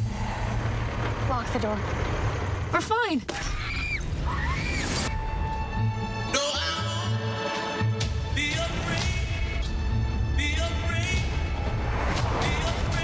Got ourselves a predicament. When the night has come.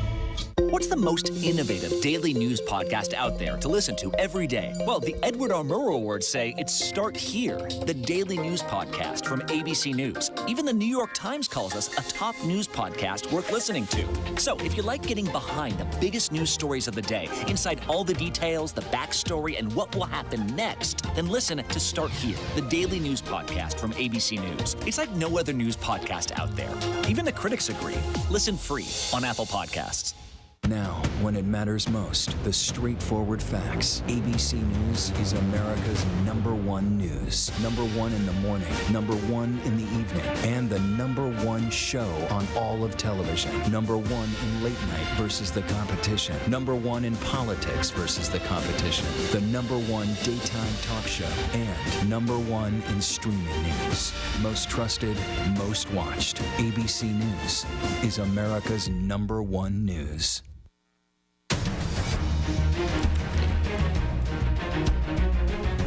This race is not yet over. What we know now is that Joe Biden has won 17 states, 209 electoral votes. Donald Trump, 23 states, 212 electoral votes. The state of Montana, 3 electoral votes, has just gone to Donald Trump. We have a Senate race there as well. We have not yet projected that, but Donald Trump will win the state of Montana. One of the big states still in play right now is the state of Georgia. Let's pull that up right now. Look at where things stand now. 85% of the expected vote in. Donald Trump still ahead. A lot of vote out, Tom Yamas. Yeah, still a lot of vote out, and we've been talking about the state of Georgia and the state of Atlanta because 50% of the vote is going to come from the Atlanta metro region and the surrounding suburbs. So the big question tonight is, does Joe Biden still have about 250,000 votes? Can he pull those 250,000 votes from this area? Let's take a quick look. Cobb County, early on, Joe Biden took a commanding lead there. There's 80% of the vote in, and you can see he's overperforming in Cobb. In Gwinnett, it's the same story. Overperforming from Hillary Clinton, 80% of the vote in. But when you add all these up together, you're going to get a lot of votes. And DeKalb, which is, a Democratic stronghold right now, only 40%. And this is the number I want to point to when we're talking about the percentage of voted in. We want to get that closer to 90, 99% when you have a firm idea of what's happening. He's performing, excuse me. So if the trend is your friend, George, for Joe Biden right now in the Atlanta metro region, it's going well. But the question is there 250,000 votes out there for him to catch up? That is the big question. Let's go to TJ Holmes in Atlanta. What more do we know about the process right now? How long it's going to take, what's still out there, when they're going to get to it?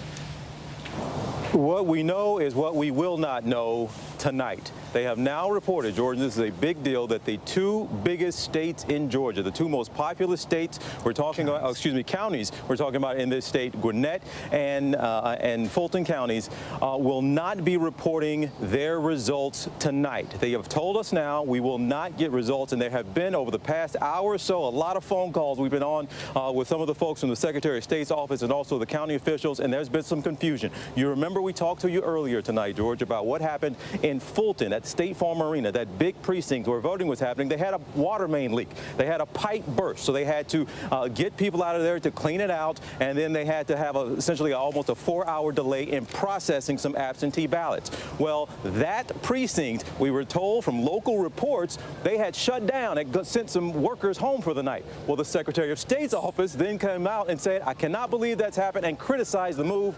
And so just a short time ago, Fulton County officials said, we got some people back in there, so that processing is still taking place tonight with those absentee ballots. That is in Fulton County. Then in Gwinnett County, they had a technical issue with absentee ballots. They essentially have some flags that need to be gone through by hand, by people going through and seeing what the voter intent was on some of those. Those are tens of thousands that are still being processed, we're told, but now will not come tonight. So a lot of confusion there, and this was supposed to be avoided, George, because the absentee ballots could be processed here. State law allowed them to process them early. All they were supposed to be able to do today is the ones processed, just click a button and it gives you the vote count. But still, even with that in place, they still have come up with some issues tonight. Two biggest counties here now will not have results tonight, George. And if you don't know the answer to this, that's fine, but I have to ask it anyway. Are they giving you any estimate of when they believe they're going to have these votes counted? No, at this point, they absolutely do not know, because the estimates and again, we're getting different answers from the Secretary of State's office versus the county officials. And a good reminder as well, it's the Secretary of State's office that's in charge of all, of course, elections for states, but the county officials are running these local elections, and it's their responsibility to get these votes counted, to get these ballots processed, and to get those results in. We just do not know, George. TJ Holmes, thanks very much. Okay, let's take a look at North Carolina now. That is still out there. 95% of the expected vote is in. Donald Trump leading by just under 100,000 votes, Tom. Yeah, no, it is incredibly tight right now in North Carolina. And similar to the story in Atlanta, will there be enough votes for Joe Biden in major cities like Charlotte and Raleigh? As we see right now, 5% of the vote is still out in Mecklenburg, the biggest county right there. And Joe Biden has been overperforming, just like he has in Raleigh as well. He's at 62% right now with 94% in. He's overperforming in this city as well. This begs a question, though, George, because what we're seeing in North Carolina, we saw in Ohio, and we saw in Texas as well. Joe Biden is doing better in the urban areas. He's overperforming there, but Donald Trump is keeping up, or he's doing better himself. So it begs the question, did President Trump grow his base as well in the rural areas of some of these states? I want to go to Byron Pitts, but first, John Carl, we saw that happen in Texas. We did. This is an astounding fact, George.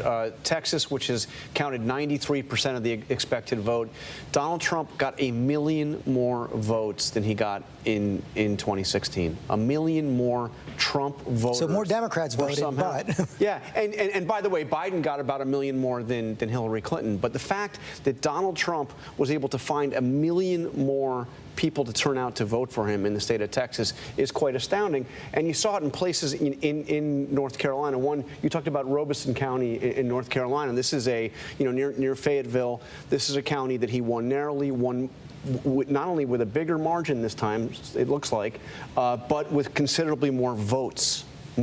He's turning out people who did not vote for him last time. First-time voters for Donald Trump. Let's go to Byron in Raleigh, North Carolina again. Let's walk through this, Byron. What do we know about what's still out there, when it's going to be counted?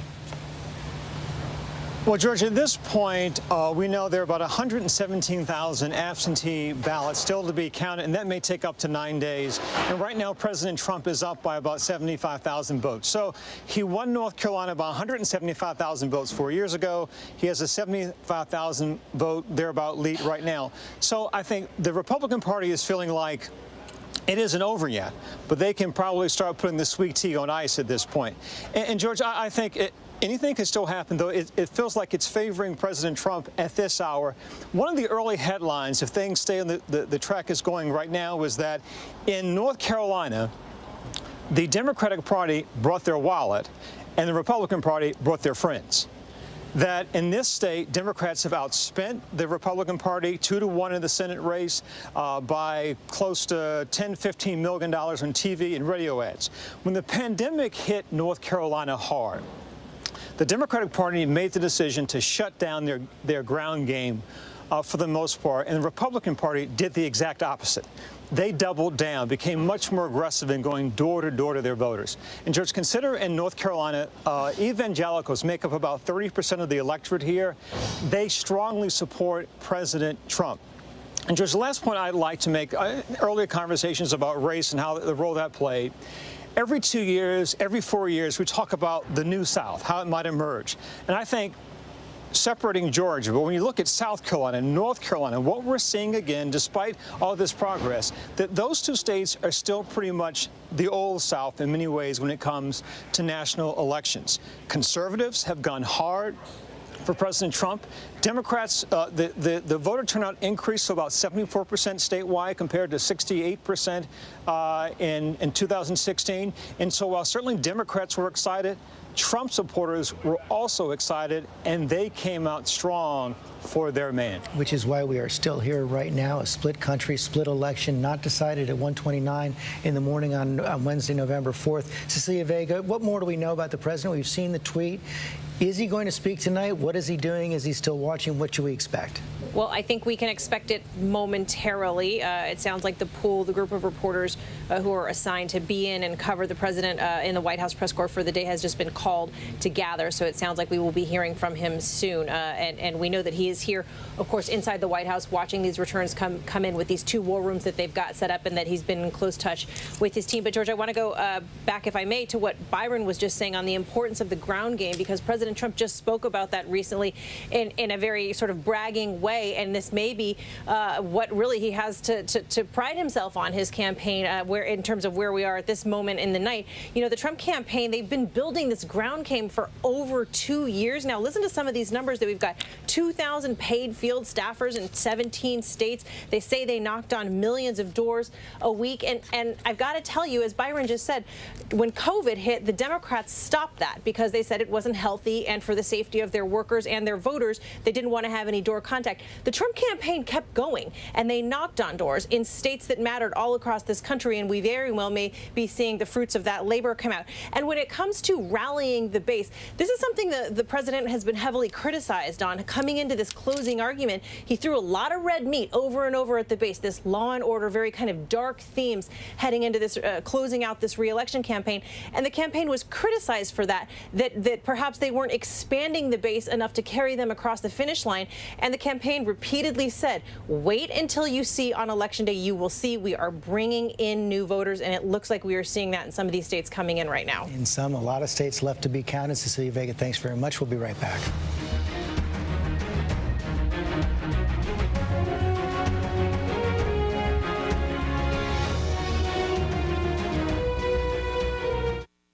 Tonight, get ready for a con so big, so outrageous, never seen anything like it before. Meet the prince, pretending to be part of one of the world's richest royal families. Living large. But Holy cow, who is this person? He stole approximately $8.1 million. Where was all this money coming from? Buckle up. Just the tip of the iceberg. I'm Whoopi Goldberg. This is The Con. all new and royally good. Tonight on ABC. Good Morning America this morning. The real-time answers, real-time results. Now, the morning after this historic election night. Breaking new details with the most powerful team in politics live on ABC's Good Morning America. With so much at stake, so much on the line, more Americans turn here than any place else. ABC News World News Tonight with David Muir. We have made it through another week together. America's most watched program across all of television. Susan Powell was a young, beautiful mother. She just one night vanished. Where is Susan? July 29th, making sure that if something happens to me, our assets are documented. Josh, did you kill your wife? And I'll never forget the first time that I met him. A chill just raced up through my spine. I just shook the hand of a killer. Now, new details, stunning new interviews. He ends up revealing the biggest bombshell. What will happen next? The new 2020 event, Friday night on ABC. what's the most innovative daily news podcast out there to listen to every day? Well, the Edward R. Murrow Awards say it's Start Here, the daily news podcast from ABC News. Even the New York Times calls us a top news podcast worth listening to. So if you like getting behind the biggest news stories of the day, inside all the details, the backstory, and what will happen next, then listen to Start Here, the daily news podcast from ABC News. It's like no other news podcast out there. Even the critics agree. Listen free on Apple Podcasts. Now, when it matters most, the straightforward facts. ABC News is America's #1 news. #1 in the morning, #1 in the evening, and the #1 show on all of television. #1 in late night versus the competition. #1 in politics versus the competition. The #1 daytime talk show. And #1 in streaming news. Most trusted, most watched. ABC News is America's #1 news. Welcome to Disney Plus. Are you ready? Drop in and explore. The action, the adventure, and the originals. There's no limit to what you'll find. These are your worlds. So come on, dive deeper into the universes you love.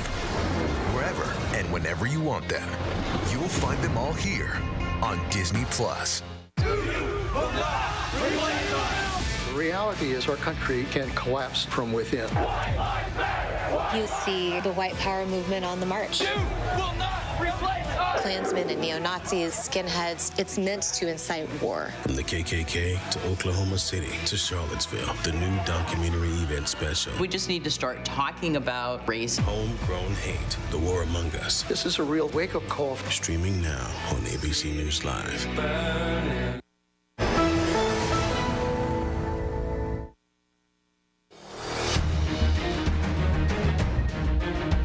Live from New York City and across the country, here again, George Stephanopoulos. And it's 1:35 here in the East on Wednesday morning, November 4th. And I think this is the first time in a presidential election that I've covered where I'm actually projecting a single congressional district and that it may matter. This is in the state of Nebraska. We've now projected that Donald Trump will win the first congressional district in the state of Nebraska, but Joe Biden will win the second congressional district in the state of Nebraska, picking up one electoral vote in that red state. Nate Silver, explain to everybody why this is important. So this is very important because if Joe Biden wins Arizona but loses Pennsylvania, he'd be at 269 electoral votes. He needs one more to break the tie, and that is one electoral vote. So if you look at our map here, showing what ABC News has called so far, before we projected Nebraska 2, we had Biden with a 69% chance of winning. If you add that to Biden's tally, he goes up by quite a bit here. It's going to recalculate for a second. But he goes up to 84%. It means that Arizona now, for one congressional district, that is a pretty significant increase. Because it's that plus Arizona. I mean, maybe Biden's easiest path right now, he is ahead in Arizona. There's some question about how much more Election Day vote there is to be counted. But Arizona, Minnesota, Wisconsin, Michigan, then he doesn't have to worry about Pennsylvania. And that gives him a lot more options. And so those two together, we have not called Arizona yet, but Arizona plus Nebraska.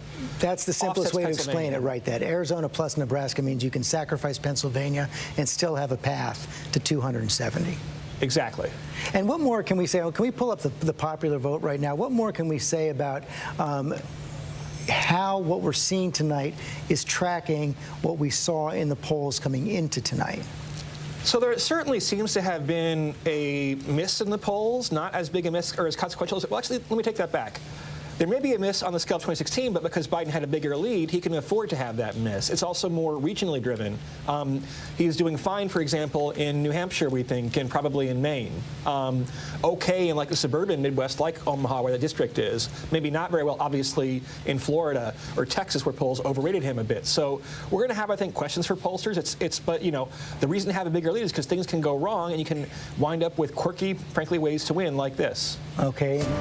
There's a chime. We have another state to now project for Joe Biden, and it's going to be the state of Minnesota for Joe Biden. Joe Biden will win the state of Minnesota, and it's 10 electoral votes. It's good timing there. Picking up on what Nate was just saying, I want to bring this to John Carl. We know that President Trump had some hope in Minnesota. He spent a fair amount of time there, spent a fair amount of money there, because he wanted an insurance policy against a loss in Wisconsin or Michigan and Pennsylvania. It's not to be tonight. You combine that with Nebraska, and we're getting a much clearer picture of what each side has to do in these final hours.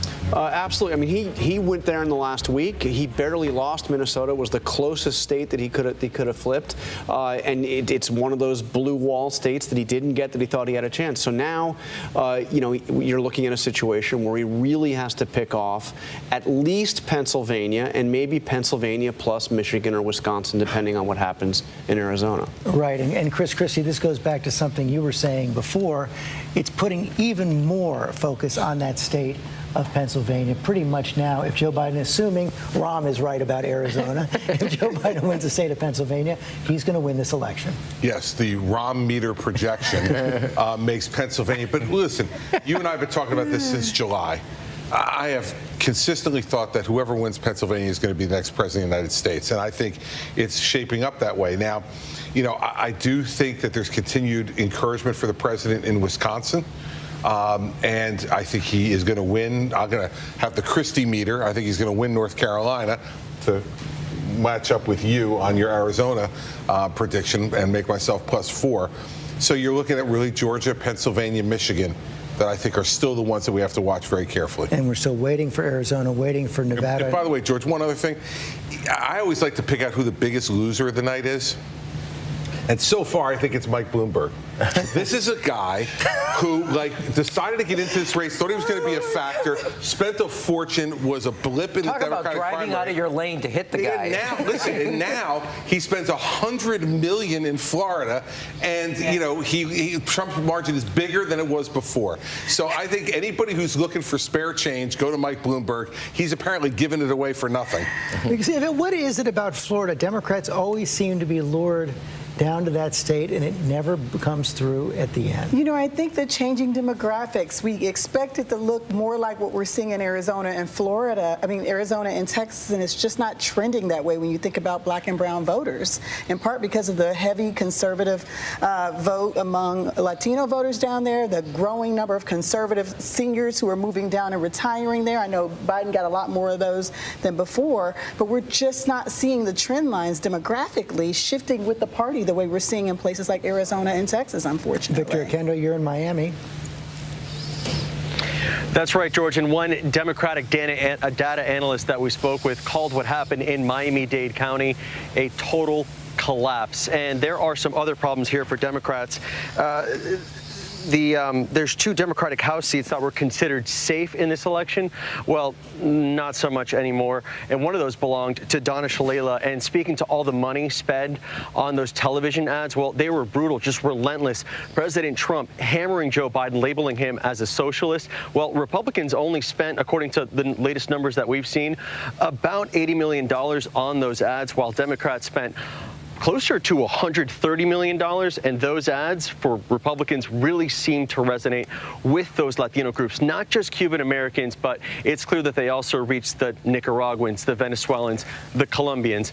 All of those groups seem to turn out for President Trump in this election, not the way the Democrats wanted this one to go. George? Somewhat different from the way it's playing in Arizona, but David Muir, what do we see in the exit polls about the role race is playing in this election? Well, if you look at, let's take a look at the question of Minnesota racism in the U.S. It's interesting if you look here, and given the George Floyd and there's so much coverage of it this year and this, much needed conversation in this country, only 8% of the people, according to the exit polls, said that that is the most important problem. Of course, we are dealing with the pandemic and the economy, and so there are a lot of things that have also shared the news cycle these last few months. 61%, though, who thought that racism is the most important problem to address went with Joe Biden. If you look in Minnesota, the job performance, he was hoping to pick took up this state, but 52% said they disapproved of Donald Trump. And again, that whole debate over containing COVID or rebuilding the economy, this was also a state where well more than 50% said we have to get a handle on the pandemic first. Lindsay Davis? Yeah, I think that what remains to be seen, with the exception of Minnesota, which we just projected, but how the racial politics are playing out, in particular in these flashpoint areas where we saw the majority of the protests and the unrest over the summer during this so-called racial reckoning in areas like Philadelphia, where we just had the police shooting of Walter Wallace, in Minneapolis with George Floyd, in Atlanta with Rayshard Brooks, and also in Kenosha with Jacob Blake. How is that all going to shake out? 3 of those 4 states still outstanding. Matthew Dowd, this may have been the subtext of campaigns now going back to, of course, Barack Obama's first win in 2008. We're seeing it play out in different ways every 4 years. Yeah, and as I said, it's a shifting electoral college, and I'm very interested in seeing what the national popular vote margin ends up, because that's going to tell me a lot. My guess is what we're seeing across all the states, with the huge exception of Florida, which I think at some point the Democrats have to just say, we're never doing that again. That's it. We're done. We'll concentrate somewhere else. Is there's about a 3 or 4 point shift towards Biden in every place, percentage-wise, in every place but Florida, Maine, New Hampshire, Arizona, Minnesota, all of the Texas, all of these places you're having a 3 or 4 point shift. And my guess is that is exactly what the national popular vote ends up, that there was a 3 or 4 point shift, and it gave Joe Biden we'll see, a bare win in the Electoral College, and that's why everything broke the way it did. Thank you, Matt. Byron Pitts, I know you want to weigh in on this. Yeah, George, this issue of how the George Floyd dynamic play, I'm thinking of the famous New York Broadway play, A Bronx Tale. Would you rather be loved or feared, right? What we saw with President Obama, there was so much pride and love for his candidacy in 2008. Black voters came out in large numbers. We're not seeing that this time in the South. We were at an evangelical Christian church on Sunday. Good and decent people. But when we talked about the issue of the racial divide, almost silence. They didn't have much to say about that conversation. They didn't see it the way that many people of color, many liberals have seen it around the country. And so I think, for all the progress we think we're making as a nation, certainly for all the progress people pride themselves on the South, again, this notion of a new South, I think what we're seeing tonight, it would appear, when it comes to race, oftentimes in this nation, blacks and whites can receive the same information, but see it differently. That's the story of the country. We've seen so many times. We are divided in so many different ways. We have some information now coming in from the state of Nevada. The first votes are coming in from the state of Nevada. So much early vote in that state. It was well over 90% voted before Election Day, and now 74% of it has been counted. That's right. That's what we have so far. George, in Clark County, this is where 3/4 of the vote's going to come for the entire state. This, of course, is Las Vegas. Joe Biden with a comfortable lead right there. He's up 10 points, overperforming from 4 years ago. A quarter of the vote still out. You can't talk about Nevada without talking about COVID, George. The state was ravaged by COVID, not only physically, but also economically. At one point, it had the highest unemployment rate in the entire country. 70% of the state depends on tourism. Washoe County, this is Reno. This is where President Trump has to keep the margins close, and right now, they're not that close. So the trend right now, Joe Biden on top in Nevada, and from what we're seeing with the data, a quarter of the vote still out. It looks like it could possibly be good news for Democrats. Okay, Tom Llamas, thanks very much. I have to take another quick break.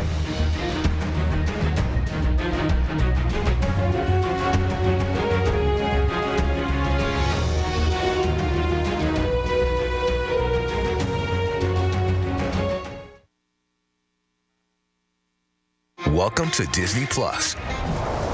Are you ready? Drop in and explore. The action, the adventure, and the originals. There's no limit to what you'll find. These are your worlds. So come on, dive deeper into the universes you love. Wherever and whenever you want them, you'll find them all here on Disney Plus. Now could be a good time to have another baby. Are you crazy? I'm in love with you. Now that I said it out loud, it does sound weird.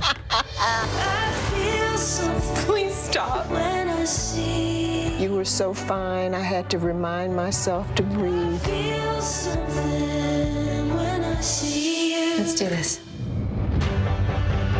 How's your quarantine going? Susan Powell was a young, beautiful mother. She just one night vanished. Where is Susan? July 29th, making sure that if something happens to me, our assets are documented.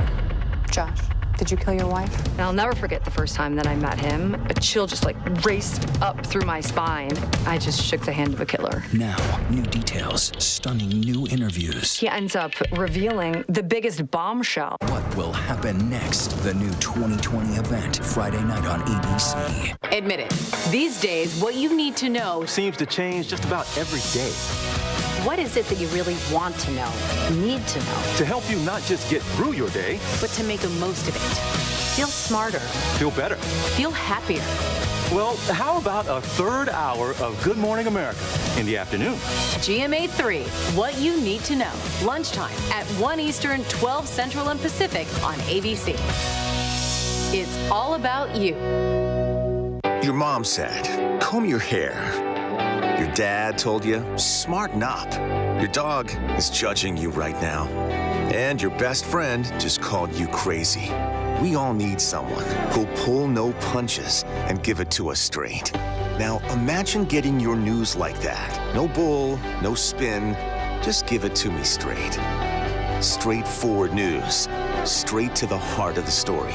ABC News, straightforward. The reality is our country can collapse from within. You see the white power movement on the march. Klansmen and neo-Nazis, skinheads, it's meant to incite war. From the KKK to Oklahoma City to Charlottesville, the new documentary event special. We just need to start talking about race. Homegrown Hate, The War Among Us. This is a real wake-up call. Streaming now on ABC News Live. The Americans here on the ground and the Iraqis, 18,000 tons. Batatas. Ismail? David. Over ground zero from Hurricane Michael. You can see just home after home. David, nice to meet you. This was your view. My favorite view. Thank you very much. Thank you. Coverage of election night continues. We are back at ABC News Election Headquarters here in New York, coming up on 2 a.m. on Wednesday, November 4th. And let's take a look at the map right now, where things stand for each side here in this close race for president. Joe Biden has 220 electoral votes, 212. 13 there for Donald Trump. 23 states won for Donald Trump. Joe Biden, though, has the lead right now, 220 electoral votes. We're also keeping an eye on the Senate races right now, and we can say now that Joni Ernst in the state of Iowa will win. Her Senate race will be reelected, Republican from the state of Iowa. Kana Whitworth is there. This is an important hold for the Republicans in the state of Iowa. Absolutely, George. And, you know, yesterday we saw Joni Ernst talk with Ivanka Trump, two voters right here in Des Moines, Iowa. Now, Joni Ernst really aligned herself with President Donald Trump, and that became incredibly important as they came up to the end of this race. Now, Joni Ernst initially was a little bit behind in some of these September polls, but as we inched toward Election Day, she started to make up some of that vote, and we really saw that, George, in these independent voters. Voters here in Iowa are known to split the ticket, but she relied on those independent voters. They turned towards her, and many of them said it was important to people here in Iowa to keep that Republican control of the Senate. So when you heard her, you heard Ivanka Trump, and you, of course, heard Governor Reynolds here encouraging voters here in Iowa to vote Republican up and down the ticket, and they certainly did that here in Iowa, and they kept control of her Senate seat, which has been incredibly important. And she was very emotional and even hoarse tonight, George, when she spoke, thanking her supporters for another chance to represent Iowans in the Senate. And, of course, Teresa Greenfield, relatively unknown, but ran a very tough race, George. She campaigned some 400 stops trying to win this race, but in the end, she just couldn't pull it off. It was Senator Joni Ernst that was able to keep that seat. Dana Whitworth, thanks very much. Sarah Fagan, Iowa, your home state. Senator Ernst is one of those Republican senators who never wavered in her support of the president. She did not, and she really fought hard for the ag industry. I mean, Donald Trump came out, did a number of positive things for the ethanol industry. I think that really helped her, and it really helped him in Iowa. Okay, Rahm Emanuel, you wanted to weigh in earlier. I think if you look at the map, and this is my one chance again to repeat myself but on a serious note, you're going to start seeing regional blocks. That when I think Nevada and Arizona, you got New Mexico, Colorado, you used to have the West Coast, you used to have the New England. You're going to start seeing that North Carolina and Georgia are going to start performing more and more like Georgia and less like Alabama, or rather more and more like Virginia and less like Alabama, Mississippi, and Arkansas. I will say that Florida did not perform in 2018 for the Democrats. It is not performing now, and there's going to have to be a real assessment if you're going to go spend $60 million. Plus Bloomberg's 100. Plus, yeah, well, all in. Thank you. I was just throwing that. Whatever you're going to go spend in Florida, my point is there's going to have to be a discussion about how you spend it, et cetera, because the place is now in 3 elections immune from what Democrats on the congressional level, the Senate level, the statewide level, and the presidential level. That's right. Mary Bruce, I want to go to you. The Senate Republicans are protecting a lot of those Senate seats they needed to protect tonight. This was not what Democrats were hoping to see tonight. They still are keeping a very close eye on a few more races here. Arizona, of course, Maine, North Carolina, that runoff in Georgia. But given the optimism the Democrats had coming into this night that they were going to be able to flip the Senate and hold on to the majority, that narrative certainly appears to be changing as the night goes on. That is becoming much, much, much, much harder, George. Mary Bruce, thanks very much. Cecilia Vega, any updates on the president? George, I wish I could tell you more. I can't. We're approaching 2 a.m. We're wondering if the lights are going to stay on out here at the White House because the clock is ticking for the hour that they told us that they were going to shut these off. It's crickets from everyone on our team, from me reaching out to sources. We're not hearing anything, and that pool that was gathered to go in to see the president is now not standing outside of the White House. So, George, we wait. Sorry. Come back to me. I'll tell you more soon, I hope. We will find out more. I'll take that to John Carl. And John, let's talk a little bit more about the Senate right now. You're now looking at North Carolina, 2 seats still in play right now, at least, in Georgia, and, of course, that Senate seat up in Maine.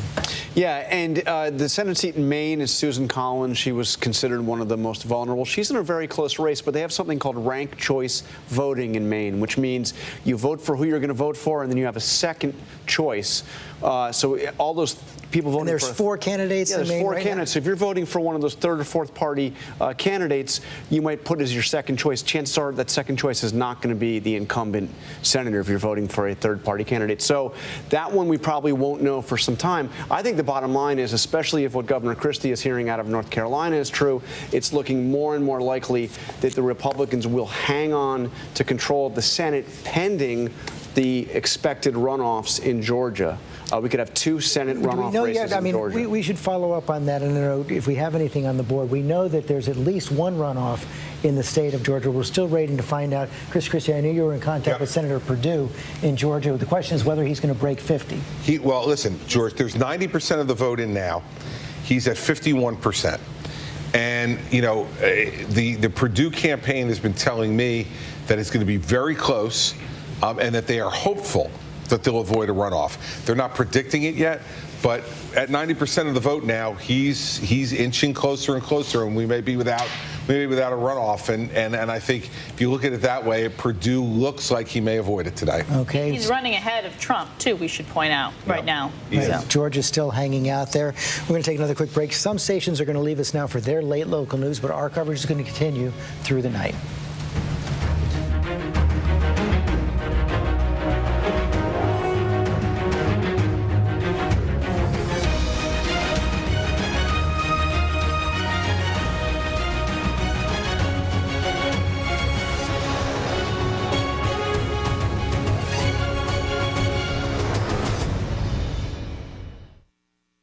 Welcome to Disney Plus.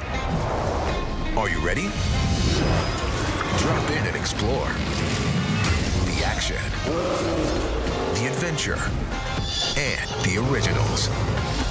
There's no limit to what you'll find. These are your worlds. So come on, dive deeper into the universes you love. Wherever and whenever you want them, you'll find them all here on Disney Plus. This is what being live is all about. This is ABC News Live, the 24/7 streaming news source from ABC News. Breaking news, live events, streaming nonstop. Original breakthrough storytelling from ABC News, National Geographic, ESPN, and it's all designed differently for you to stream straight to any screen whenever you want. ABC News Live. Streaming everywhere, right to you. ABC News Live. It's that easy to go there. Now could be a good time to have another baby. Are you crazy? I'm in love with you. Now that I said it out loud, it does sound weird. Please stop. When I see You were so fine, I had to remind myself to breathe. feel something when I see you. Let's do this. How's your quarantine going?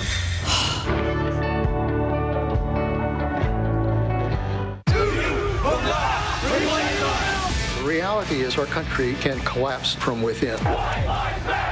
You see the white power movement on the march. Klansmen and neo-Nazis, skinheads, it's meant to incite war. From the KKK to Oklahoma City to Charlottesville, the new documentary event special. We just need to start talking about race. Homegrown Hate, The War Among Us. This is a real wake-up call. Streaming now on ABC News Live. Tonight, get ready for a con so big, so outrageous, never seen anything like it before. Meet the prince, pretending to be part of one of the world's richest royal families. Living large. But Holy cow, who is this person? He stole approximately $8.1 million. Where was all this money coming from? Buckle up. Just the tip of the iceberg. I'm Whoopi Goldberg. This is The Con. all new and royally good. Tonight on ABC. Susan Powell was a young, beautiful mother. She just one night vanished. Where is Susan? July 29th, making sure that if something happens to me, our assets are documented.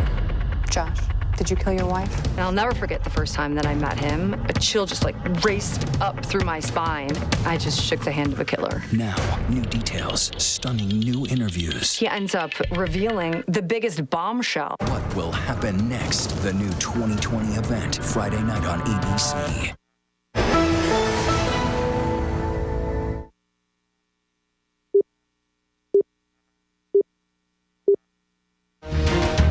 This is an ABC News election update. Now reporting Chief Anchor George Stephanopoulos. 2 a.m. in the East, and we're about to hear from President Trump at the White House. Cecilia Vega, I surprised you a few moments ago. Now it is set. We do expect the president any moment. It is, George. They are there in the East Room here at the White House. You can see that crowd, a bunch of supporters. I see one person who turned there didn't have a mask on. A couple people, doesn't look like they're wearing masks, even though we were told earlier in the day that people in there would be wearing masks and will be tested. We know that they sent out hundreds of invitations for this event for supporters, family members to attend. And there you see it, the podium and the teleprompter's up.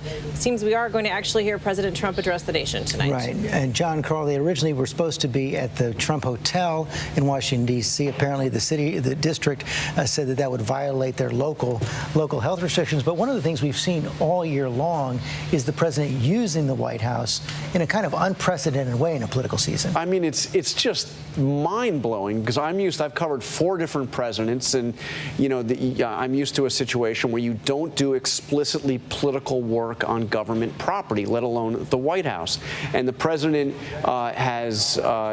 he gave his acceptance speech at the Republican nomination on the South Lawn.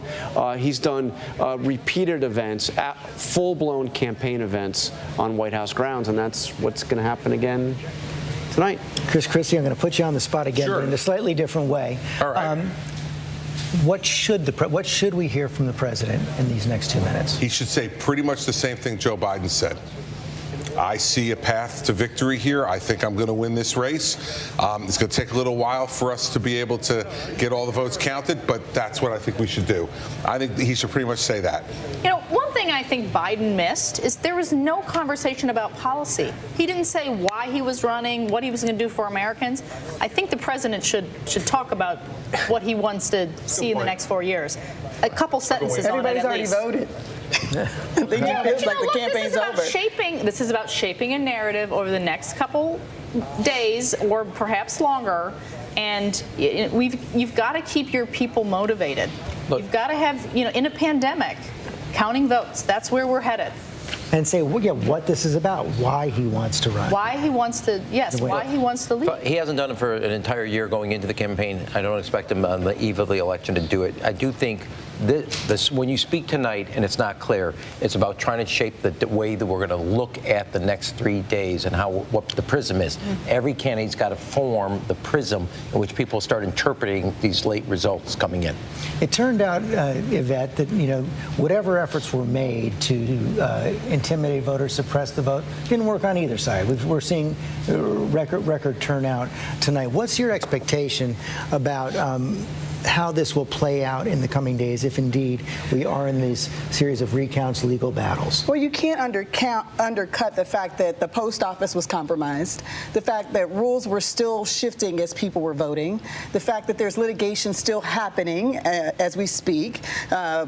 In Texas, for instance, of the very important monumental decision to limit the number of ballot boxes in the state of Texas could have had an outcome. We know the very long lines that people waited in. So I wouldn't rule out the fact that voter suppression had a role in these very key states. We will see whether or not it is a consequential outcome, and that's why I think we need to wait and see all of the ballots that will be counted. We know there's a lot of push and pull in Pennsylvania about when ballots will be stopped, like how long we will count ballots, and those ballots that are being held back, the naked ballots. And so I just want to make sure I make clear that the efforts that were made to undermine this election probably did have an impact on this. By the way, George, it's just given the conversation John was having, I checked on it and I thought I recalled President Ford conceded from the White House in 1976 to Jimmy Carter. Betty Ford spoke because he had lost his voice, but they did it from the White House briefing room behind the podium with the seal of the president. So it's not as if this is completely unprecedented in the last 50 years. Unusual, I agree, John. Well, yeah, the convention speech was unusual. The convention speech very unusual. I'm talking about tonight on the night of the election as the sitting president. Right, that's right. Well, imagine this will look a little different than Gerald Ford's concession speech. Yeah, I don't think, you're not going to hear that tonight. I can guarantee that. I would vote for Donald Trump losing his voice. That one I would go for. Don't forget the big coronavirus speech from the balcony, too. Remember that one happened when he was flown in the helicopter and did the big Evita wave from the balcony. That was also on White House. But as we wait for him to come out, and I assume he is going to do what Biden did, but a little bit more. I assume he's essentially going to declare victory. More panache. Yeah. So let's keep in mind, Pennsylvania, we're talking about how it can come down to Pennsylvania. There were about 2.5 million mail-in absentee votes in Pennsylvania. They have only counted about 500,000 of those. And by the way, they've gone by about a 78-22% margin for Biden. So let's keep in mind there's a lot of outstanding. There's about 2 million mail-in absentee ballots that still have to be counted in Pennsylvania, and it's going to take a lot of time. Right. And I want to bring Kate Shaw and Dan Abrams back in on this on two different points. First of all, and either one of you, actually, Kate, why don't I start with you on this? It seems at least coming into tonight, the rejection rate on these ballots, which could be subject to challenges going forward, has been relatively low, somewhat lower than people expected. Well, we always have a higher rejection rate on absentee ballots as compared to votes that are cast in person. But I think it's right.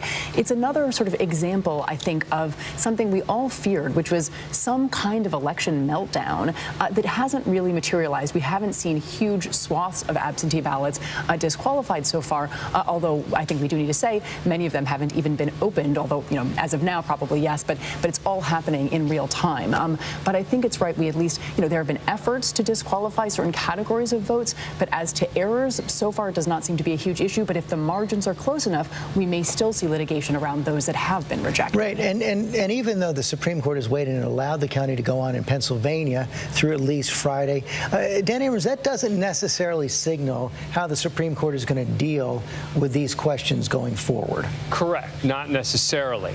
They were only faced with the question of, do we need to do this immediately, or can we basically push this off a bit?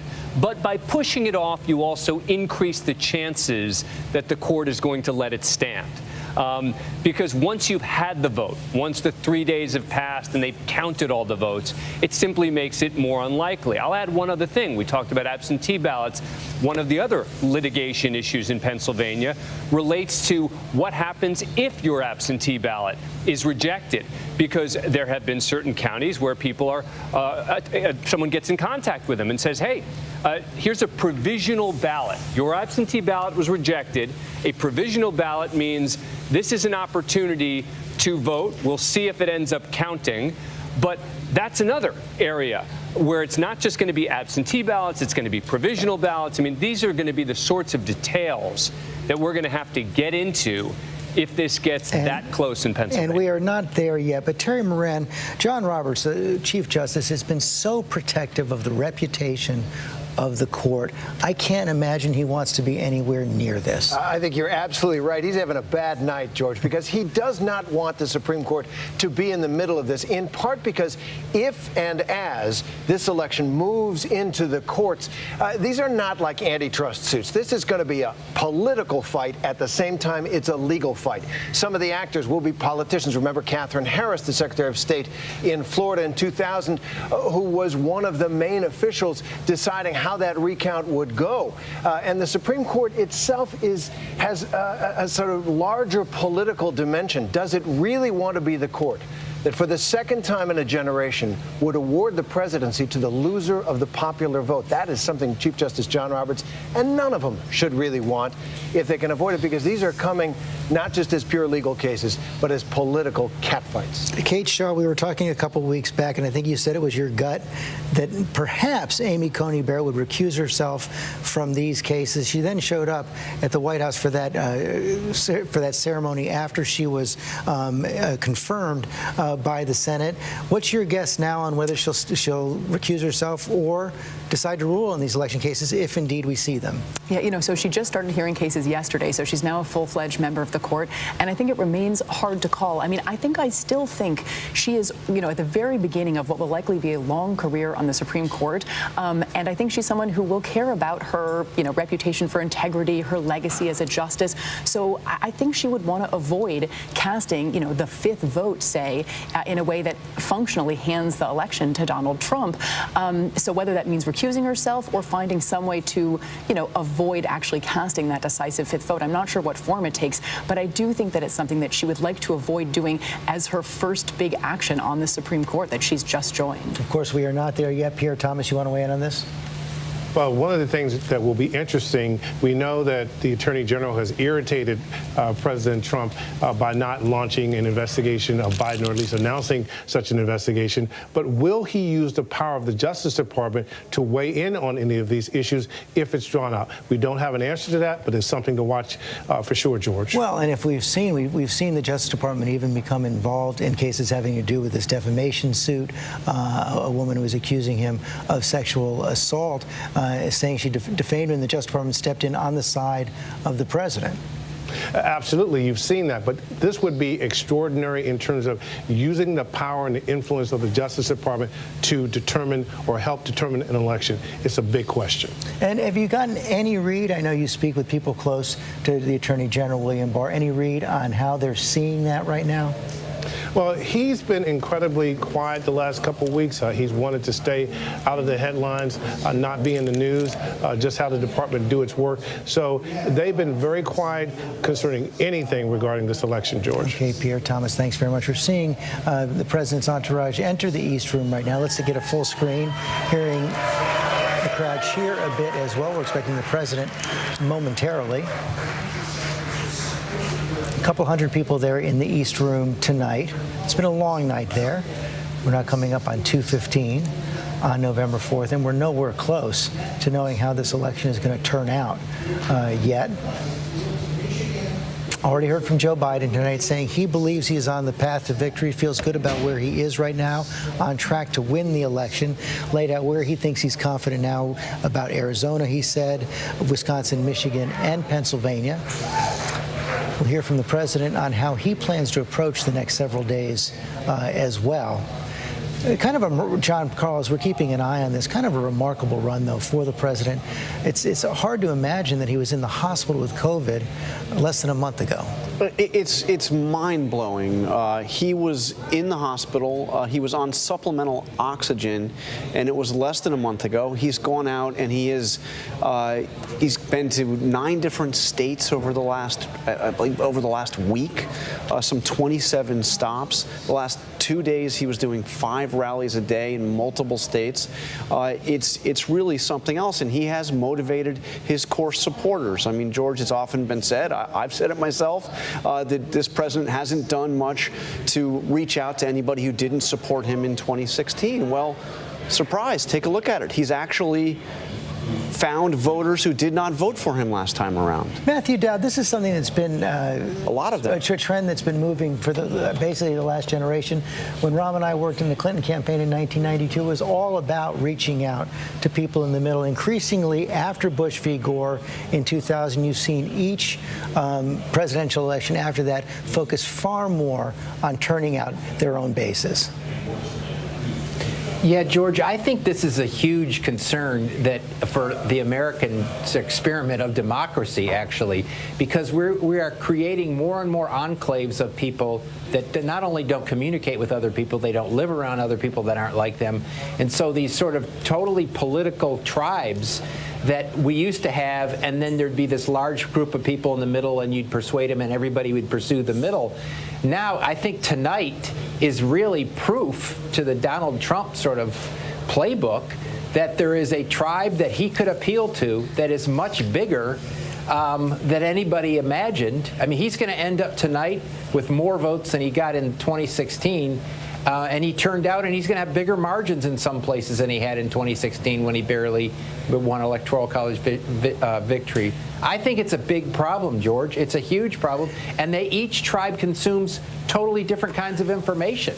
And one of the things we're seeing, Chris Christie, as this division takes hold in the country, is your former governor now in the Northeast, Republican, but Charlie Baker in Massachusetts, Larry Hogan in Maryland, Republican governors of blue states have to figure out a way to govern their state without supporting the president of their party. Yeah, and listen, I think it's really relatively straightforward. Baker and Hogan have done a great job of it. And I've talked to the president about this, who at times gets annoyed at Baker and Hogan.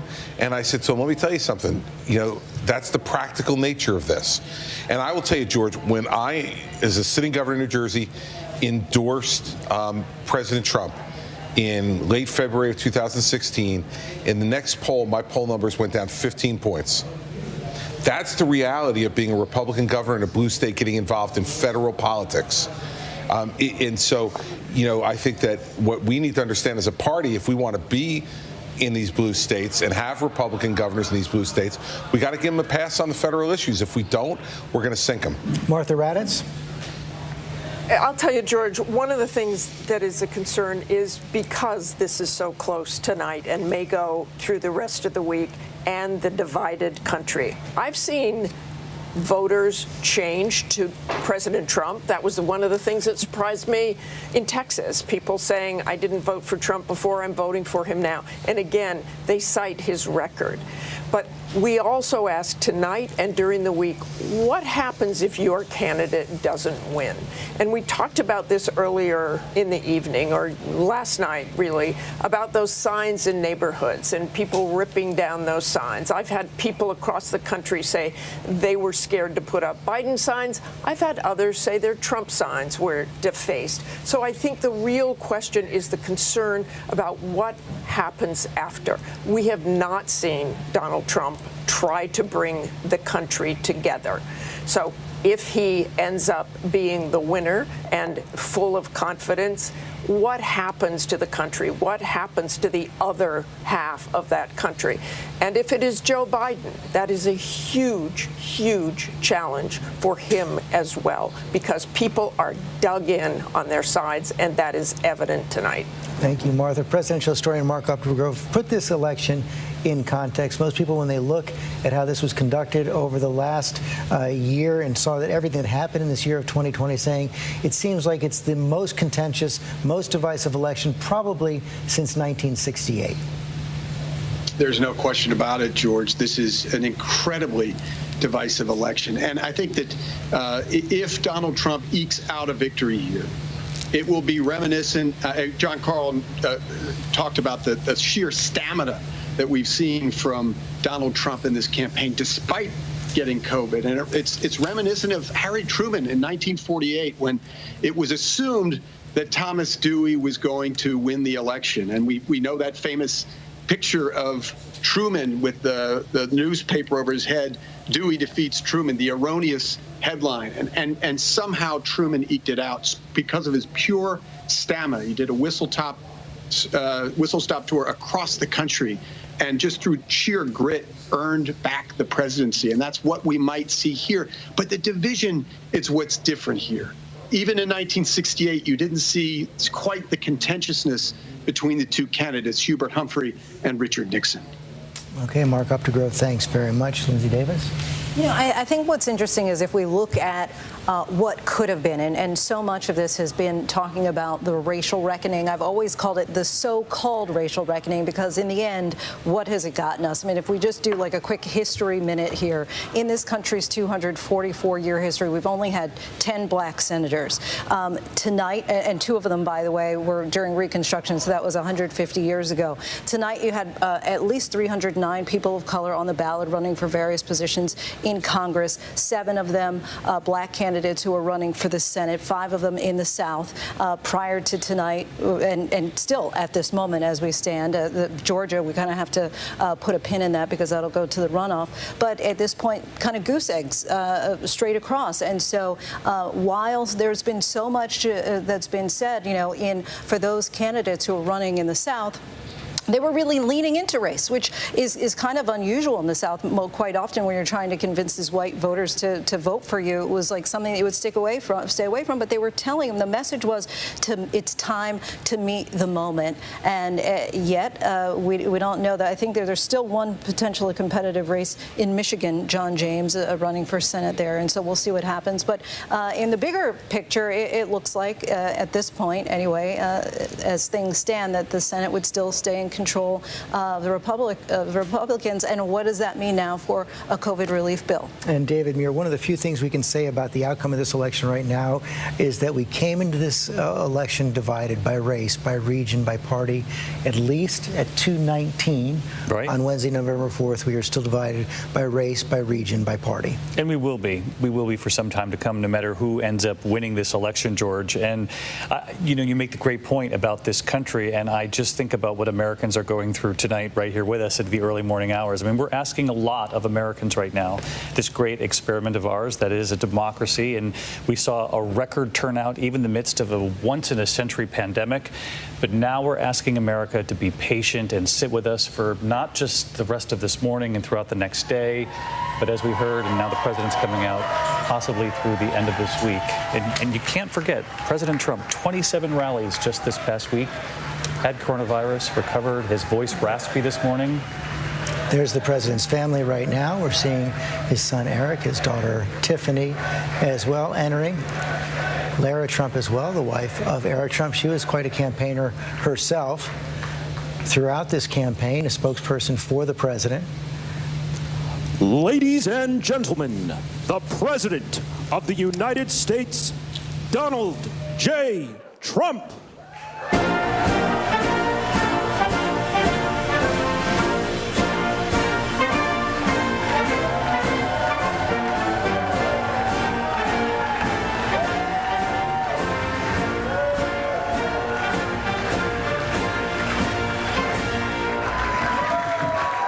Thank you very much.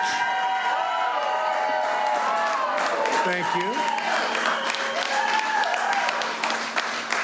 Thank you very much. Please sit. Thank you. This is without question the latest news conference I've ever had. Thank you.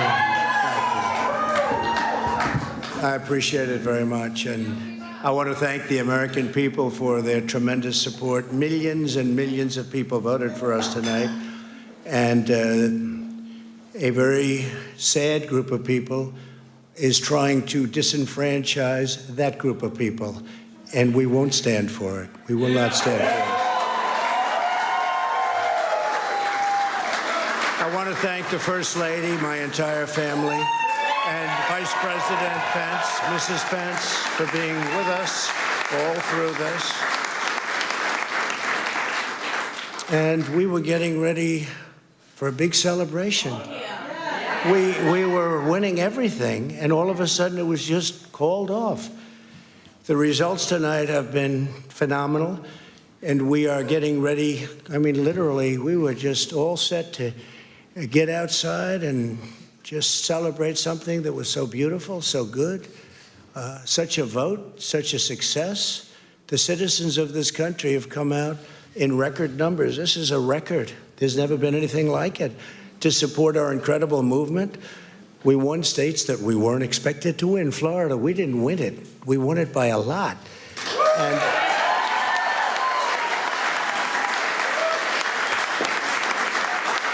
we won the great state of Ohio. We won Texas. We won Texas. We won Texas by 700,000 votes, and they don't even include it in the tabulations. It's also clear that we have won Georgia. We're up by 2.5% or 117,000 votes with only 7% left. They're never going to catch us. They can't catch us.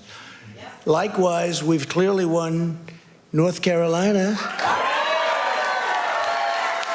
where we're up 1.4% or 77,000 votes with only approximately 5% left. They can't catch us.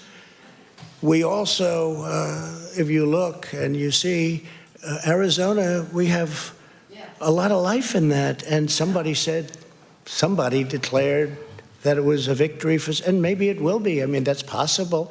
But certainly there were a lot of votes out there that we could get, because we're now just coming into what they call Trump territory. I don't know what you call it, but these were friendly Trump voters. And that could be overturned. The gentleman that called it, I watched tonight, he said, well, we think it's fairly unlikely that he could catch. Well, fairly unlikely. And we don't even need it. We don't need that. That was just a state that if we would have gotten it, it would have been nice, Arizona. But there's a possibility, maybe even a good possibility. In fact, since I saw that originally, it's been changed, and the numbers have substantially come down just in a small amount of votes. So we want that, obviously, to stay in play. But most importantly, we're winning Pennsylvania by a tremendous amount of votes.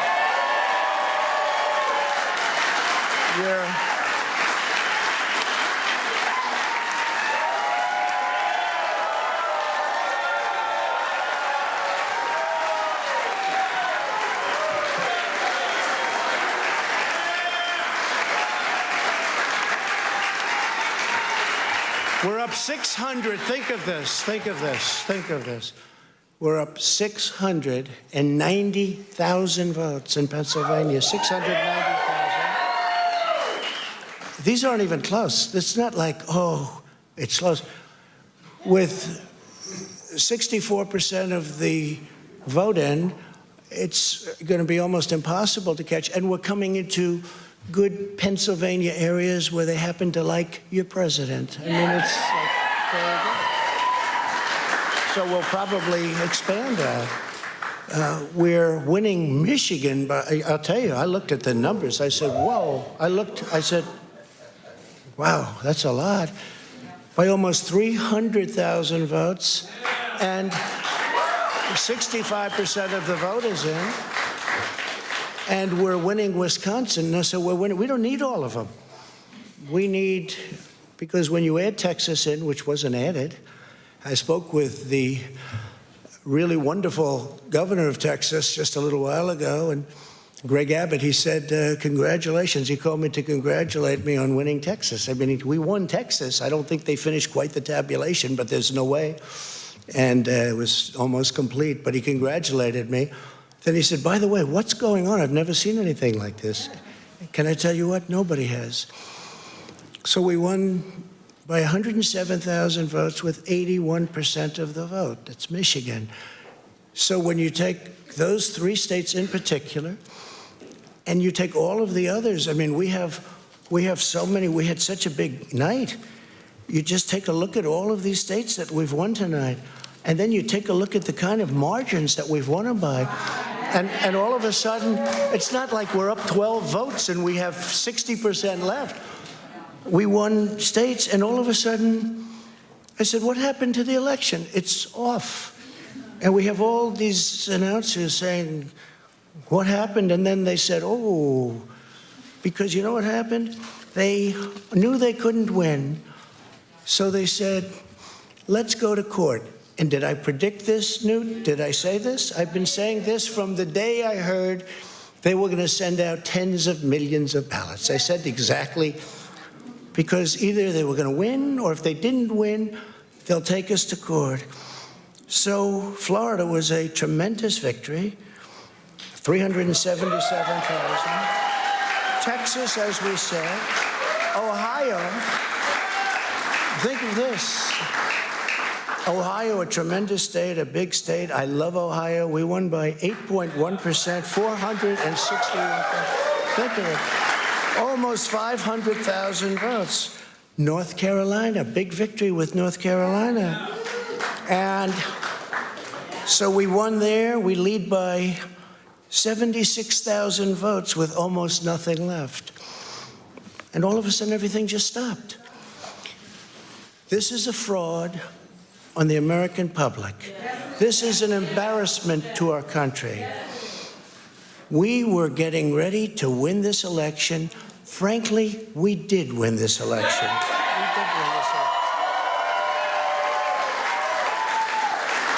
So our goal now is to ensure the integrity for the good of this nation. This is a very big moment. This is a major fraud in our nation. We want the law to be used in a proper manner. So we'll be going to the U.S. Supreme Court. We want all voting to stop. We don't want them to find any ballots at 4 o'clock in the morning and add them to the list, okay? It's a very sad moment. To me, this is a very sad moment, and we will win this, and as far as I'm concerned, we already have won it. So I just want to thank you, and I want to thank all of our support. I want to thank all of the people that worked with us, and Mr. Vice President, say a few words, please. Please.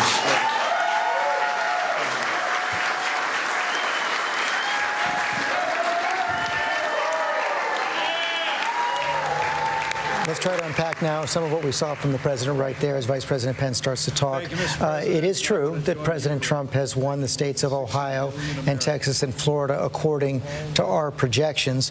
But it's a matter of fact right now that at this hour, at least, Joe Biden has 221 electoral votes to the 213 electoral votes of Donald Trump. And in the popular vote right now, Joe Biden is also leading the popular vote right now. It's close, but over 65,634,000 votes plus for Joe Biden, and 63,952,000 for Donald Trump. So what we're seeing right there is Donald Trump is losing right now in both the popular vote and the electoral vote, and there are many states left to be called. We have not yet projected the state of Nevada, the state of Arizona, the state of Alaska, Georgia, North Carolina, Pennsylvania, Michigan, and Wisconsin, and Maine, still yet to be called. An awful lot of votes yet to be counted.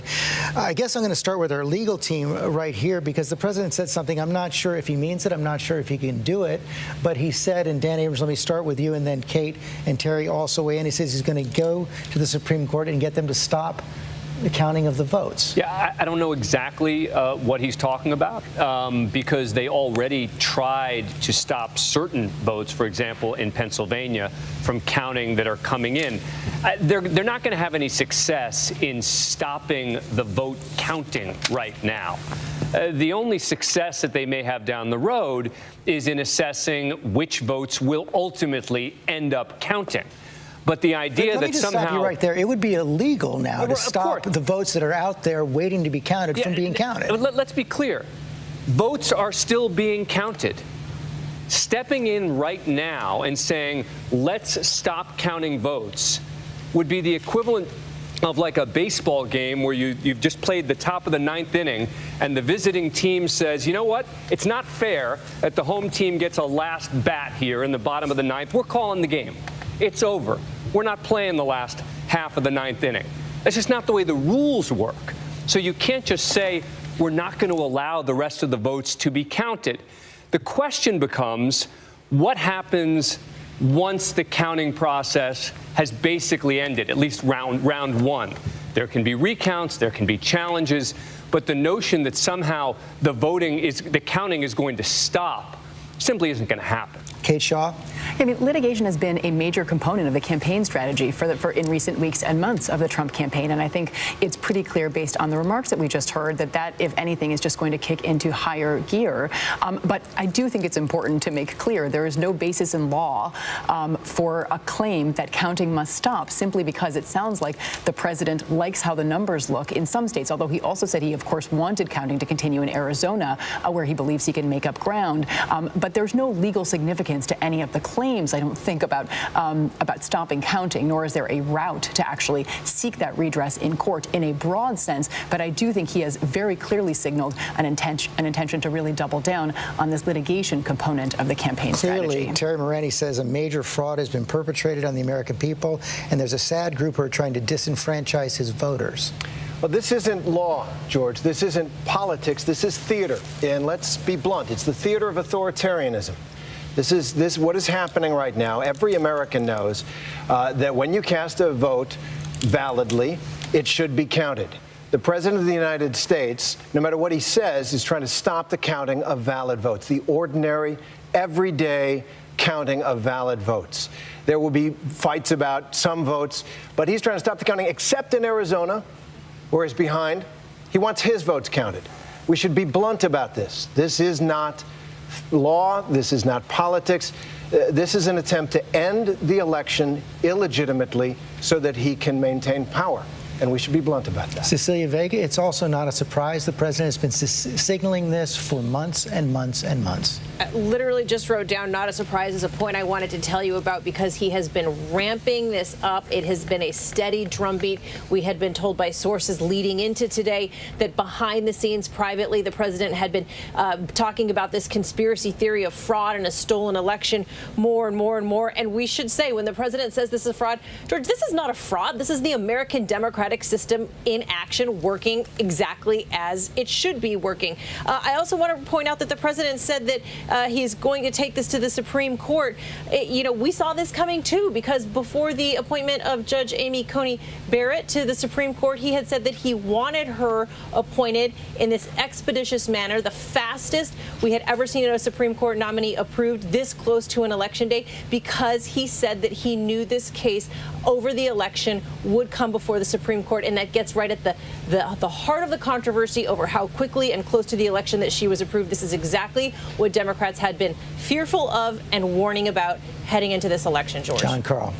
George, we should also be clear, though, that the president can say whatever he wants to say at his party in the East Room.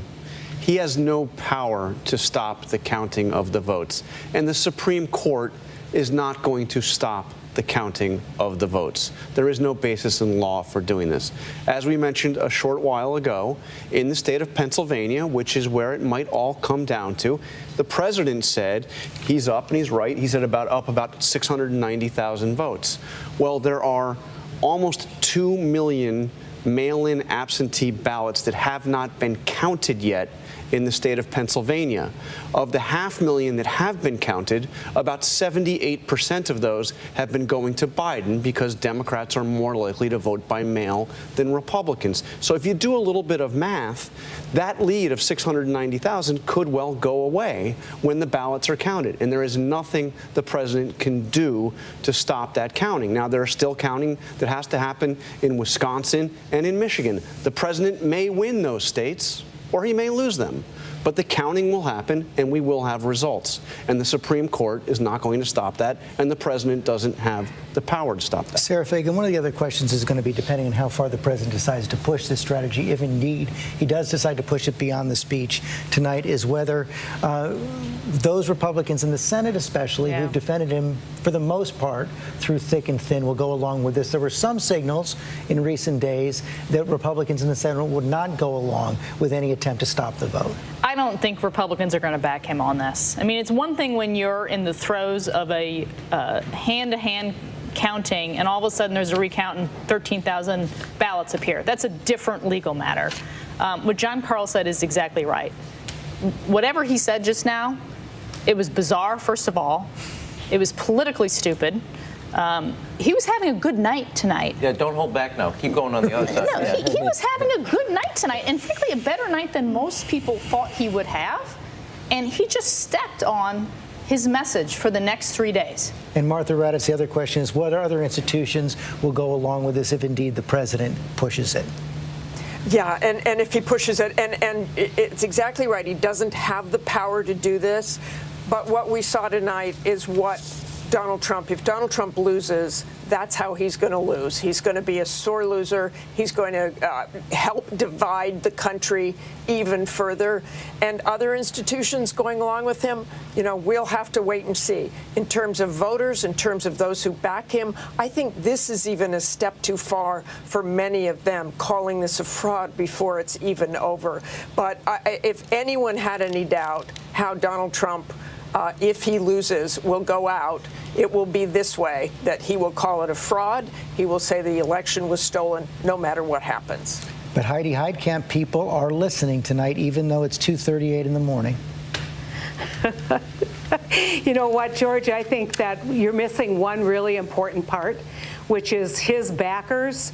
The people who form militias, the people who slow down buses on roads in Texas, they're hearing quite a different story. You're saying this is going to hurt him. He is calling on, you know, when he says stand by and wait, that this is the moment. And so this is more than maybe not politically smart. It's more than not being, you know, right as a matter of constitution or law. This is a dog whistle, and it's very, very dangerous. Chris, you want to respond to that?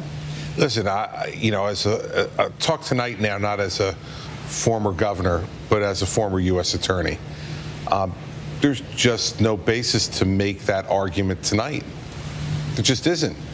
All of these votes have to be counted that are in now. In Pennsylvania, the argument won't even start in Pennsylvania until tomorrow or Thursday or Friday, because the Pennsylvania Supreme Court extended for 3 days when you could accept ballots. Now, I understand there could be an argument on that based upon Pennsylvania law, but that argument's for later. Tonight, this was not the time to make this argument. And you know, it's not about law, it's about politics, right? He's preparing the battlefield. Well, listen, it is, but it's got to be bigger than that. And I disagree with what he did tonight. And I think Sarah's right that, you know, there comes a point where you have to let the process play itself out before you judge it to have been flawed.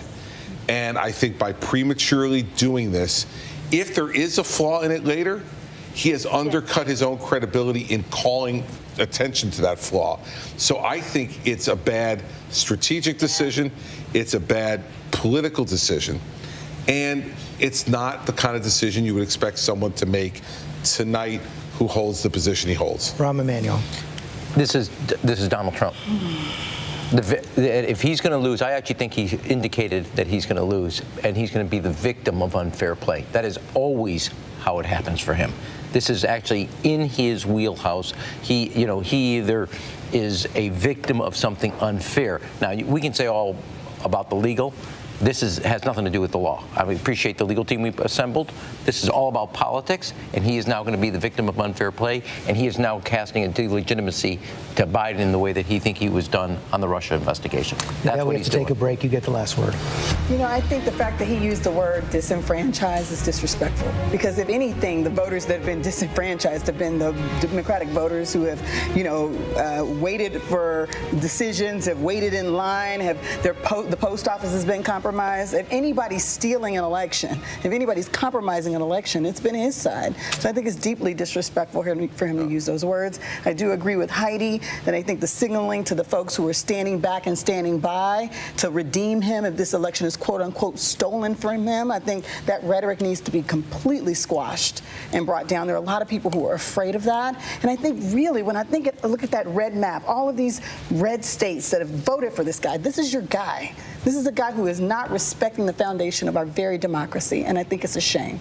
Have to take a break.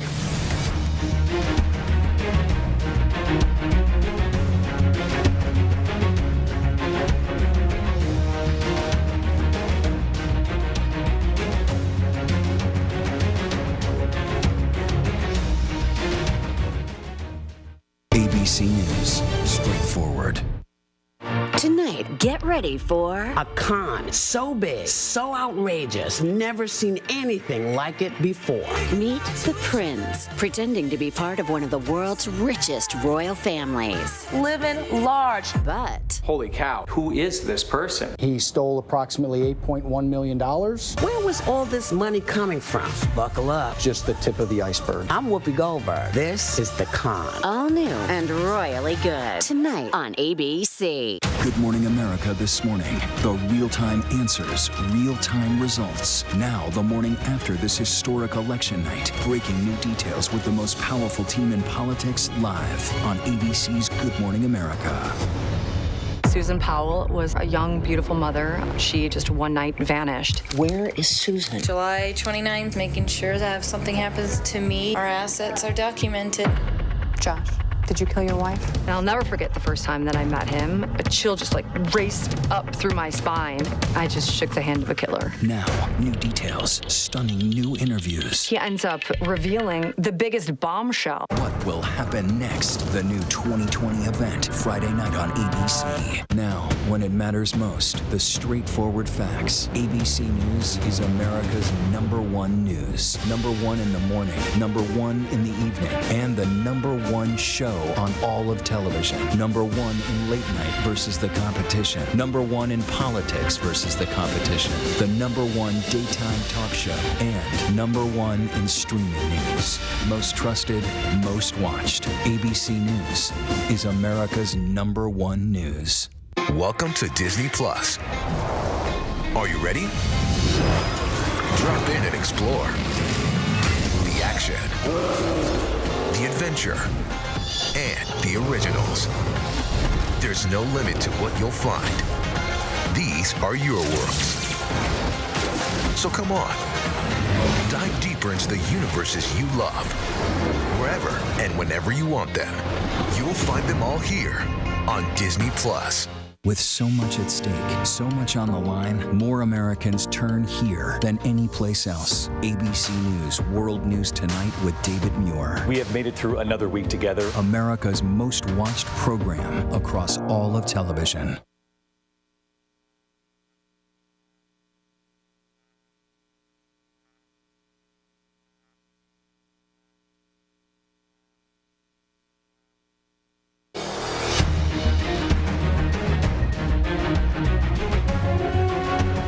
And we are back at ABC News Election Headquarters, 2:45 on November 4th. Right now, Joe Biden has 221 electoral votes. Donald Trump has 213. But let's take a deeper dive now at the remaining states that still have not been projected by ABC News, starting with the state of Arizona. 82% of the expected vote is in right now. Joe Biden holding on to a 5-point lead. Tom Llamas, the vote is trickling in.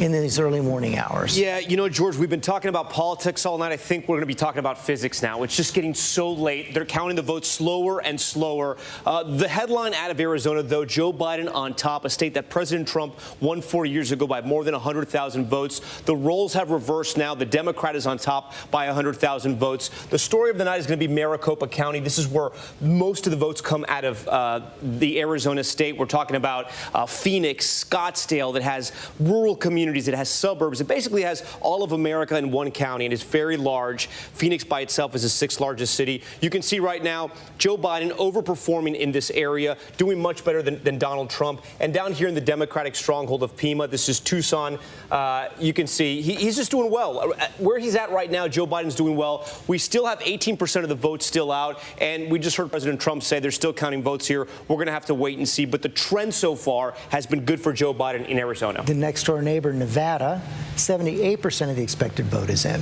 Yeah, you know, we've been watching this one. This one's been coming in a little bit slower. We're going to talk about Clark County. 3/4 of the vote is going to come from Las Vegas. It's a 10-point spread right now as we look at this. And you can see Joe Biden slightly performing better than Hillary Clinton. But when we look at Nevada, we really want to look at Reno and Washoe County because President Trump has to keep it close here. And where he's at right now, it's not great news for him. It's sort of where he was last year. It wasn't enough to win. He has to get a little closer in Reno. It doesn't look like that's happening. But again, we still have 20% of the vote out. What's that big hole in the center of the state? This is a whole. It's a county that we don't have any information yet. And so large an area, but low in population. Yeah. This is a rural. Look, like I said, you're gonna have about 70% of the vote out of Las Vegas. You're gonna have Reno, which is the second biggest city. In the middle, you have a lot of the rural vote. But this is the area where Donald Trump has to run up the vote. He has to offset his losses in Las Vegas and Reno. Okay, let's quickly take a look at Georgia and North Carolina as well. Let's pick those up as well. See what's happening in those states right now. Georgia, 91% of the expected vote in. Donald Trump holding on to the lead. Yeah. So George, here's the story here. We were talking about a 300,000 vote spread, then it turned into a 200,000 vote spread. Now we're at about 100,000 vote spread. So Joe Biden is catching up little by little. But we heard T.J. Holmes reporting earlier about some of these counties. Cobb County, 90% of the vote essentially in, and he's doing well. He's overperforming there. But some of these other counties like DeKalb County, we're still waiting on 20% of the vote. Joe Biden's doing really well. If he can expand his voter base in Atlanta and the metro area, he's going to win Georgia. But it is so close right now. And several counties, we're still waiting for the vote to come in. 95% in Gwinnett, but that extra 5%, those likely are going to be Democratic votes, most likely, because you can see the pace that they're going at here. And that's why Joe Biden needs those votes to come in. And that's why we haven't called this state yet. It's just too close. Quick look at North Carolina. Yeah. Take you in there. And we've been holding, like George, I said, we're up against physics here. Let me bring this up for you. We've been at 95%, I think, for the last 2 hours or so. The spread, I haven't seen in a while, so let me see. Let me do some quick math. We're about 100,000 in the spread, a little under 100,000 in the spread, about 80,000 votes right there. This was a vote. This was a state that President Trump won by +3 points 4 years ago. So this is not a position he wants to be in right now. We've been looking at the cities, Wake County, Raleigh, Joe Biden overperforming there. In Charlotte, Mecklenburg, this is the biggest county right there, and you can see he's overperforming. But George, I was telling you this just a couple hours ago. Donald Trump's keeping up, and that's because people are coming out in the rural areas, some of these country towns out here. He's driven up the vote. They could be new voters. They could have been Trump voters the entire time, but he's keeping pace with the gains Democrats are making in the cities. A lot of big states are out there. We'll be right back.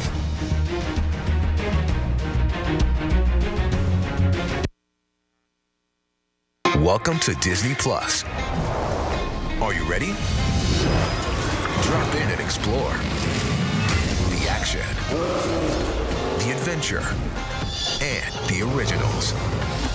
There's no limit to what you'll find. These are your worlds. So come on. Dive deeper into the universes you love. Wherever and whenever you want them. You'll find them all here on Disney Plus.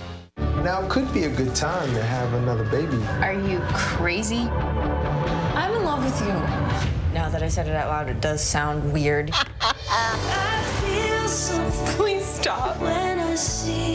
You were so fine, I had to remind myself to breathe. Let's do this. How's your quarantine going?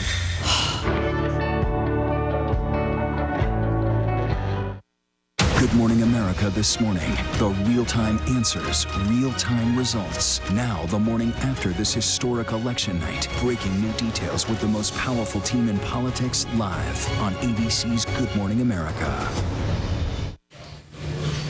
Okay, we are back now from our ABC News election headquarters, and you see there we have the popular vote up there. 82% of the expected vote is in nationwide, 132 million total votes, plus that is approaching the total number that voted in 2016. The estimate is 160. That would shatter all records.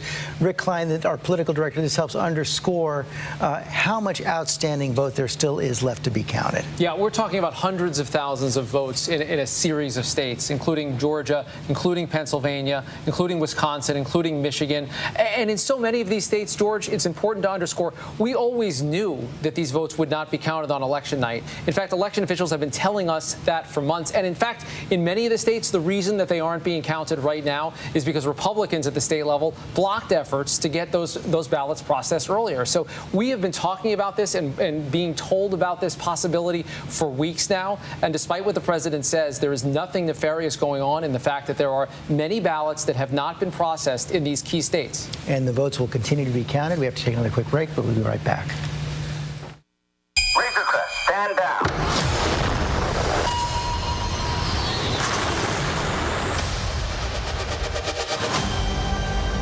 I've been quested to bring this one back to its kind. If I can locate other Mandalorians, they can guide me. This is no place for a child. Wherever I go, he goes. The Mandalorian, new season now streaming only on Disney+. What's the most innovative daily news podcast out there to listen to every day? Well, the Edward R. Murrow Awards say it's Start Here, the daily news podcast from ABC News. Even the New York Times calls us a top news podcast worth listening to. So if you like getting behind the biggest news stories of the day, inside all the details, the backstory, and what will happen next, then listen to Start Here, the daily news podcast from ABC News. It's like no other news podcast out there. Even the critics agree. Listen free on Apple Podcasts. Now, when it matters most, the straightforward facts. ABC News is America's #1 news. #1 in the morning, #1 in the evening, and the #1 show on all of television. #1 in late night versus the competition. #1 in politics versus the competition. The #1 daytime talk show. And #1 in streaming news. Most trusted, most watched. ABC News is America's #1 news. Oh, look at this clear sky. Hey, clear sky, guys. Made it through. Change is difficult, but this is my home. This is where I want to be. I love that town. I'm not going to bail on it.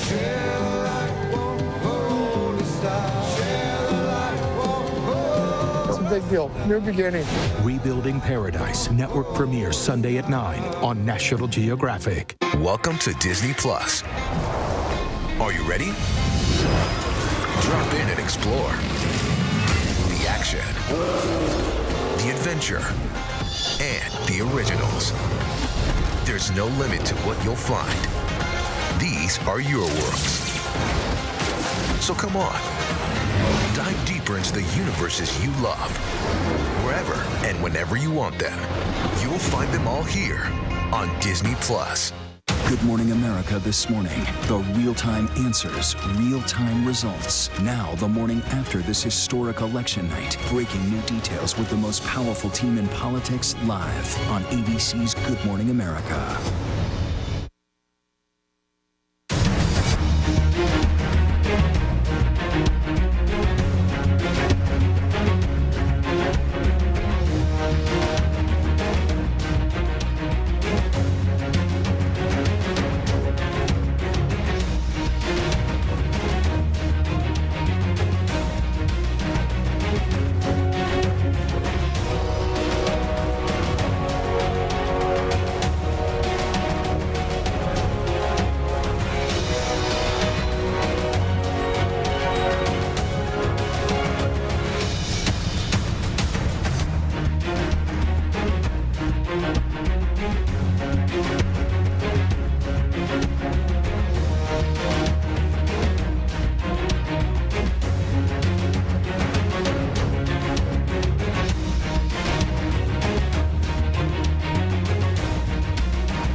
Welcome to Disney Plus.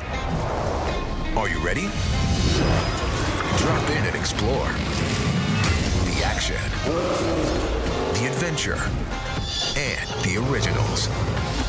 There's no limit to what you'll find. These are your worlds. So come on, dive deeper into the universes you love. Wherever and whenever you want them, you'll find them all here on Disney Plus. Now could be a good time to have another baby. Are you crazy? I'm in love with you. Now that I said it out loud, it does sound weird. Please stop. You were so fine, I had to remind myself to breathe. Let's do this. How's your quarantine going? Susan Powell was a young, beautiful mother. She just one night vanished. Where is Susan? July 29th, making sure that if something happens to me, our assets are documented. Josh, did you kill your wife? And I'll never forget the first time that I met him. A chill just raced up through my spine. I just shook the hand of a killer. Now, new details, stunning new interviews. He ends up revealing the biggest bombshell. What will happen next? The new 2020 event, Friday night on ABC. Good Morning America this morning. The real-time answers, real-time results. Now, the morning after this historic election night. Breaking new details with the most powerful team in politics live on ABC's Good Morning America. With so much at stake, so much on the line, more Americans turn here than any place else. ABC News World News Tonight with David Muir. We have made it through another week together. America's most watched program across all of television.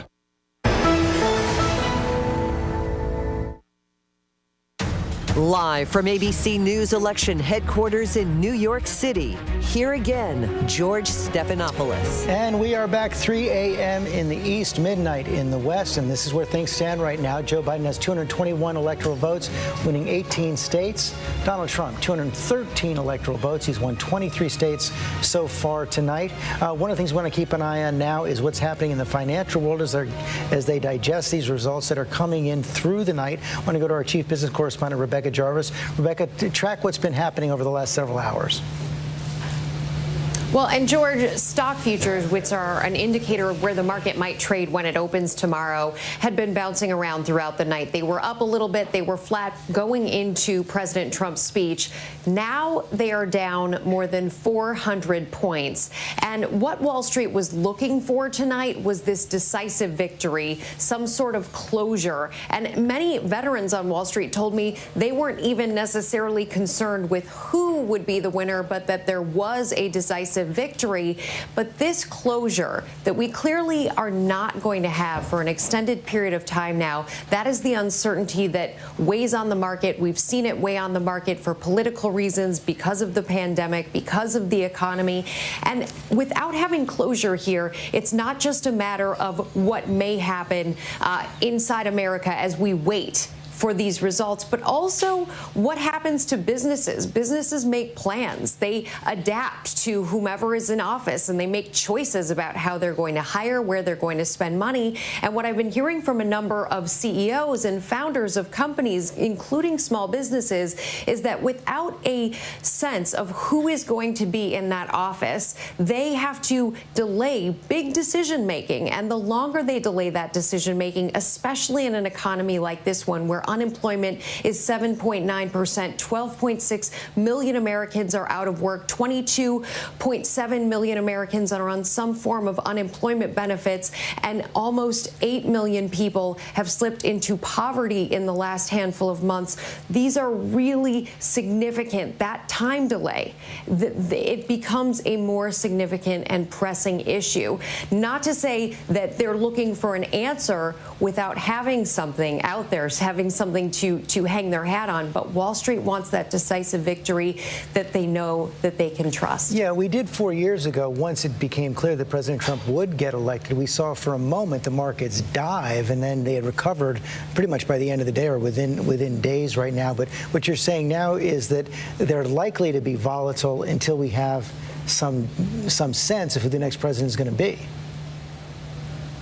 Absolutely. And your point is a very valid one. I was thinking a little bit deja vu 2016, because at this point in 2016, overnight, the futures market was selling off, but by the following day, stocks had rebounded and actually closed higher the day after Election Day. That said, this is a very different time, and the economy is facing very serious headwinds. While we've recovered a great deal from the losses imposed by the coronavirus and the pandemic, there's still a long way to go. And George, when you look at where things stood when President Trump took office, 4.8% unemployment. Today, 7.9% unemployment. That is the highest unemployment rate a president facing re-election has had going into an election. And you have so many small businesses that are also really concerned right now. Over 100,000 of them have permanently closed as a result. And there is a question to be had about where the onus lies, where small businesses, I speak to small businesses on a regular basis, and for some, they look at their local government, and that's where they keep the responsibility. That's where they believe the responsibility lies. But for many, they also look to their national federal government and say, where is the leadership right now? Rebecca Jarvis, thanks very much. Let's take a look at some of the sources of that uncertainty right now. Those three states that made up the blue wall for the Democrats before 2016, Wisconsin, Michigan, and Pennsylvania. You still have